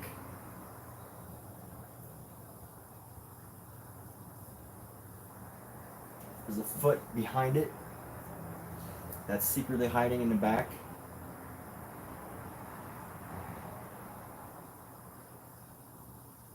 I didn't notice this when I first started painting this.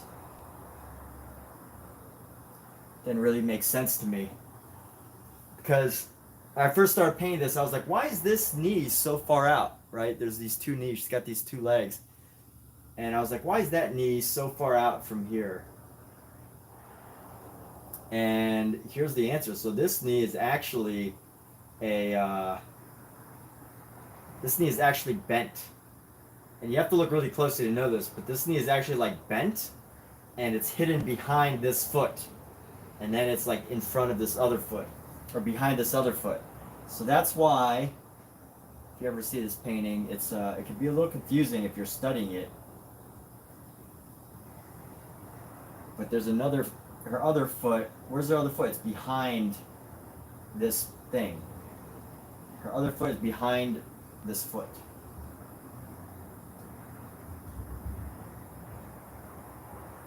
And the toe's a little ratchety, but you know what?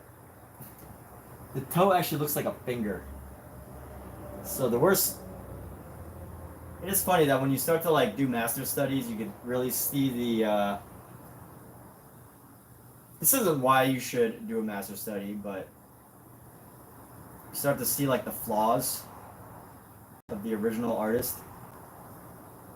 And it's just kind of funny. Because it actually looks like a finger. Like a very long finger. This person has a very long toe. And you know what? Let's bring in some black. I'm gonna bring in our ivory black here. We're going to create our shadows. So right into here. Let's get rid of this thing. Actually, you know what? It's gonna be a shadow coming down from this foot.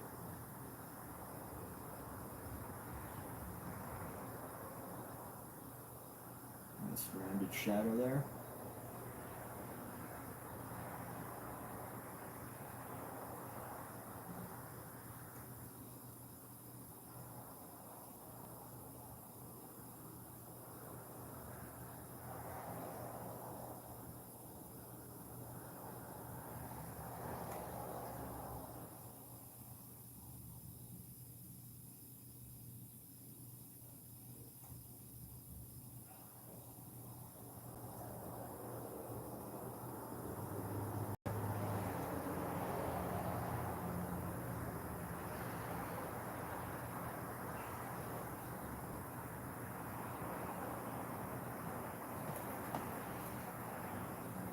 I'm just breaking up the shape around her foot.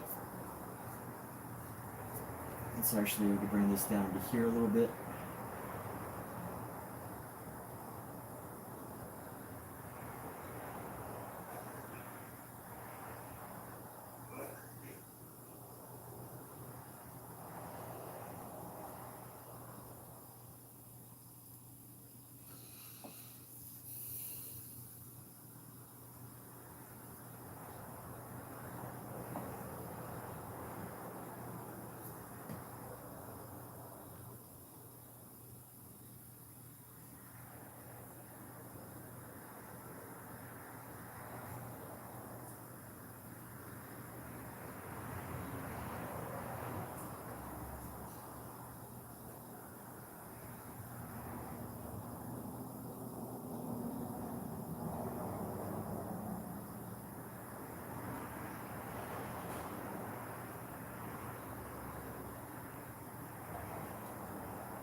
Let's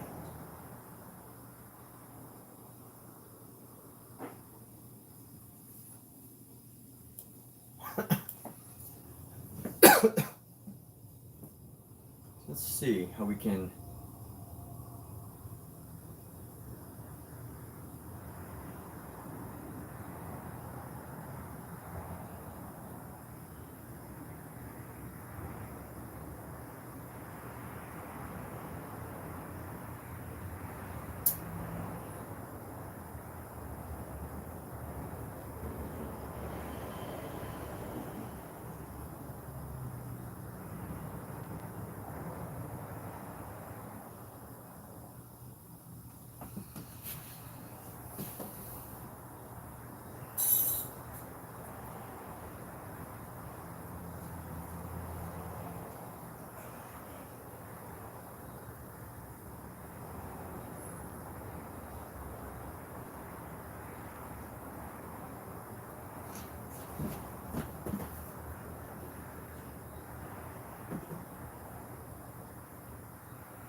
What's up, Scout? How you doing, bud?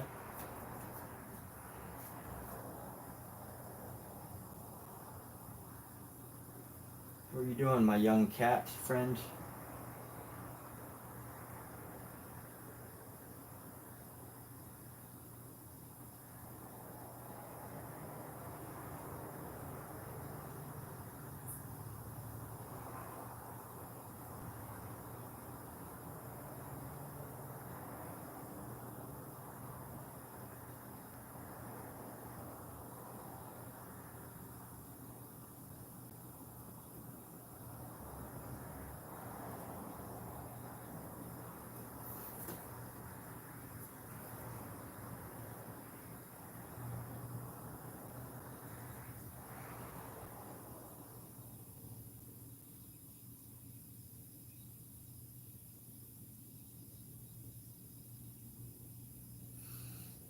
Hmm.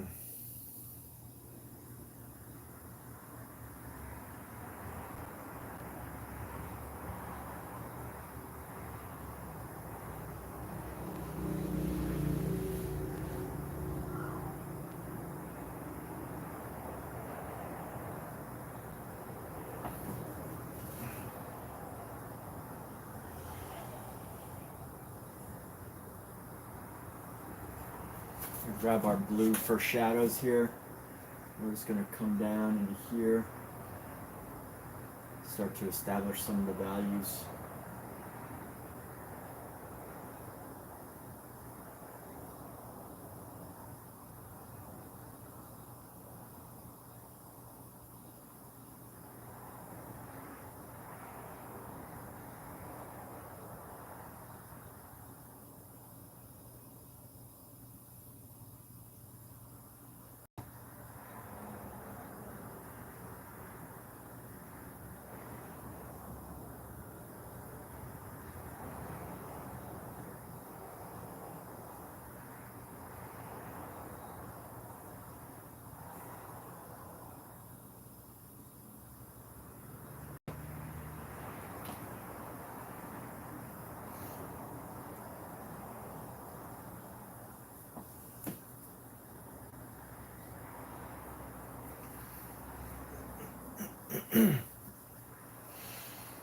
Let's go right up here. Honestly, I think these shadows should pretty much be black, but I can go over it later with that color. It's really dark under here. It's really dark under the body. Can you imagine?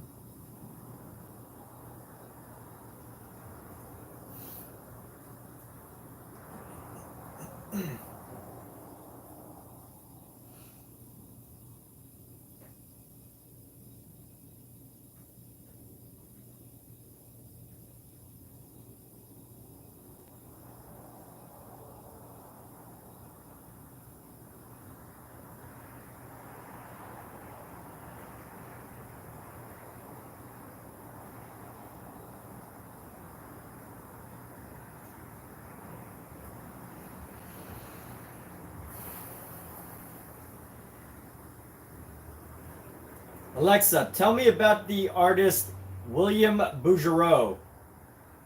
Exhibitors.com. During his lifetime, William Bouguereau enjoyed extraordinary success, with wealthy patrons and devoted followers in Europe and America.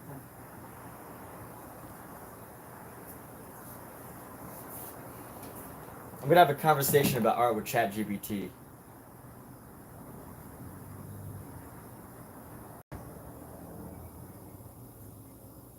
Did you know that ChatGPT has a voice function? Let's test out ChatGPT's voice function.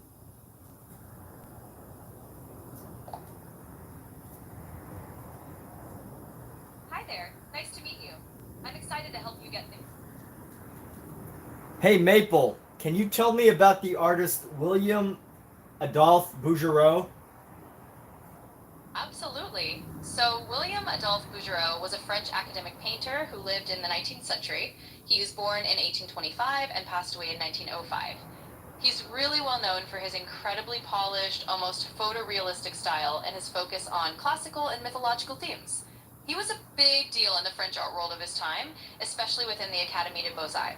Bouguereau's work often featured idealized and graceful figures, and he did a lot of paintings of nymphs, goddesses, and also scenes with children and peasant themes. In his lifetime, he was both celebrated and criticized, celebrated for his technical skill and beauty, but criticized by some of the modernists who thought his style was a bit too traditional. In any case, his legacy is pretty strong. A lot of people today still admire his work for its elegance. You're very welcome. If you have any more curiosities about Bouguereau or any other artists or anything else, just let me know. And just like that, Maple it is. Feel free to ask me anything else whenever you like. Continue on what you were saying about Bouguereau. Of course, Maple. So just to add a little more about Bouguereau, one interesting thing is that he was incredibly prolific. He produced literally hundreds of paintings over his lifetime, and he was a bit of a superstar in the 19th century art salons in Paris. He won a ton of awards and was really popular with collectors and patrons of the time. Another neat tidbit is that while Bouguereau was kind of seen as the epitome of academic art, which was all about tradition and refinement, he also taught and mentored a lot of younger artists. Even though the avant-garde crowd, like the Impressionists, rebelled against his style, he did have a lasting influence just through his teaching and the sheer volume of his work. So overall, he's one of those artists who really represents that classical academic tradition of the 19th century, and his works are still admired for their beauty and craftsmanship today. Tell me about some of his best, most well-known paintings. Absolutely, Maple. So a few of Bouguereau's most famous and well-loved paintings would definitely include pieces like The Birth of Venus, which is this beautiful mythological scene of Venus rising from the sea. It's super iconic and really shows off his skill with painting the human form. Another really famous one is Dante and Virgil, which was a bit more dramatic and shows a scene from Dante's Inferno. It's got a darker vibe and highlights his ability to handle these kind of intense literary themes.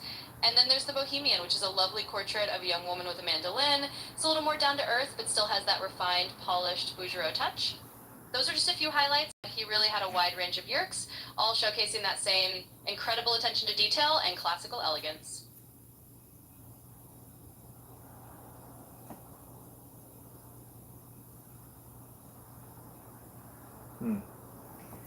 Can you show me a picture of his most well-known paintings? Absolutely. Let me pull up an example for you. Give me just a second.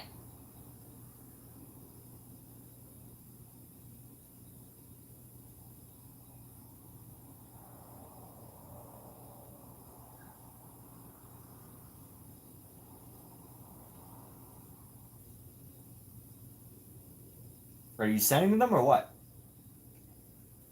Yes, I'll grab an image for you. Just a moment while I find a nice picture of one of Bouguereau's famous works so you can take a look.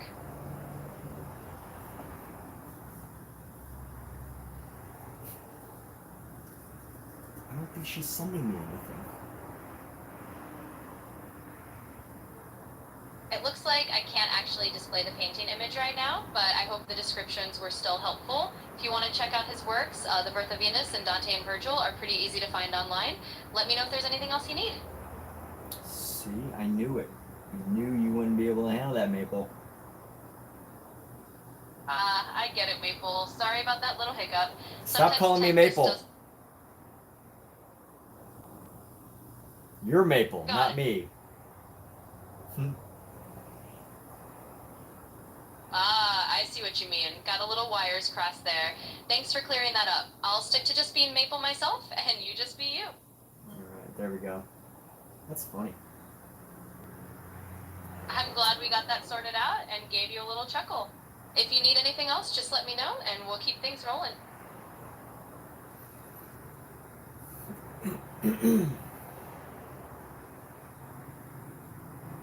Totally here for it. Whenever you need a laugh or just some info, I'm on it.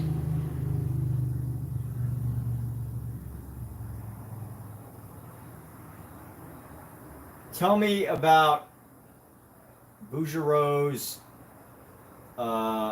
mentors. Absolutely. So Bouguereau definitely had some influential mentors along the way. One of the big names in his training was Francois Edward Picot, who was a well-respected academic painter of the time. Picot was known for his historical and mythological scenes, and he really helped shape Bouguereau's classical style and attention to detail. Bouguereau also studied at the École des Beaux-Arts in Paris, which was basically the premier art school for academic painting back then. So he was definitely immersed in that whole world of traditional formal training and had a lot of... Continue. And that's a little... Continue.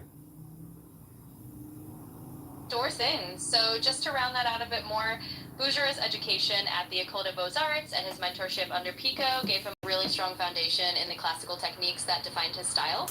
It also helped him build a reputation that really aligned with the academic art world of the 19th century.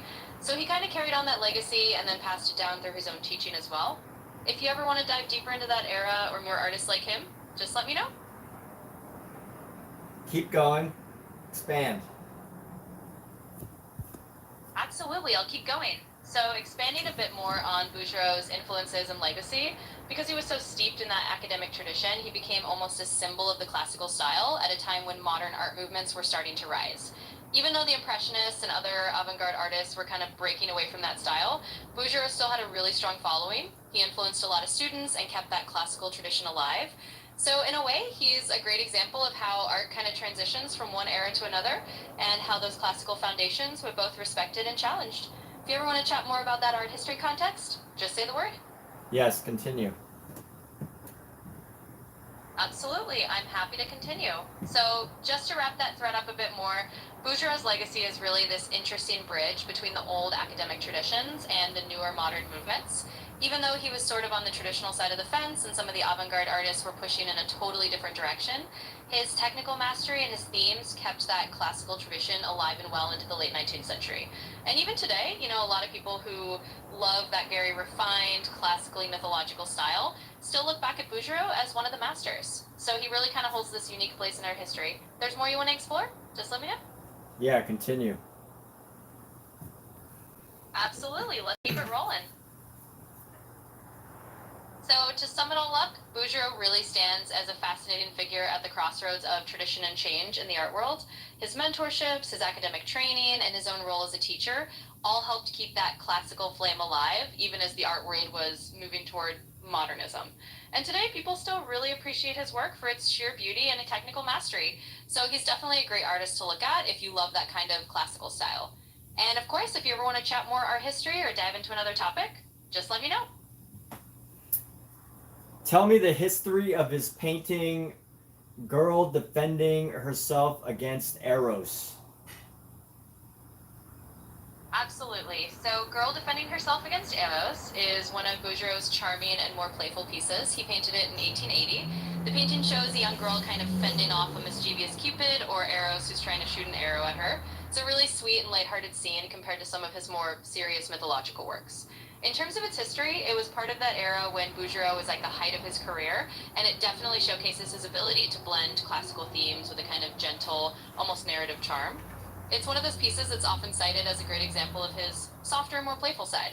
And today it's still pretty popular and often reproduced because people love that kind of whimsical take on classical mythology.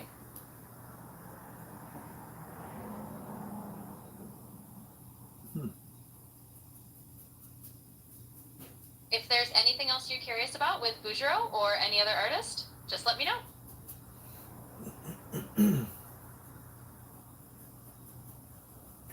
And of course, if there's anything else you want to dive into, Just say the word. I'm always here to chat more art or anything else that comes to mind.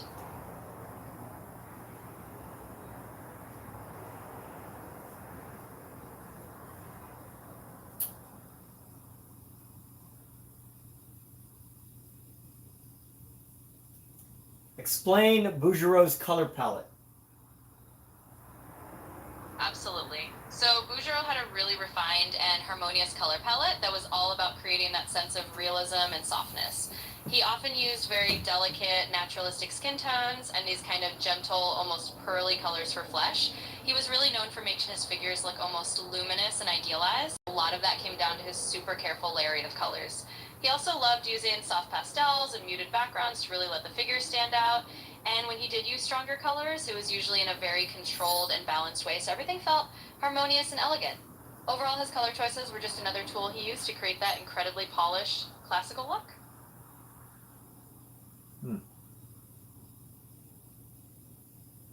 If you have any more questions or want to dive into another aspect of his work or anything else, just let me know.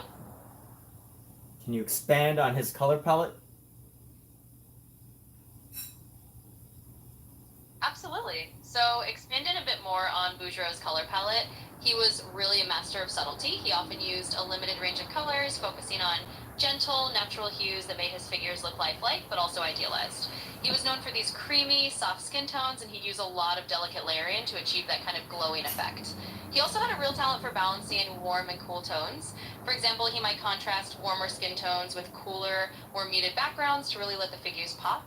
And when he did use richer colors, like in fabrics or drapery, it was always done in a really controlled, harmonious way. And that's really how Bouguereau created those beautifully harmonious and lifelike paintings, just by carefully layering and balancing those subtle colors. If there's anything else you're curious about, just let me know.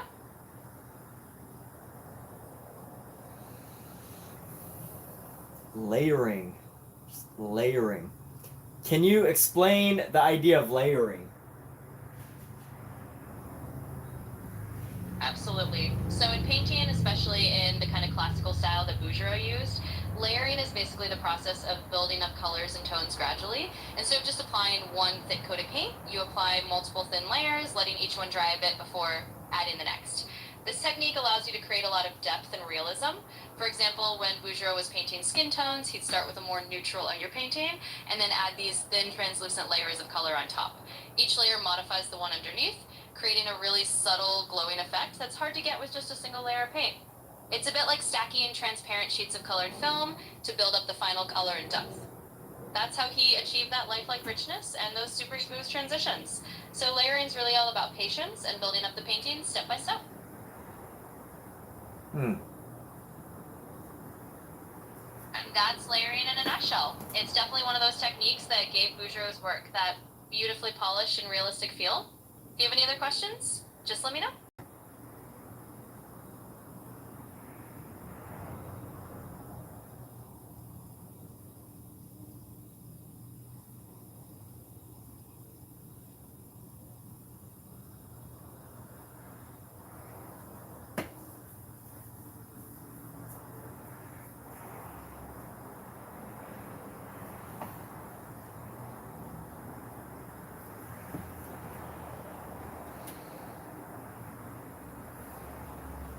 Let's go with a highlight here. Absolutely, happy to highlight that. So really, layering is one of those cornerstone techniques that gave Bouguereau's paintings their signature smoothness and realism. It's all about patience and building up those subtle transitions layer by layer to create that luminous effect. And it's a big part of why his figures feel so lifelike. So that's the highlight. Let me know if you need anything else.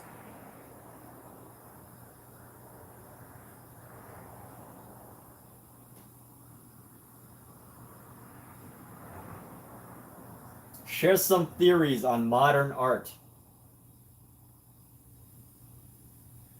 Absolutely. Modern art is such a rich field with a lot of different theories, so I'll just give you a quick overview of a few key ones. One big theory is the idea of abstraction and the move away from representing the world realistically. Artists like Kandinsky or Mondrian believe that art can express deeper spiritual or emotional truths by focusing on shapes, colors, and forms rather than trying to mimic reality. Another key theory is the idea of conceptual art, where the concept or idea behind the artwork is more important than the final visual product. Artists like Marcel Duchamp, or later on Yoko Ono, relinquished the boundaries of what could be considered art, focusing on the idea itself as the art form. Then there's the whole realm of surrealism, with artists like Salvador Dali or Rene Magritte, where the theory was about exploring the unconscious mind and dreams, creating these fantastical, often bizarre scenes that challenge our sense of reality. So those are just a few major theories. Modern art is full of these different approaches that really open the door to all kinds of creative expression. Let me know if you want to dive into any of those more. Yeah, keep diving.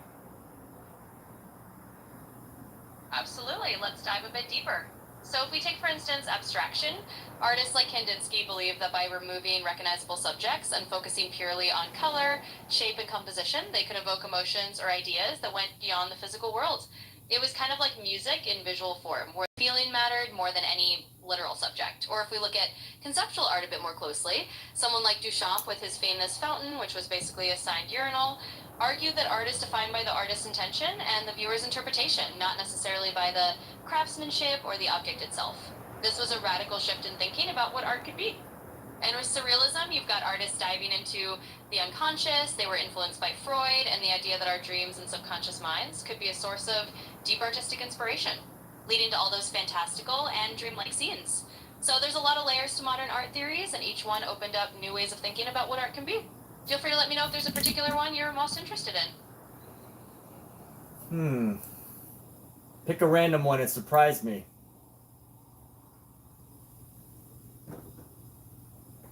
All right, let's pick a fun one. How about we dive into Dadaism? It's a really quirky and surprising movement that emerged around World War I. Dada artists basically embraced absurdity and nonsense as a way of rebelling against the conventional art world and the societal norms they felt led to the war. One of the hallmarks of Dada was its sense of humor and its embrace of chaos. Artists like Hugo Ball or Tristan Tara would create performances, poems, and artworks that were deliberately nonsensical. Think of it as almost like the punk rock of the art world at that time, just totally breaking rules and doing things that didn't make sense on purpose. So there you go, a little surprise dive into the world of Dada. Let me know if you want to explore anything else. Keep going. Just pick another one. Absolutely, let's dive into another one. How about we talk a bit about abstract expressionism? This is a movement that really took off in the mid-20th century, particularly in the United States, with artists like Jackson Pollock and Mark Rothko. Abstract expressionism is all about spontaneity, emotion, and the act of painting itself. So instead of focusing on a specific subject, these artists were really interested in expressing their inner emotions directly onto the canvas. Pollock, for example, is famous for his drip paintings, where he'd literally fling or drip paint onto a canvas on the floor, creating these dynamic, energetic patterns. Mark Rothko, on the other hand, created those large floating blocks of color that are meant to evoke deep emotional responses. The idea here is that the viewer gets drawn into this color field and has a personal, introspective experience. So abstract expressionism is all about emotion, spontaneity, and letting the paint and color lead the way. Hope that one was a fun dive for you. It's alright. Could be better. Hey, no problem at all. I'm always here to keep digging until we find something that really clicks. Just let me know if there's a particular angle or another argument you're curious about, and we'll keep exploring.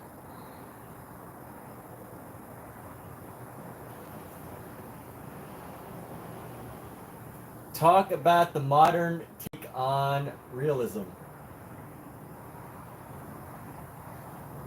Absolutely, let's dive into that. So modern realism, or sometimes called contemporary realism, is basically a continuation of the realist tradition, but with a fresh, modern twist. While 19th century realism was all about depicting everyday life in the world as it is, contemporary realists often blend that same attention to detail with modern themes, or even a bit of conceptual edge. You've got artists... Continue. And that's... Sure. So just to continue that thread, modern realism often pushes the boundaries by incorporating contemporary subject matter, things like urban life, social issues, or even the impact of technology. Some contemporary realists might use photographic references to achieve almost unbelievable levels of detail, making their paintings look like high-definition snapshots. But it's not just about technique. A lot of these artists are also exploring the realities of modern life, so you get this mix of classical realism with very current themes. It's like taking that old-school dedication to detail and applying it to the world we live in now. So that's the modern twist on realism, meld in the best of traditional techniques with the issues and imagery of today. Okay. I'm glad that was helpful. If you have any more curiosities or want to jump into another topic, just let me know.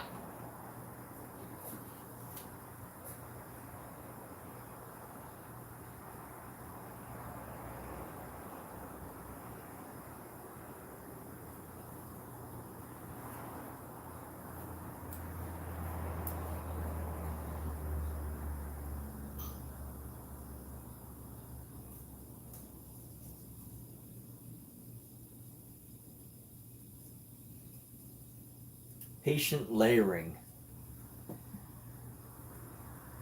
Absolutely. It's all about that patient layering, just like we talked about before. In modern realism, that same careful buildup of layers still plays a big role in creating those incredibly lifelike details. So it all ties together. And if you ever want to chat more, just say the word.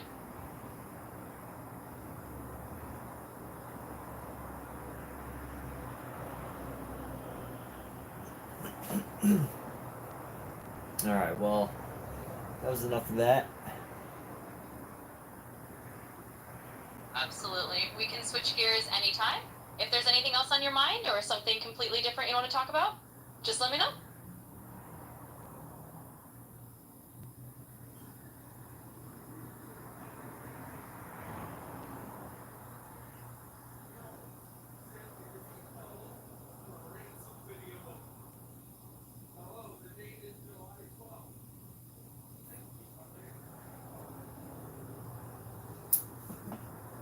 Whew. How can we layer this better?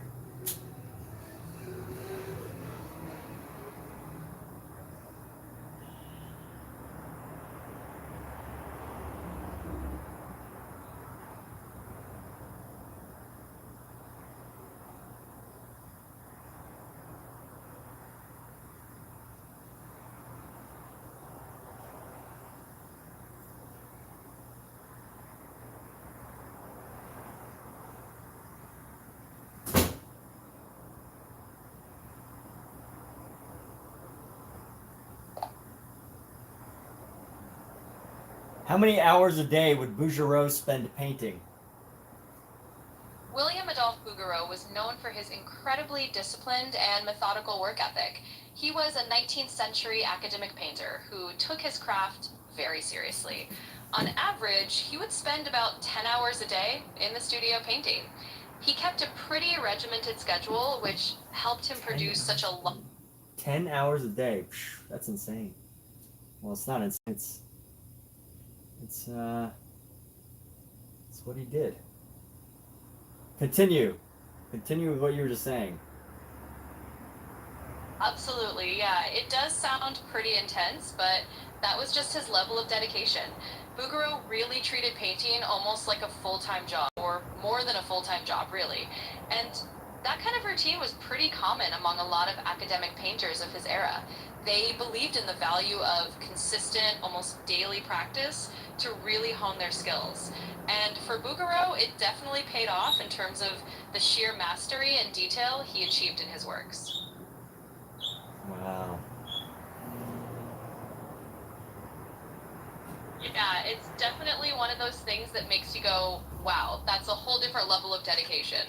But it's also kind of inspiring in a way, right? Just to see how much someone can commit to their craft and what comes out of it. So, if anything, it's a nice little reminder that that kind of steady dedication can really lead to some amazing results.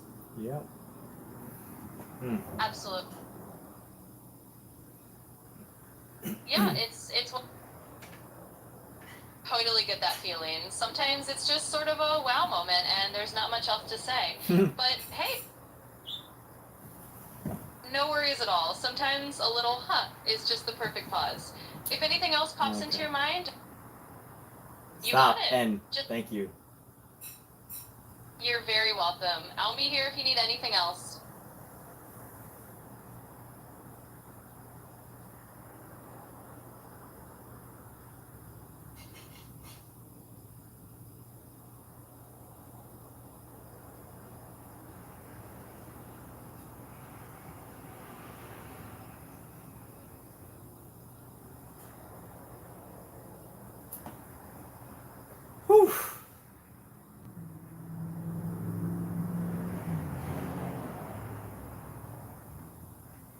10 hours. My goodness. 10 hours of painting a day. Supposedly. What a committed artist.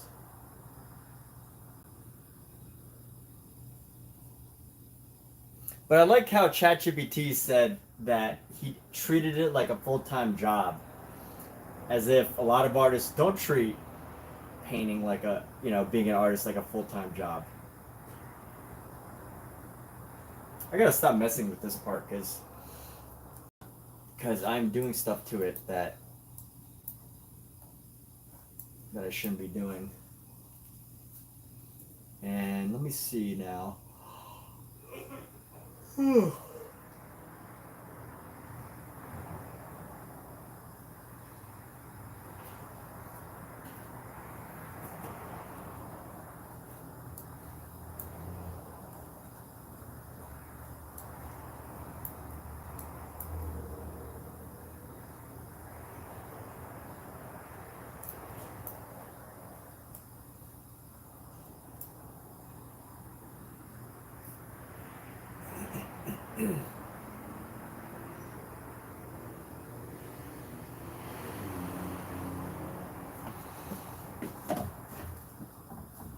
Alright, let's clean this brush off. We're gonna get back to standing painting.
Let's drop this down a little bit.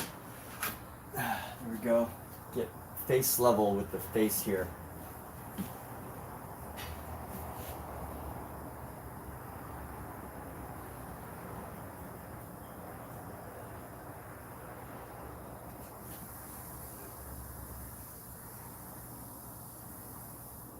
Where do I even begin with this?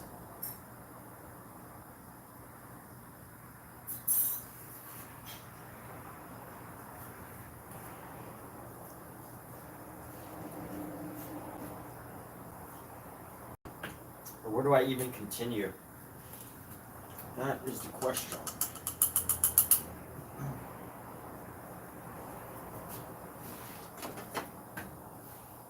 Let's see how I can work this face here. Let's update the area around the eye. And go with like a darker, diffused yellow.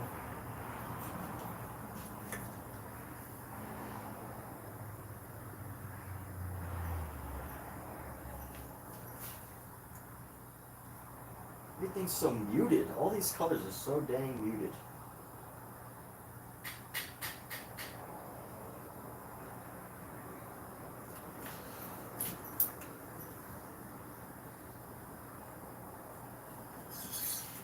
A little bit darker.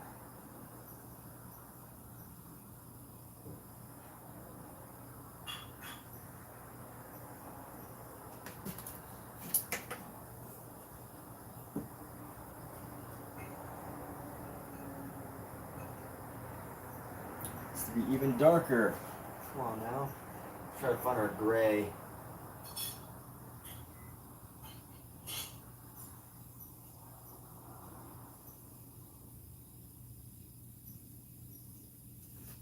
Gray it out a bit.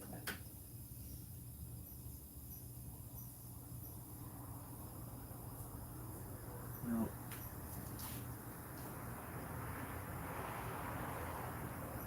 It's hard finding this color here. You know what? This actually works a little bit better.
Hello?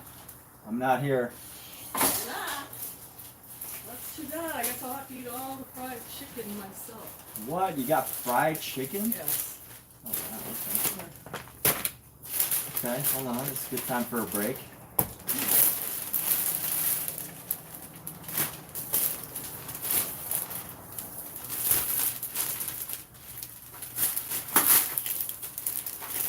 Oh, it smells so good.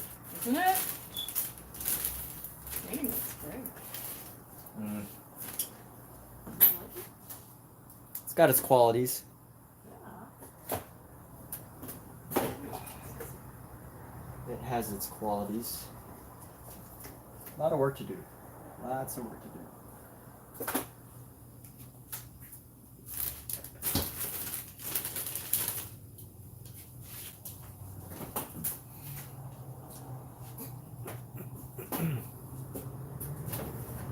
Alright.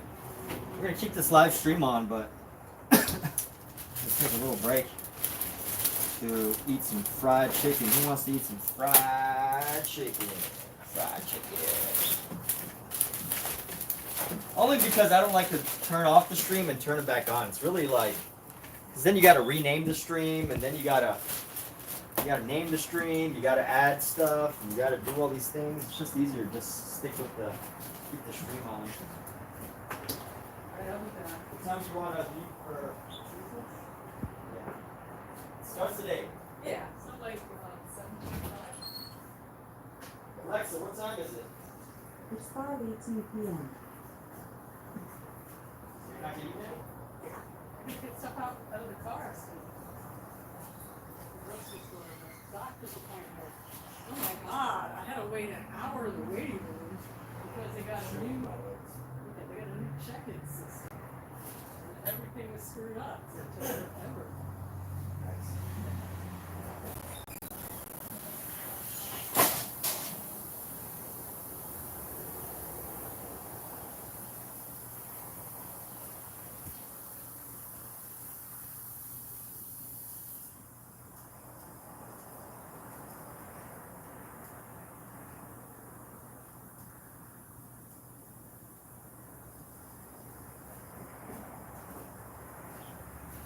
Cookie, you trying to steal the chicken? Chicken ain't for you. Chickity chicken ain't for you, Cookie.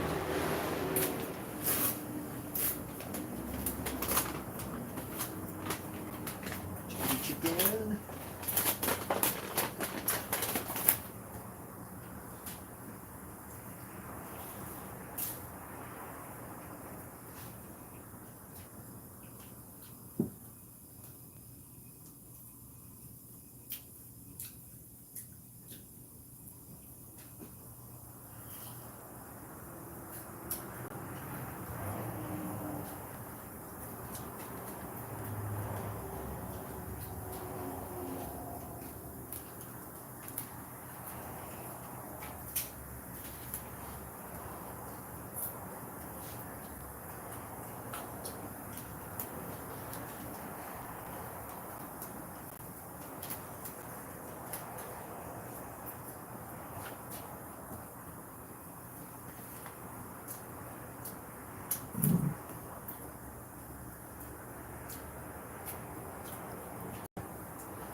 Yeah, Boogie, come here. Is it hard, right?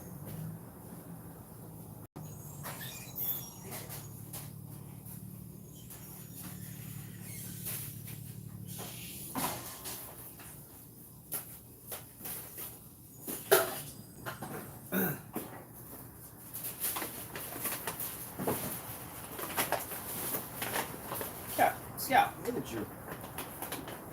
Your cute face. Look at that little cute little face guy. Started already, huh? I started already.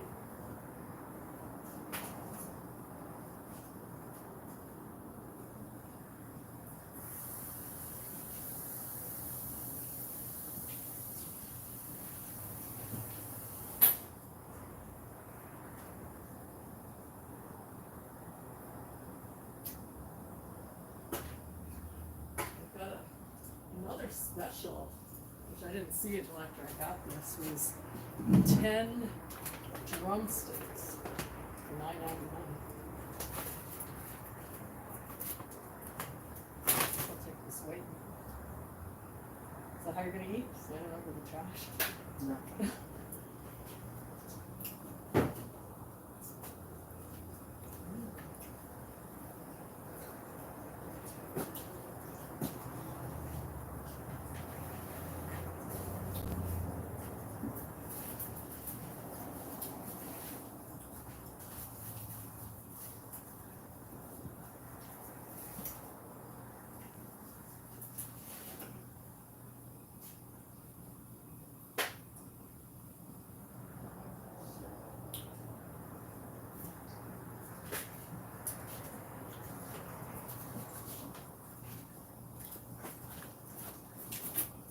Safe to say you prefer the white meat, right?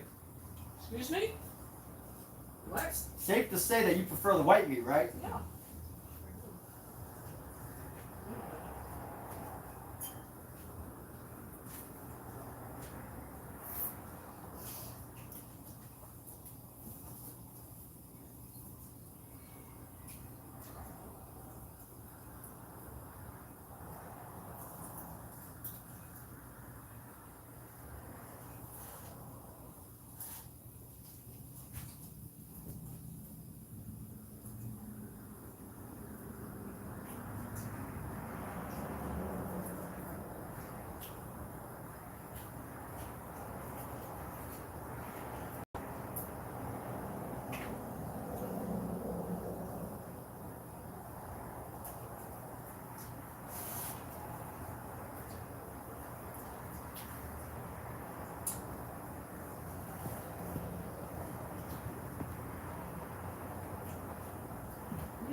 Forgot about the stuff in the dryer.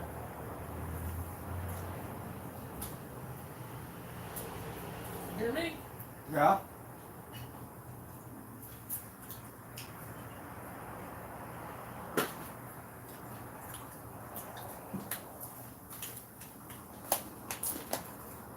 So you want me to go get it?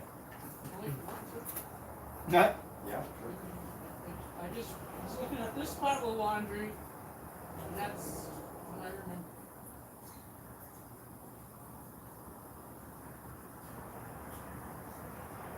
Hey.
You only want the white meat?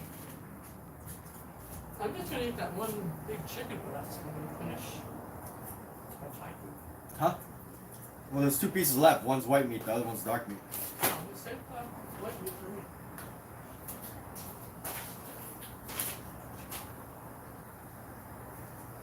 Yeah, what are you doing?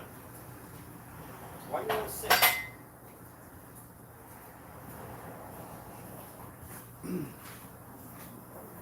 Eating for food. Yeah, they clean everything up. What do we do?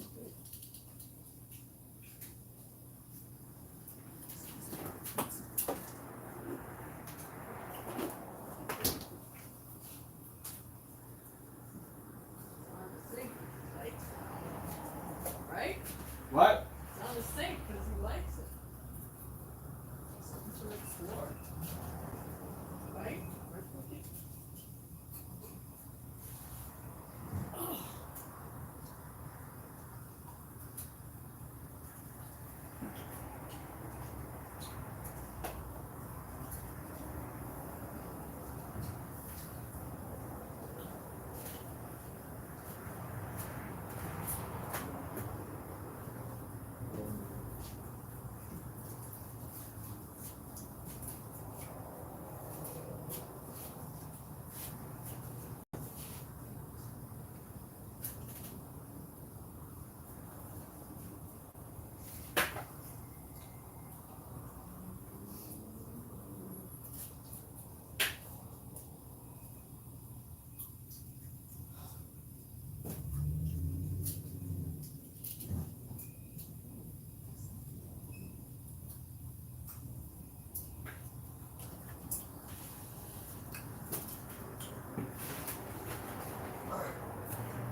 What's up?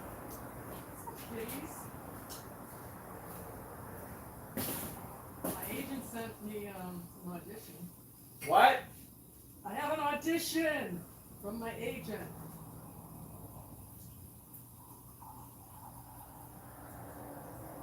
My face burns from the boiling. Oh no.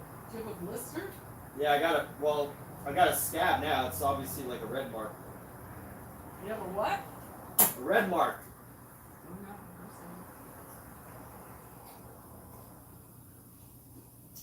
no. I'm sorry. Cookie, behave. Alright, we'll be back in a few moments.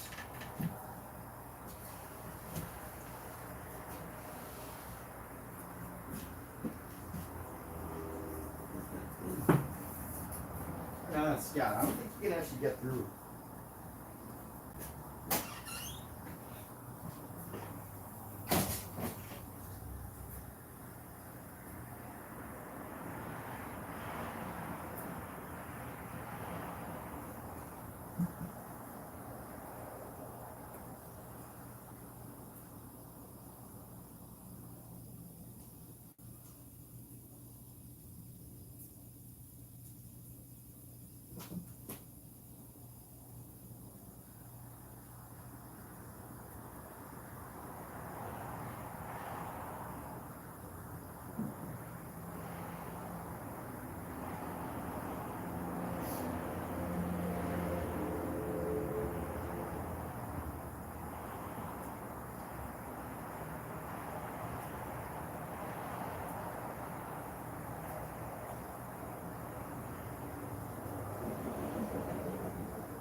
Pookie. Oh, Scout, get back inside. Get in there. How did you get out? Huh? How did you get out? Got through the hole. You're supposed to block it. I know, but I was kind of curious if he could still get out. Yep. Plenty of room, too.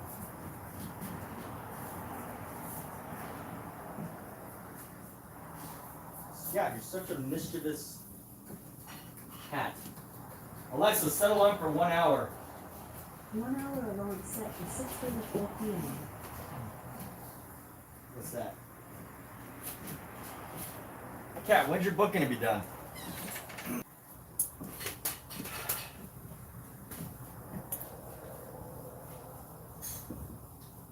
Kathleen, What? when's your book gonna be done? What? I said, when's your book gonna be done? Okay.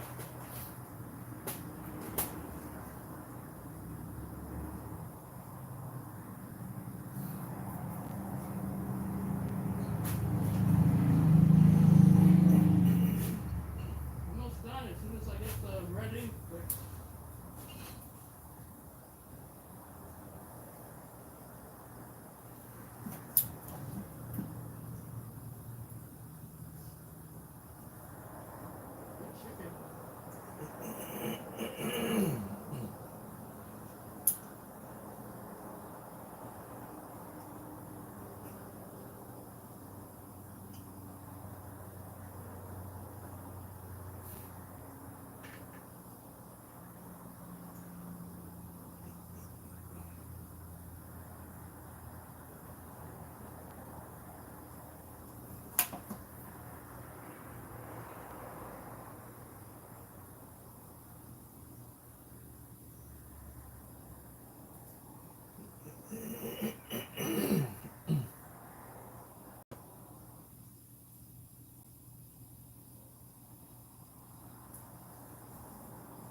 Hmm.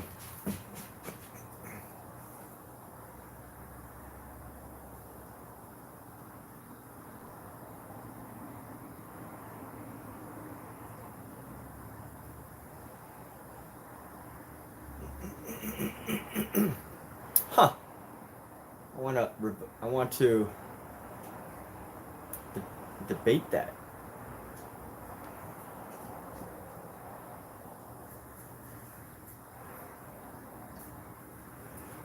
It says the previous live video will start playing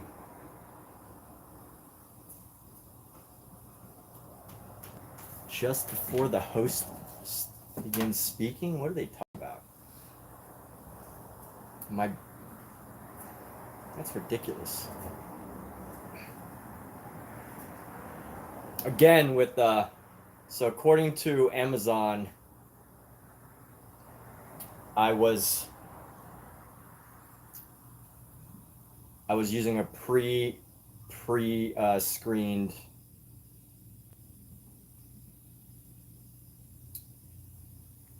pre-recorded live stream. So I guess with Amazon, you're not allowed to like step away for more than like 5 minutes, I guess. I don't know. Or someone reported me, maybe. But no one reported me on YouTube. Thank you. Reported me for not being here. This is very much live. Like, how can you... People didn't even bother to interact and ask if I was here. They just shut down my stream. What kind of people? These people. That's why I left TikTok. But Amazon Live's not even... I don't know. Hasn't been too profitable.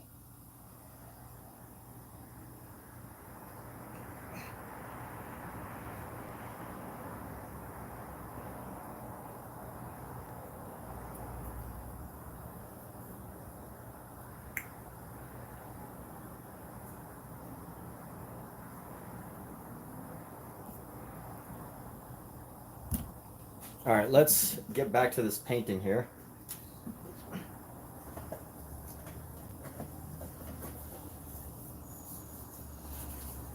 Whew.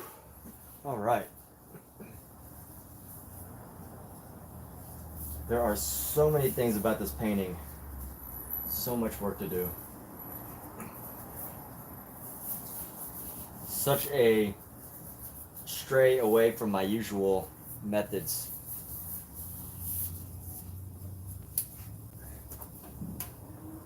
And it almost feels overwhelming, but you can't allow that to stop you. Let's see. You know what? Some stuff I can actually do right now.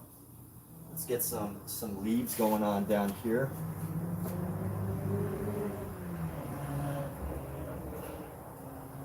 So we're gonna come right into here and then get a leaf going.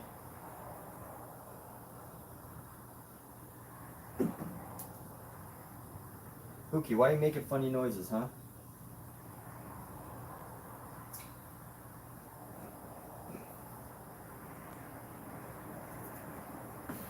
Now let's get one with a bit more yellow ochre in it. Let's get one with a yellow ochre.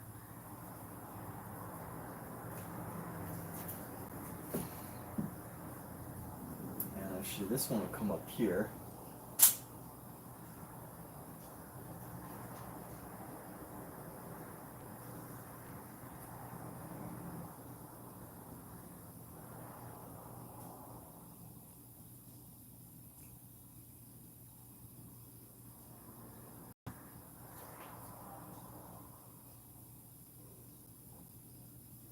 And here we go. So, getting this painting going.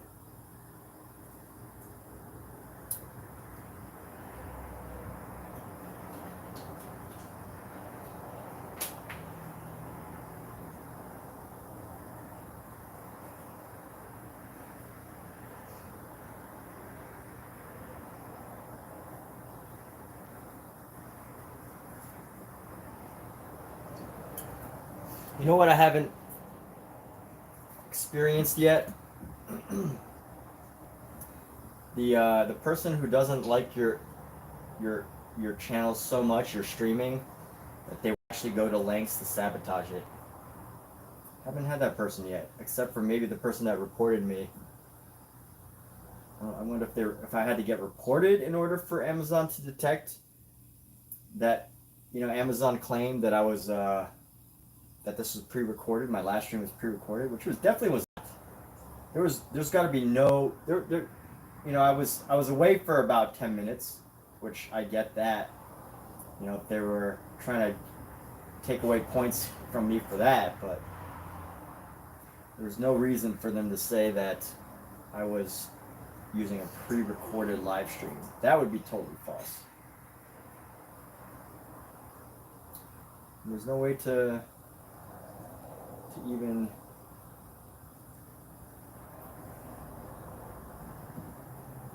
make your case.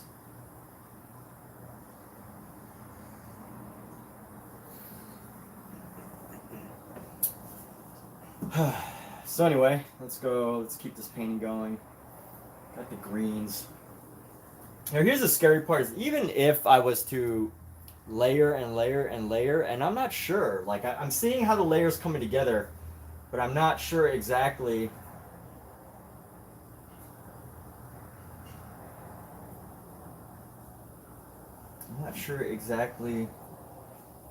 how,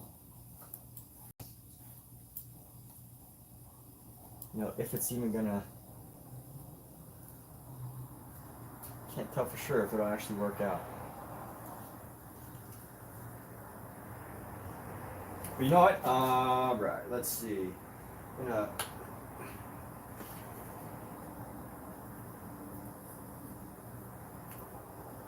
Going to widen her chin a little bit, make it more round. Still a little bit like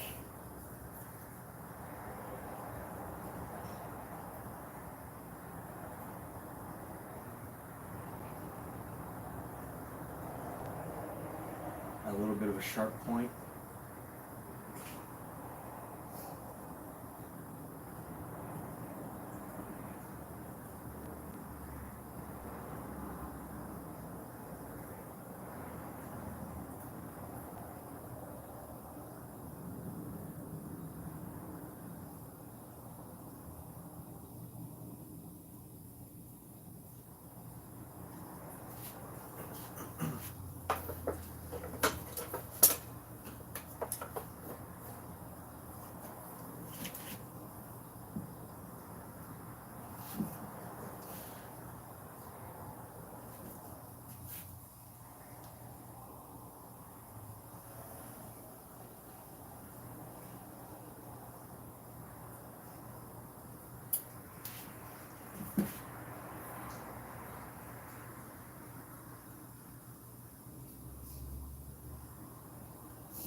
Let me go with a smaller brush. Let's go a little bit smaller.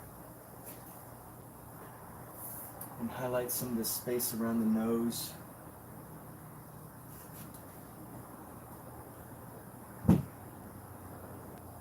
Alexa, what time is it? It's 5:45 p.m. 5:45. Okay.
Can we put that in the kitchen?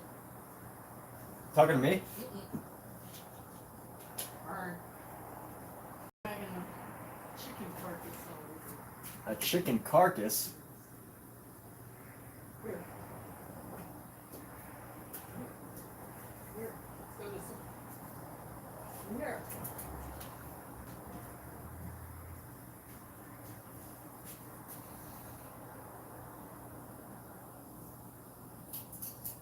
Come here. Come here. Yeah, come here. Come.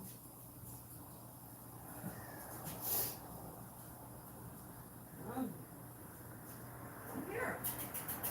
Let's eat it. It's in the kitchen table. Living room.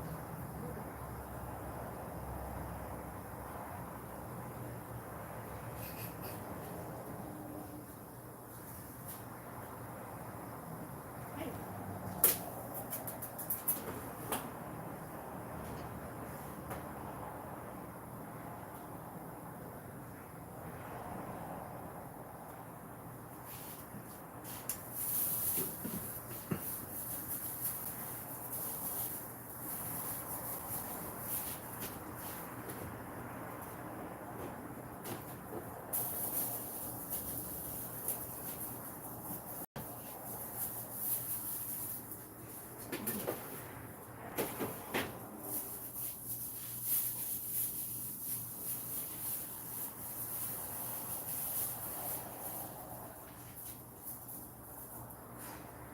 What's that?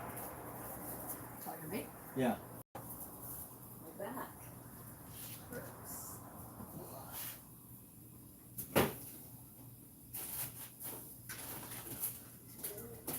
Back hurt again.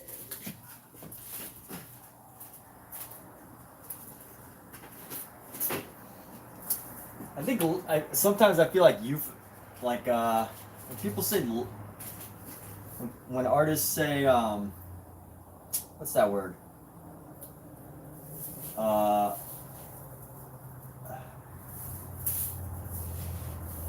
forgot what I was gonna say.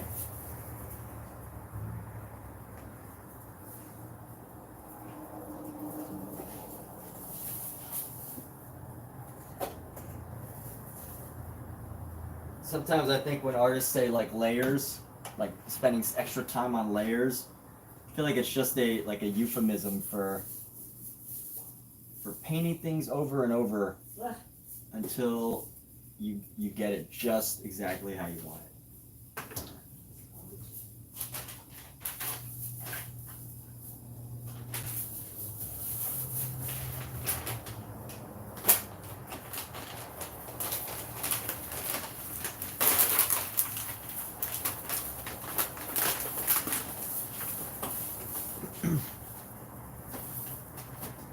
So what do I do about this part of my face? Let's add a little hint of shadow. Let's see if we can bring in some shadow along.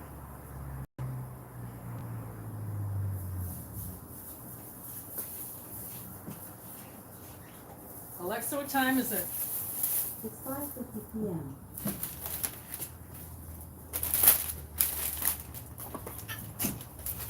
What was that? I'm hungry.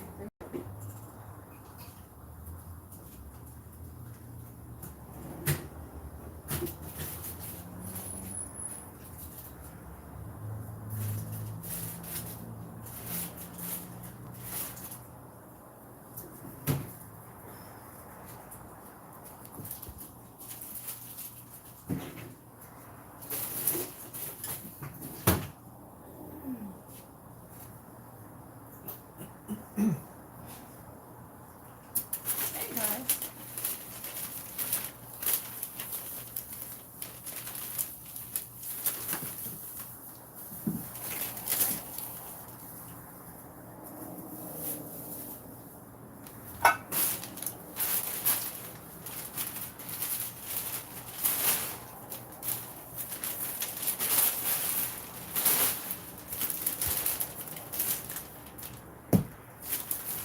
Coffee has gone up so much. Yeah? Ridiculous. Yeah. Say so?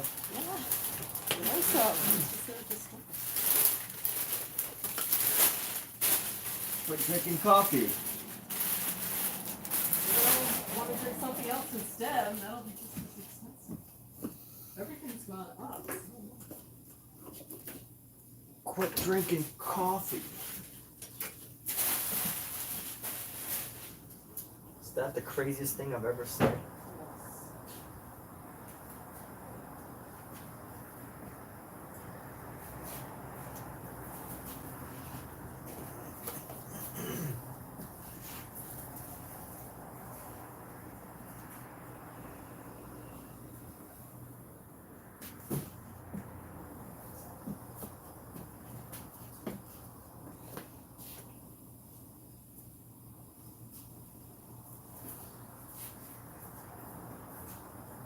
Simba.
What is that color. What is this subtly muted pink color? I just can't get it.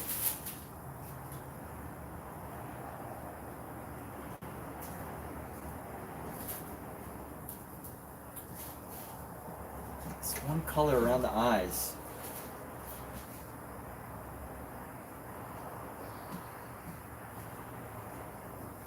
Just a little bit darker. A little bit darker value.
Okay, that's a little better.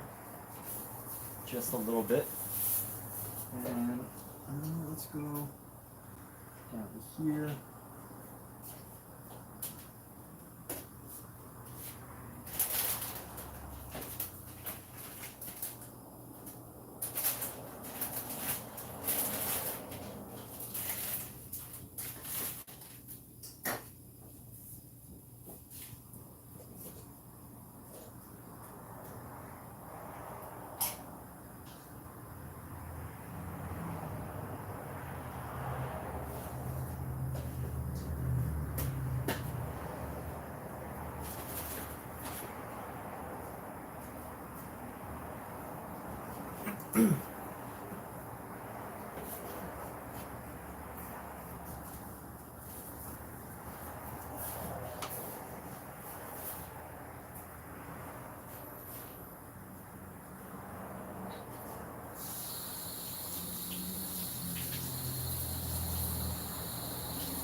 Get a little bit of shadow right around the teeth.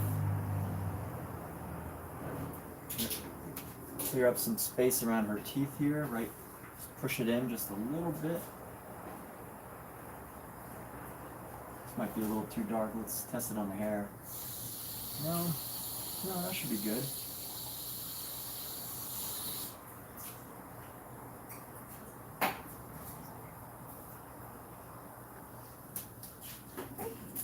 It's not even dark enough.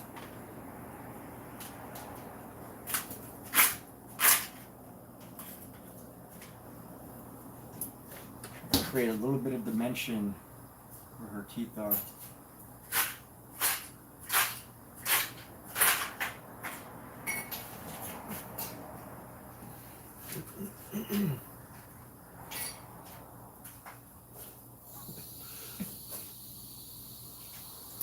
You can actually probably even push her lips back just a little bit further.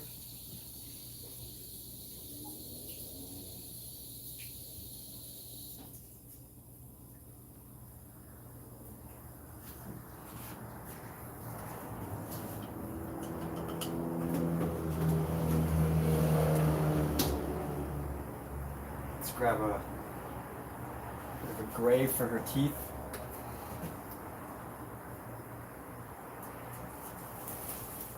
Now it's got to be darker, a little bit darker.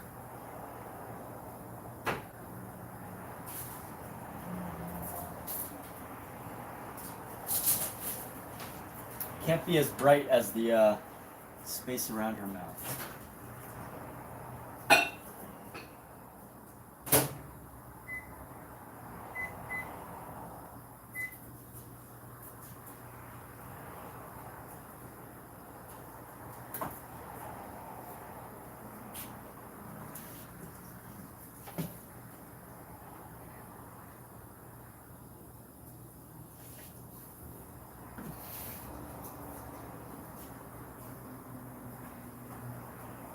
Might even need to go a little bit, just a little bit darker. Goodness. This is finding just the right shade. I wonder how many times he actually did it. Went through this. Went through trying to find just the right shade of tooth.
Alright, now let's see about. Yes, there we go much on the chicken. What'd you say, Cat? Much on the chicken. Not munching on the chicken. Talking to the cats again. Talking to the cats. You're getting a little too weird, Cat. You talk to them too. Just getting a little weird. Talking to cats. Both weird. A little too weird for comfort. Next, you're gonna start talking to Pookie. What's up? What's up, little lady? Are you gonna say anything back? Just gonna stare at me in confusion? Alright, so this little section, let's see, how do we. I'm gonna blend this down.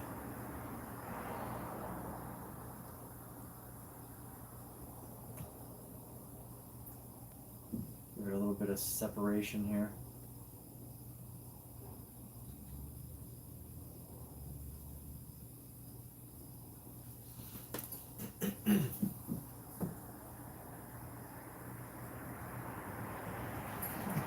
Oh, maybe I should use a flat brush. Let me experiment with a flat brush. Because I feel like I'm just not getting the effects that I need. And I'm actually seeing, you know, some very bristled flat brush work on this painting.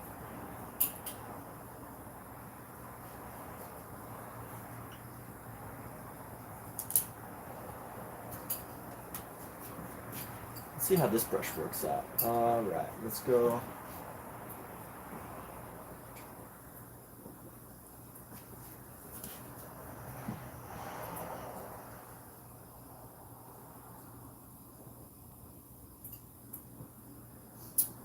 No, it's gonna It's gonna mess up everything. Still trying to figure out some brushwork that would actually work for this. It's just too flat. It's too flat.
I think the only way I'm going to be able to do this is if I actually create a palette instead of trying to mix every shade every single time. So let me see if I can do something about that. Whatever this like green color is, I need a nice section that's just going to be this green color. So let's grab our pink, lay that down like a fleshy green, muted fleshy green. Grab some yellow here. Grab some of this pink.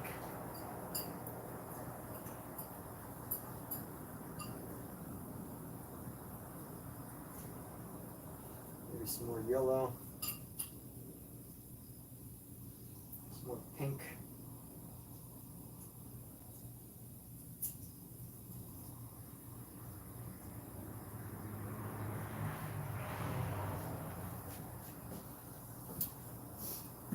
Let's see.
Alexa, how much time is left on a timer?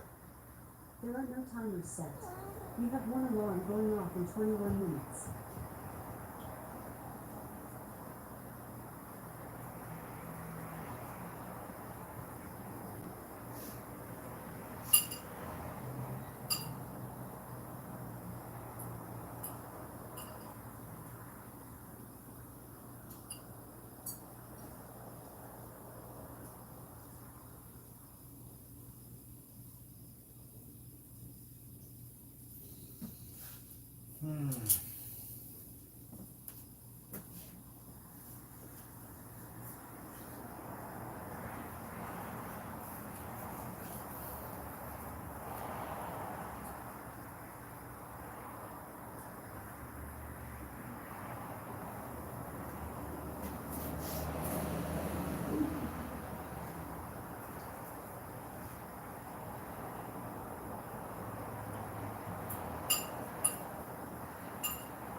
Did I get kicked off Amazon again?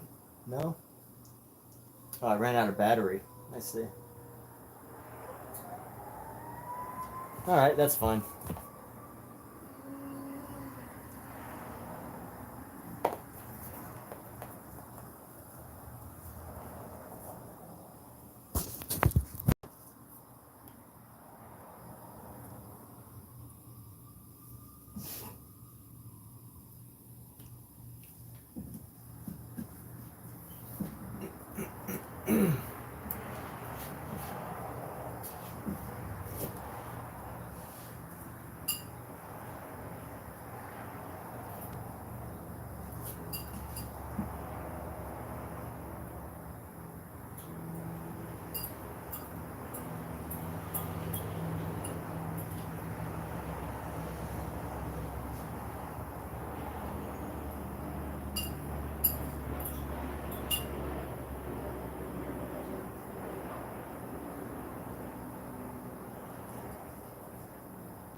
Let's go.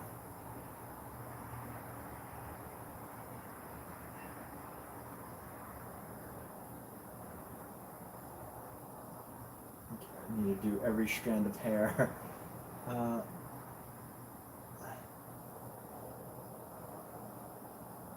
Part of me is just thinking, what's the biggest shortcut I could take to, make all this. And I think the answer is really just incredible amount of patience, and just building it up rather than doing it how I normally do it.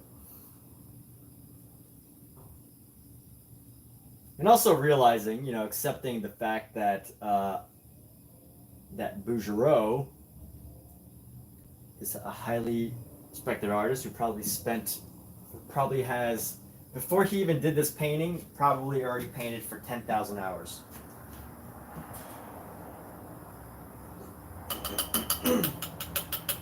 AKA having lots and lots and lots of experience.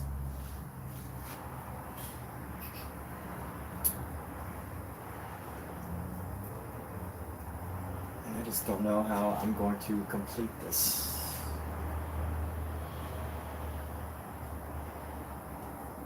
Let me just go like this.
If I can get one area right, that'd be nice. Just get one space somewhat accurately.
Pookie is out like a...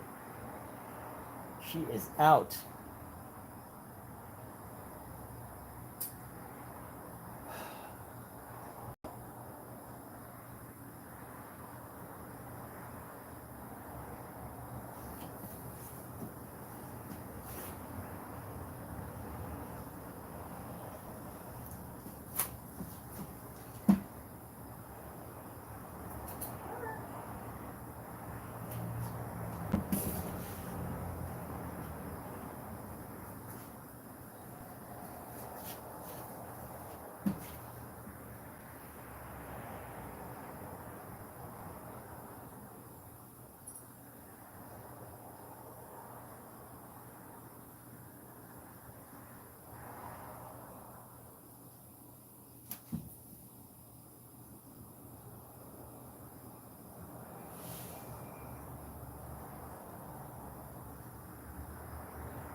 What the heck? Why did my... Oh, my phone... The phone was totally on. It's so weird. Plenty of battery.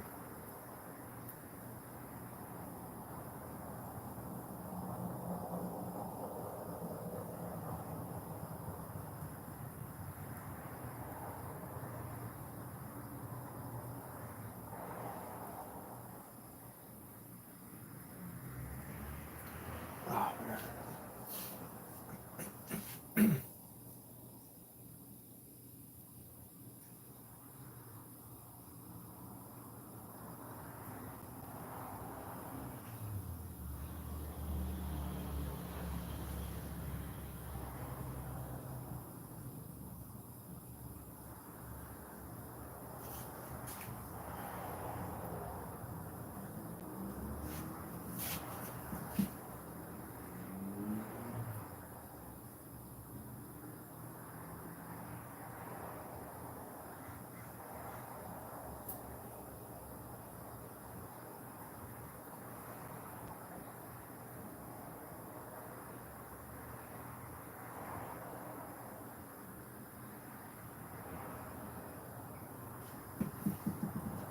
Alexa, what time?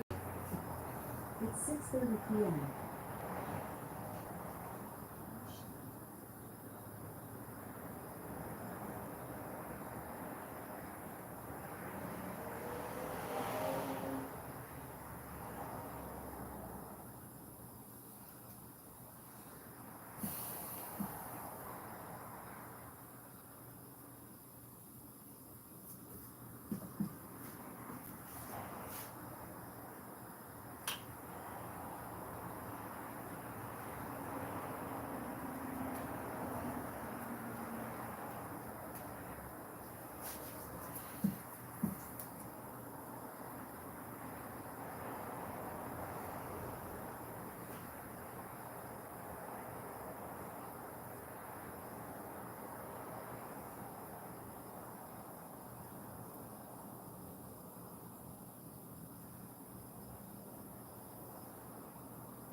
What's so funny? The way he pinned her up against the wall of the dressing room behind her. She looked back at him and she shut the curtain. Ooh, did you write that? No. On the show I was just watching. Oh. I was like, you should write that. Yeah. It's your I'll steal book. it. Yeah. That's your book right there. Steal it. And then people will be like, wow, how does she come up with such great sexy scenes from TV? Kitty's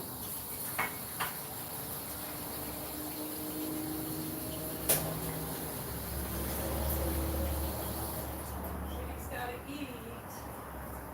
Kitties. Hungry? I want this chicken, huh?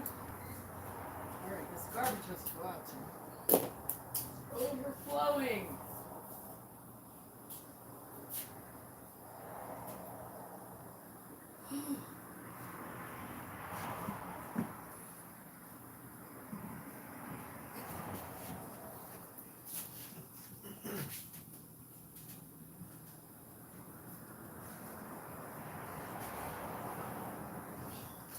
How do I make this transitional color more transition-y?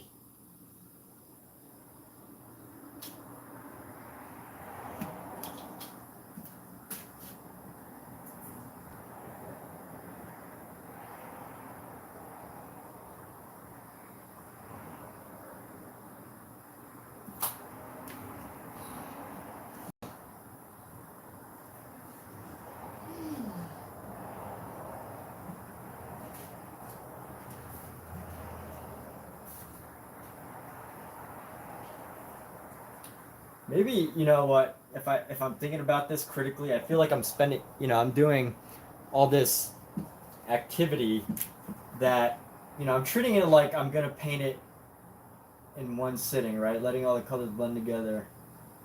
But really, the reality is it's not gonna be in one sitting. obviously. Might be 100 sittings. I don't know.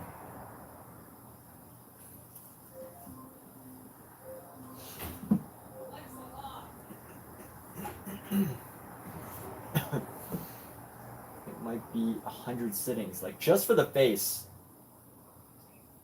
You know, it's gonna take me probably like 100 hours. I have no clue. Probably take me 100 hours just for this face. Because I have to learn it. You know, I have to learn this technique.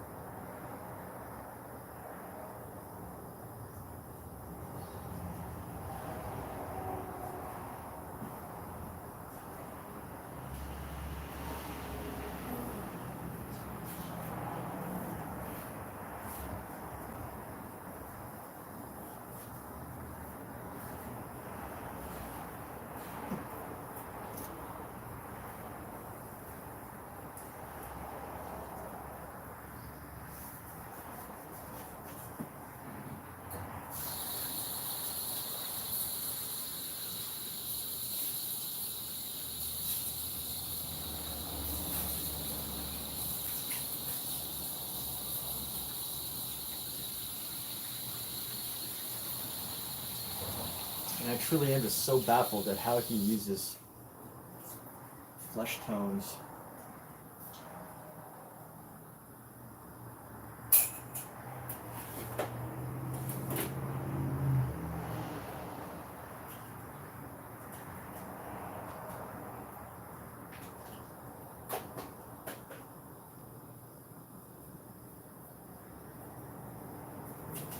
And by he, I mean Bouguereau, who the study is based off of.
Kitty's so messy.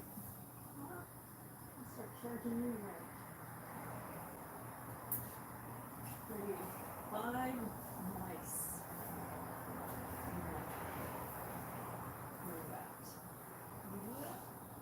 You want them to catch rats Yes.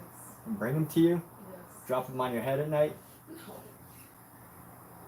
Drop them on the step. That's what the original person used to do. The what? The original person. Oh, your original, your childhood cat? Yes. It was an indoor outdoor cat. We would bring presents.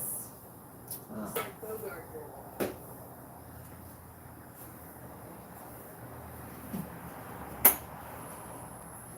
Good cat. Got off the mice, some of the rodents. caught a baby rabbit one time, and that was A baby rabbit. You face any consequences? No consequences? You didn't give any consequences for killing a rabbit? He didn't know better.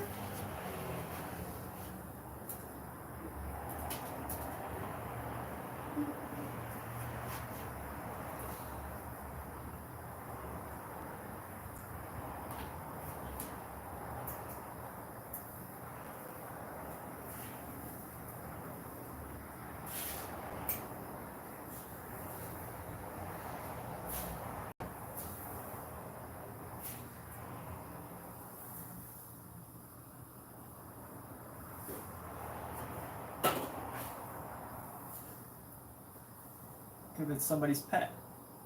No, it was a wild. How do you know? You can tell the difference.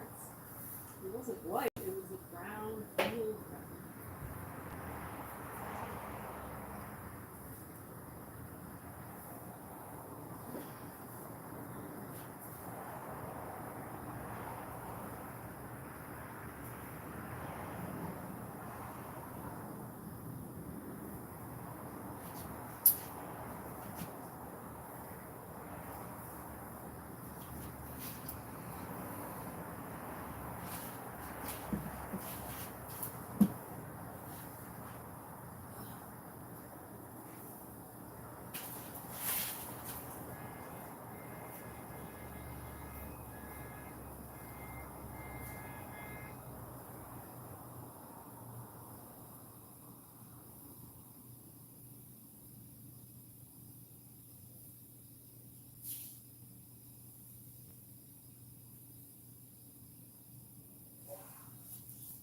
Are you gonna enter that Pershing Square art show this year?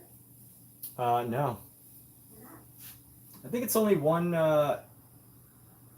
usually only one, they usually try to only give the artist one year. It's like for emerging artists, so every year they, artists usually only get to do it once 1 year. Oh, I think. sure. You should check it out.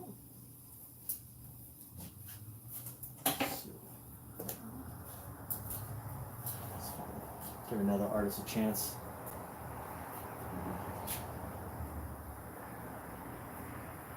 It was a really good show, though.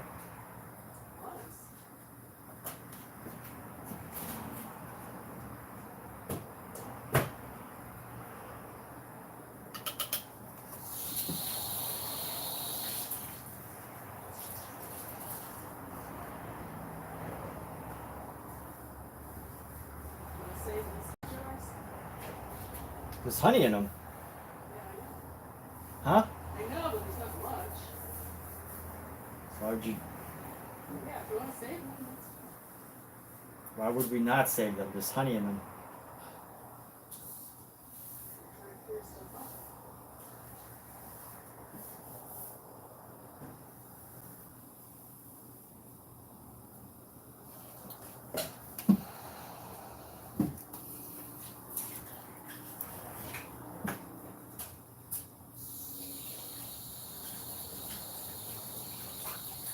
How far do we have to go for this party? Eagle Rock.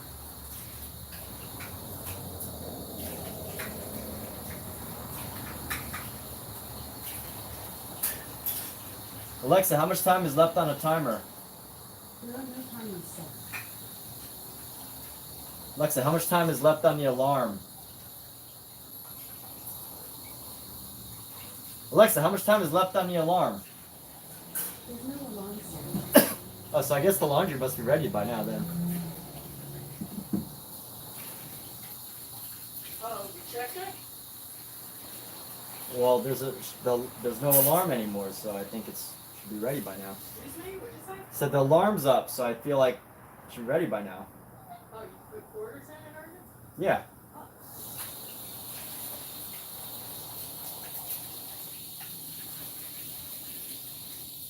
Cool. Yeah, it only takes like 40 minutes.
All right, I'm gonna go. I'm gonna run down and get the laundry.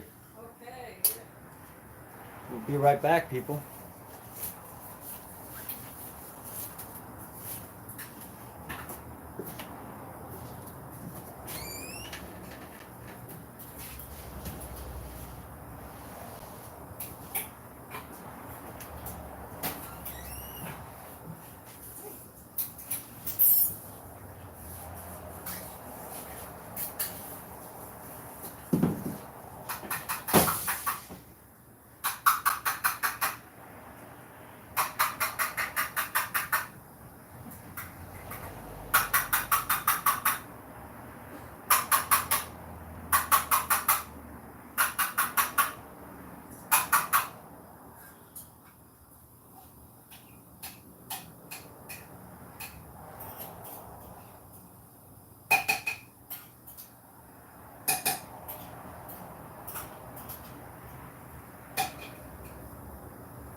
Your little paws are all chocolates.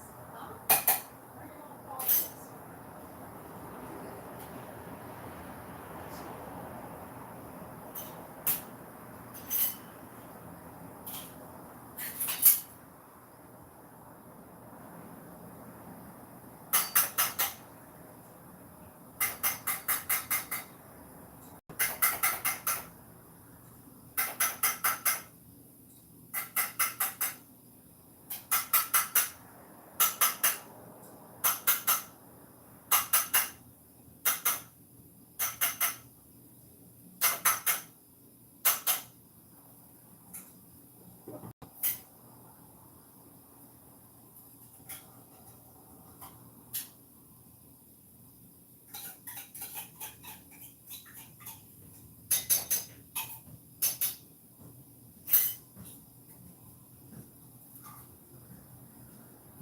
You hungry, Scout? Food?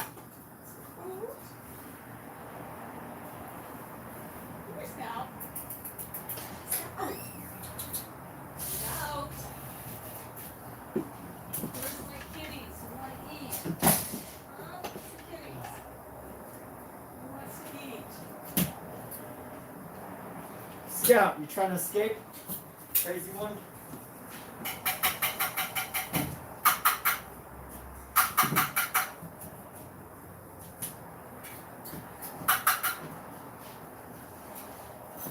Alexa, what time is it?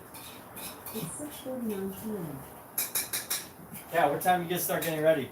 In about 2 minutes. 2 minutes? Finishing feeding the cats. Okay. Yeah, I'm gonna take a shower. You're gonna take a shower? Yeah. Take it after you. I will take it. Let's see what it is. Busy.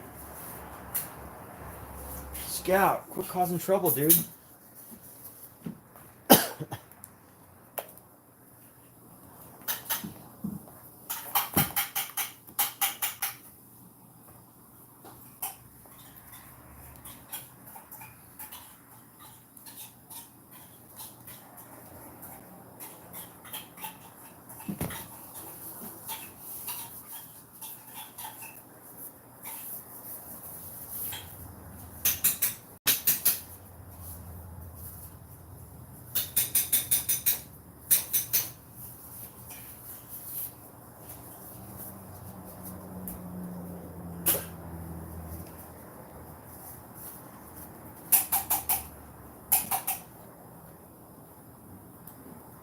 Let's work on tightening up this area here.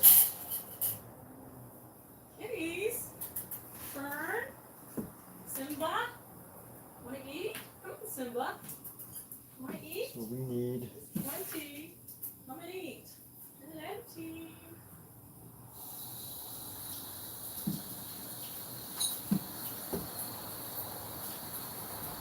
Come on, come and eat. I'm so hungry.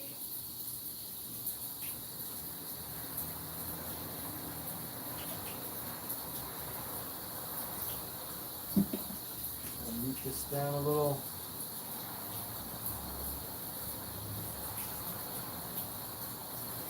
I think my biggest challenge is finding the darker values of things.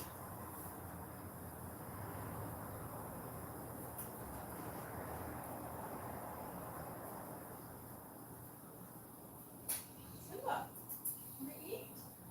Go to the kitchen. Let me have food. Yeah. Who wants to eat? Come on. Get some food. Want some food? Scout, do you want to eat? Is that a hard no? Surprise.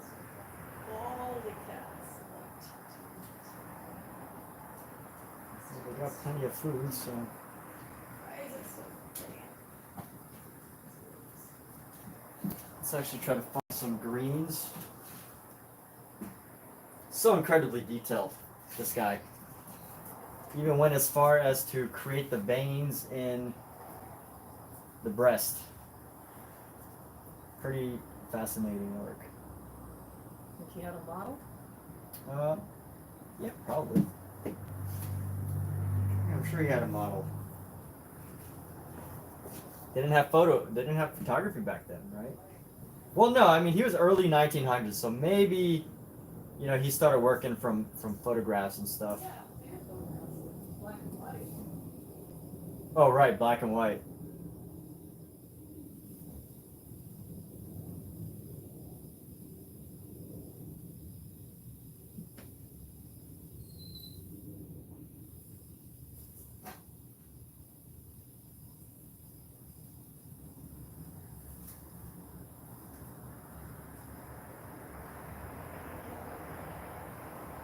I probably should get more specific about where I place those colors, but anyway, I'm just gonna work with it. Let's grab our red here.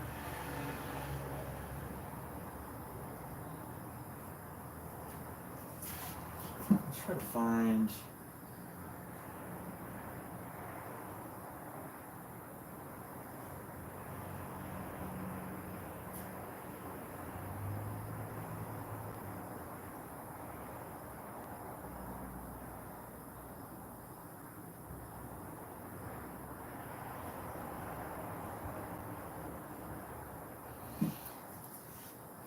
And then a muted pink.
Now let's get this flesh tone coming around.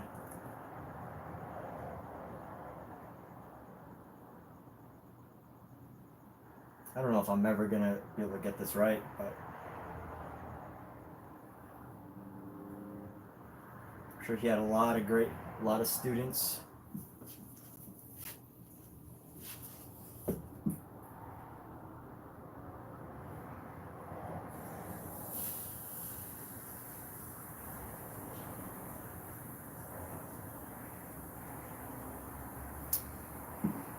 This needs to be a flesh tone. Flesh tone, flesh tone. Yellow. Grab my flesh tone. Into our brown.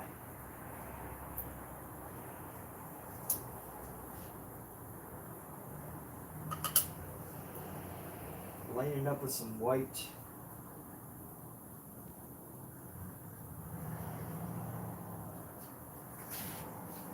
Flesh tone. Is it? Alright, maybe that's a little better, yeah.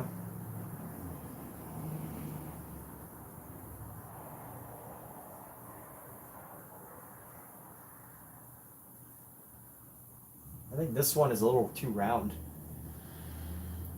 Just doesn't feel natural. But I think we can actually adjust that. How do we adjust that?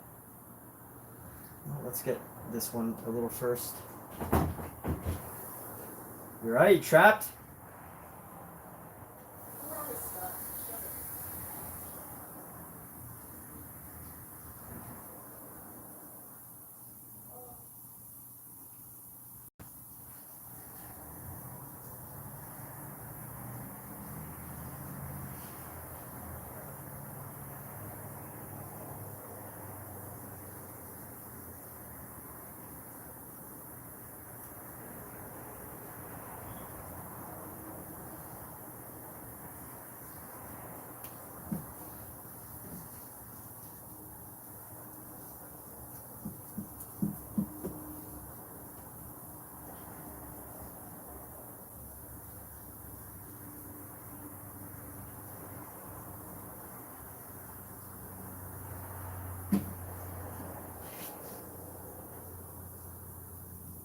Let's grab a little bit of our blue.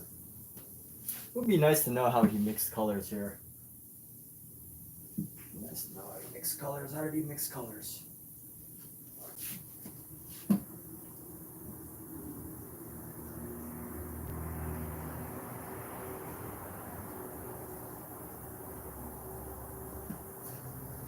Let's go brown. That's umber.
Have to work on this later because that's a little too wet.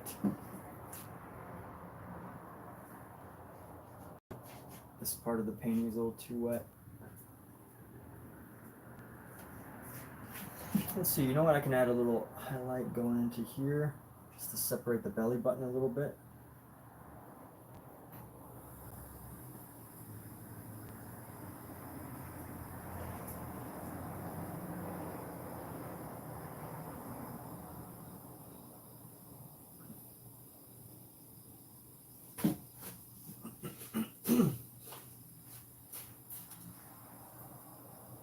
Let's add some brown lines here.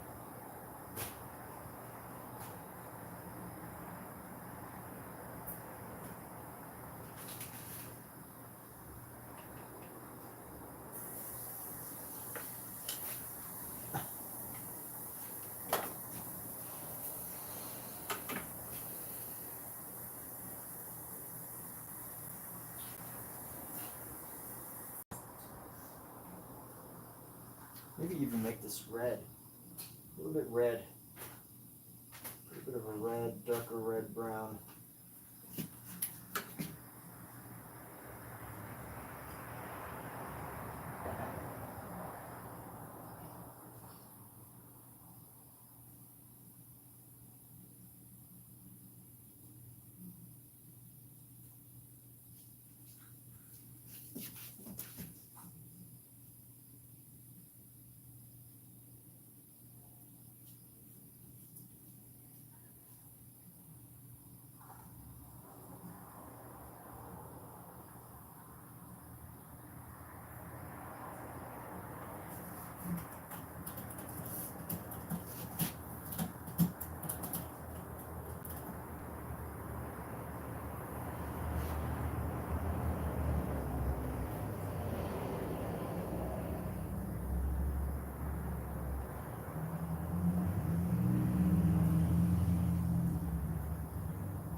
Oops.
Probably just need to have patience and let this layer this down later.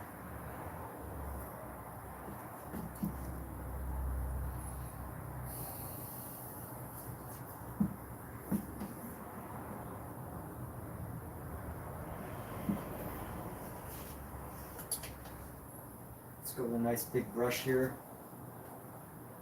And this color.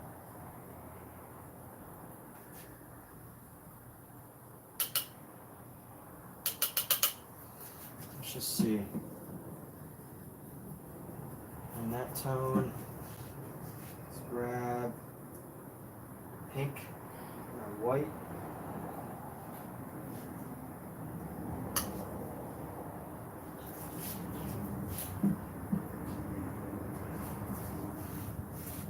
Thank you.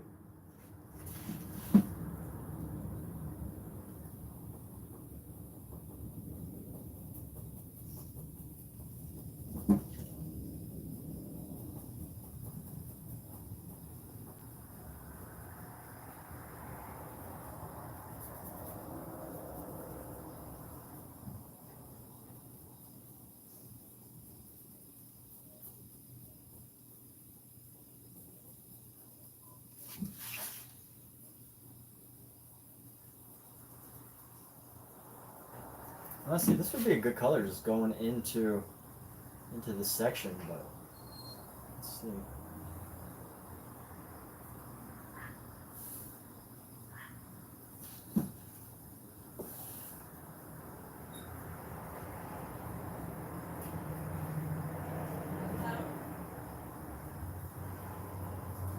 Yeah, hey, I'm here. out.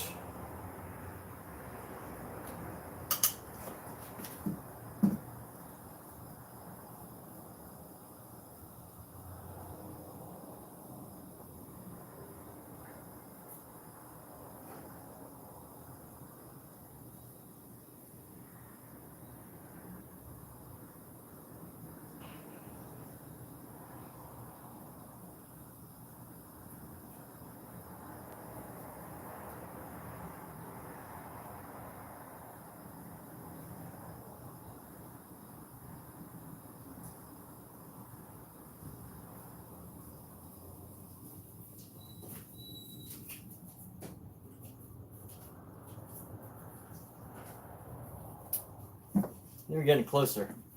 We're getting closer to the flesh colors that we need and want.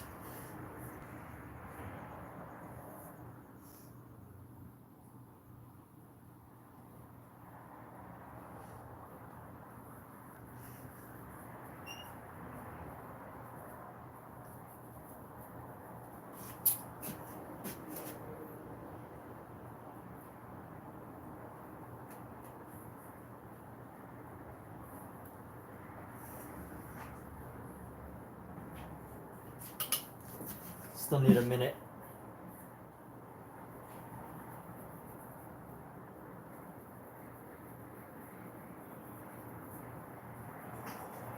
I really flattened this way more than I really want, but painting's looking a little flat now. It's 7:08 p.m. This is like my biggest crutch is when I'm trying to, like, you know, paint. I don't know how to get a certain area. I just kind of like start layering these big areas of paint, and it doesn't always look that great. It's well, especially, you know, compared to the original of what I'm trying to do. You know, it's just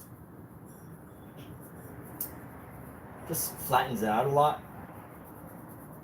And if that's not what you're going for, it's not a good look.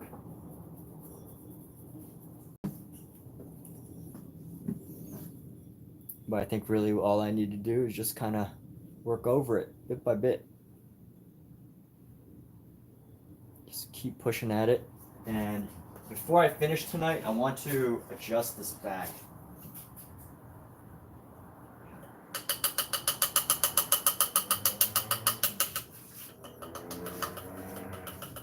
This back is still too arched for how much I want.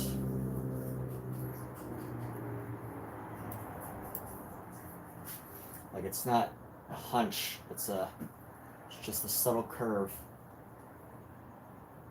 So I think this hair needs to come up a bit more. But before we do that, let's take a nice chunk of white, lay it down right here.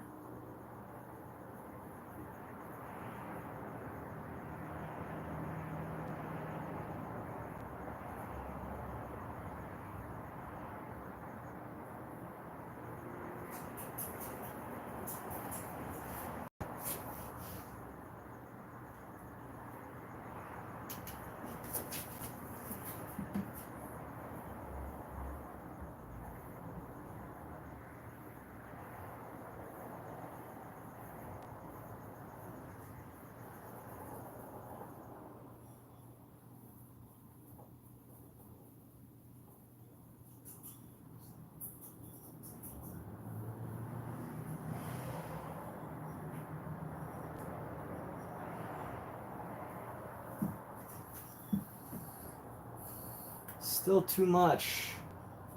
Just has to be subtle. How do I subtle it even further? Subtleize it. How do I make it even more subtle?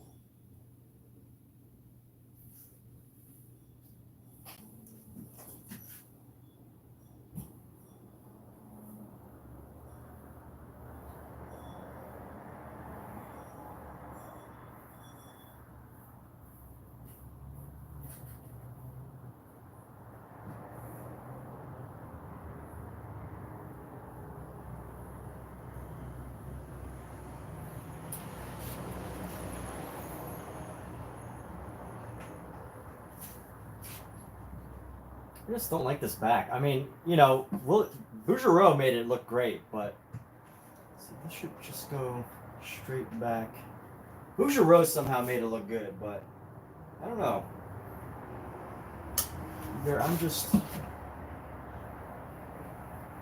Bougereau made it look amazing, but somehow when I do it, it's just not quite hitting the mark.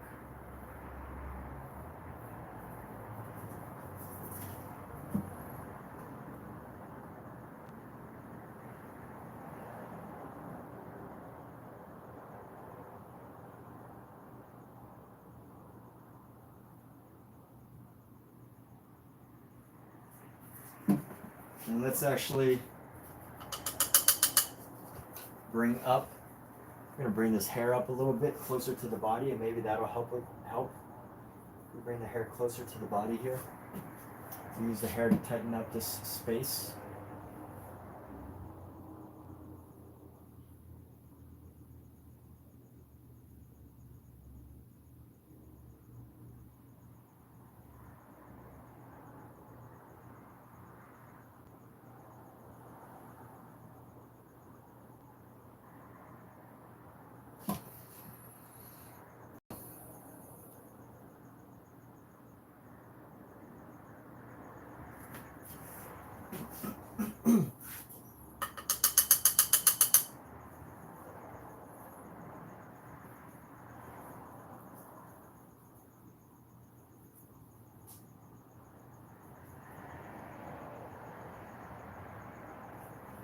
Now let's see if maybe we just tighten up her body here.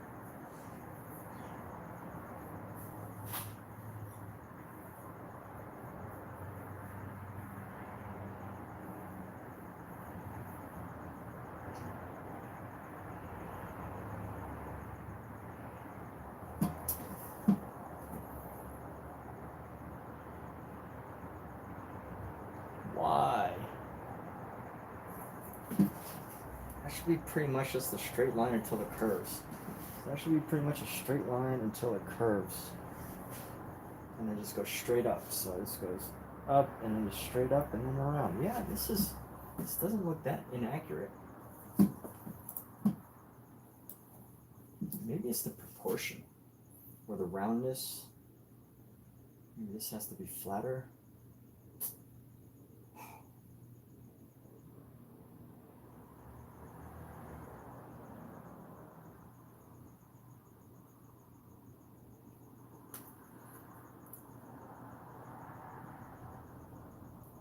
All right, we're going to take a break and call it a night with this painting. Come back to it another day. Live to tell another tale.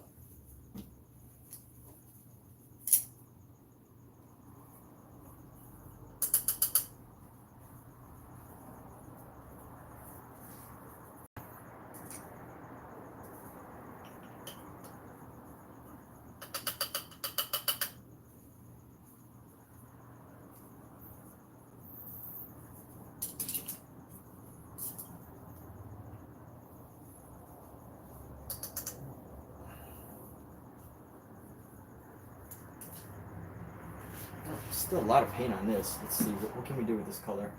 Let's just lay some down into him. Okay. Put some of this color down. Just for fun, just to get it off.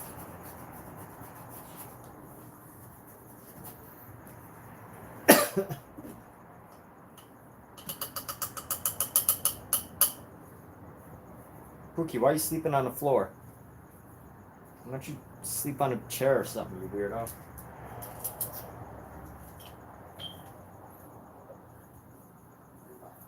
I can never understand why cats like to sleep on hard surfaces.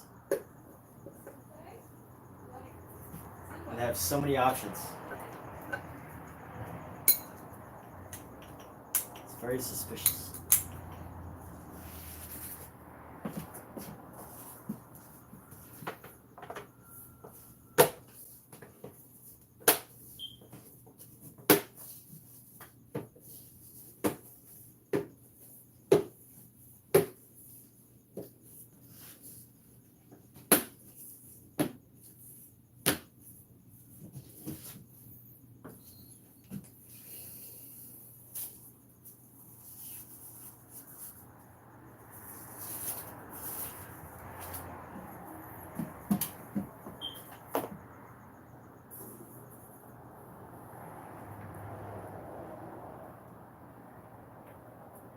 All right, well, that's it for tonight, everybody. Thanks for being here. We're going to call this a wrap on this.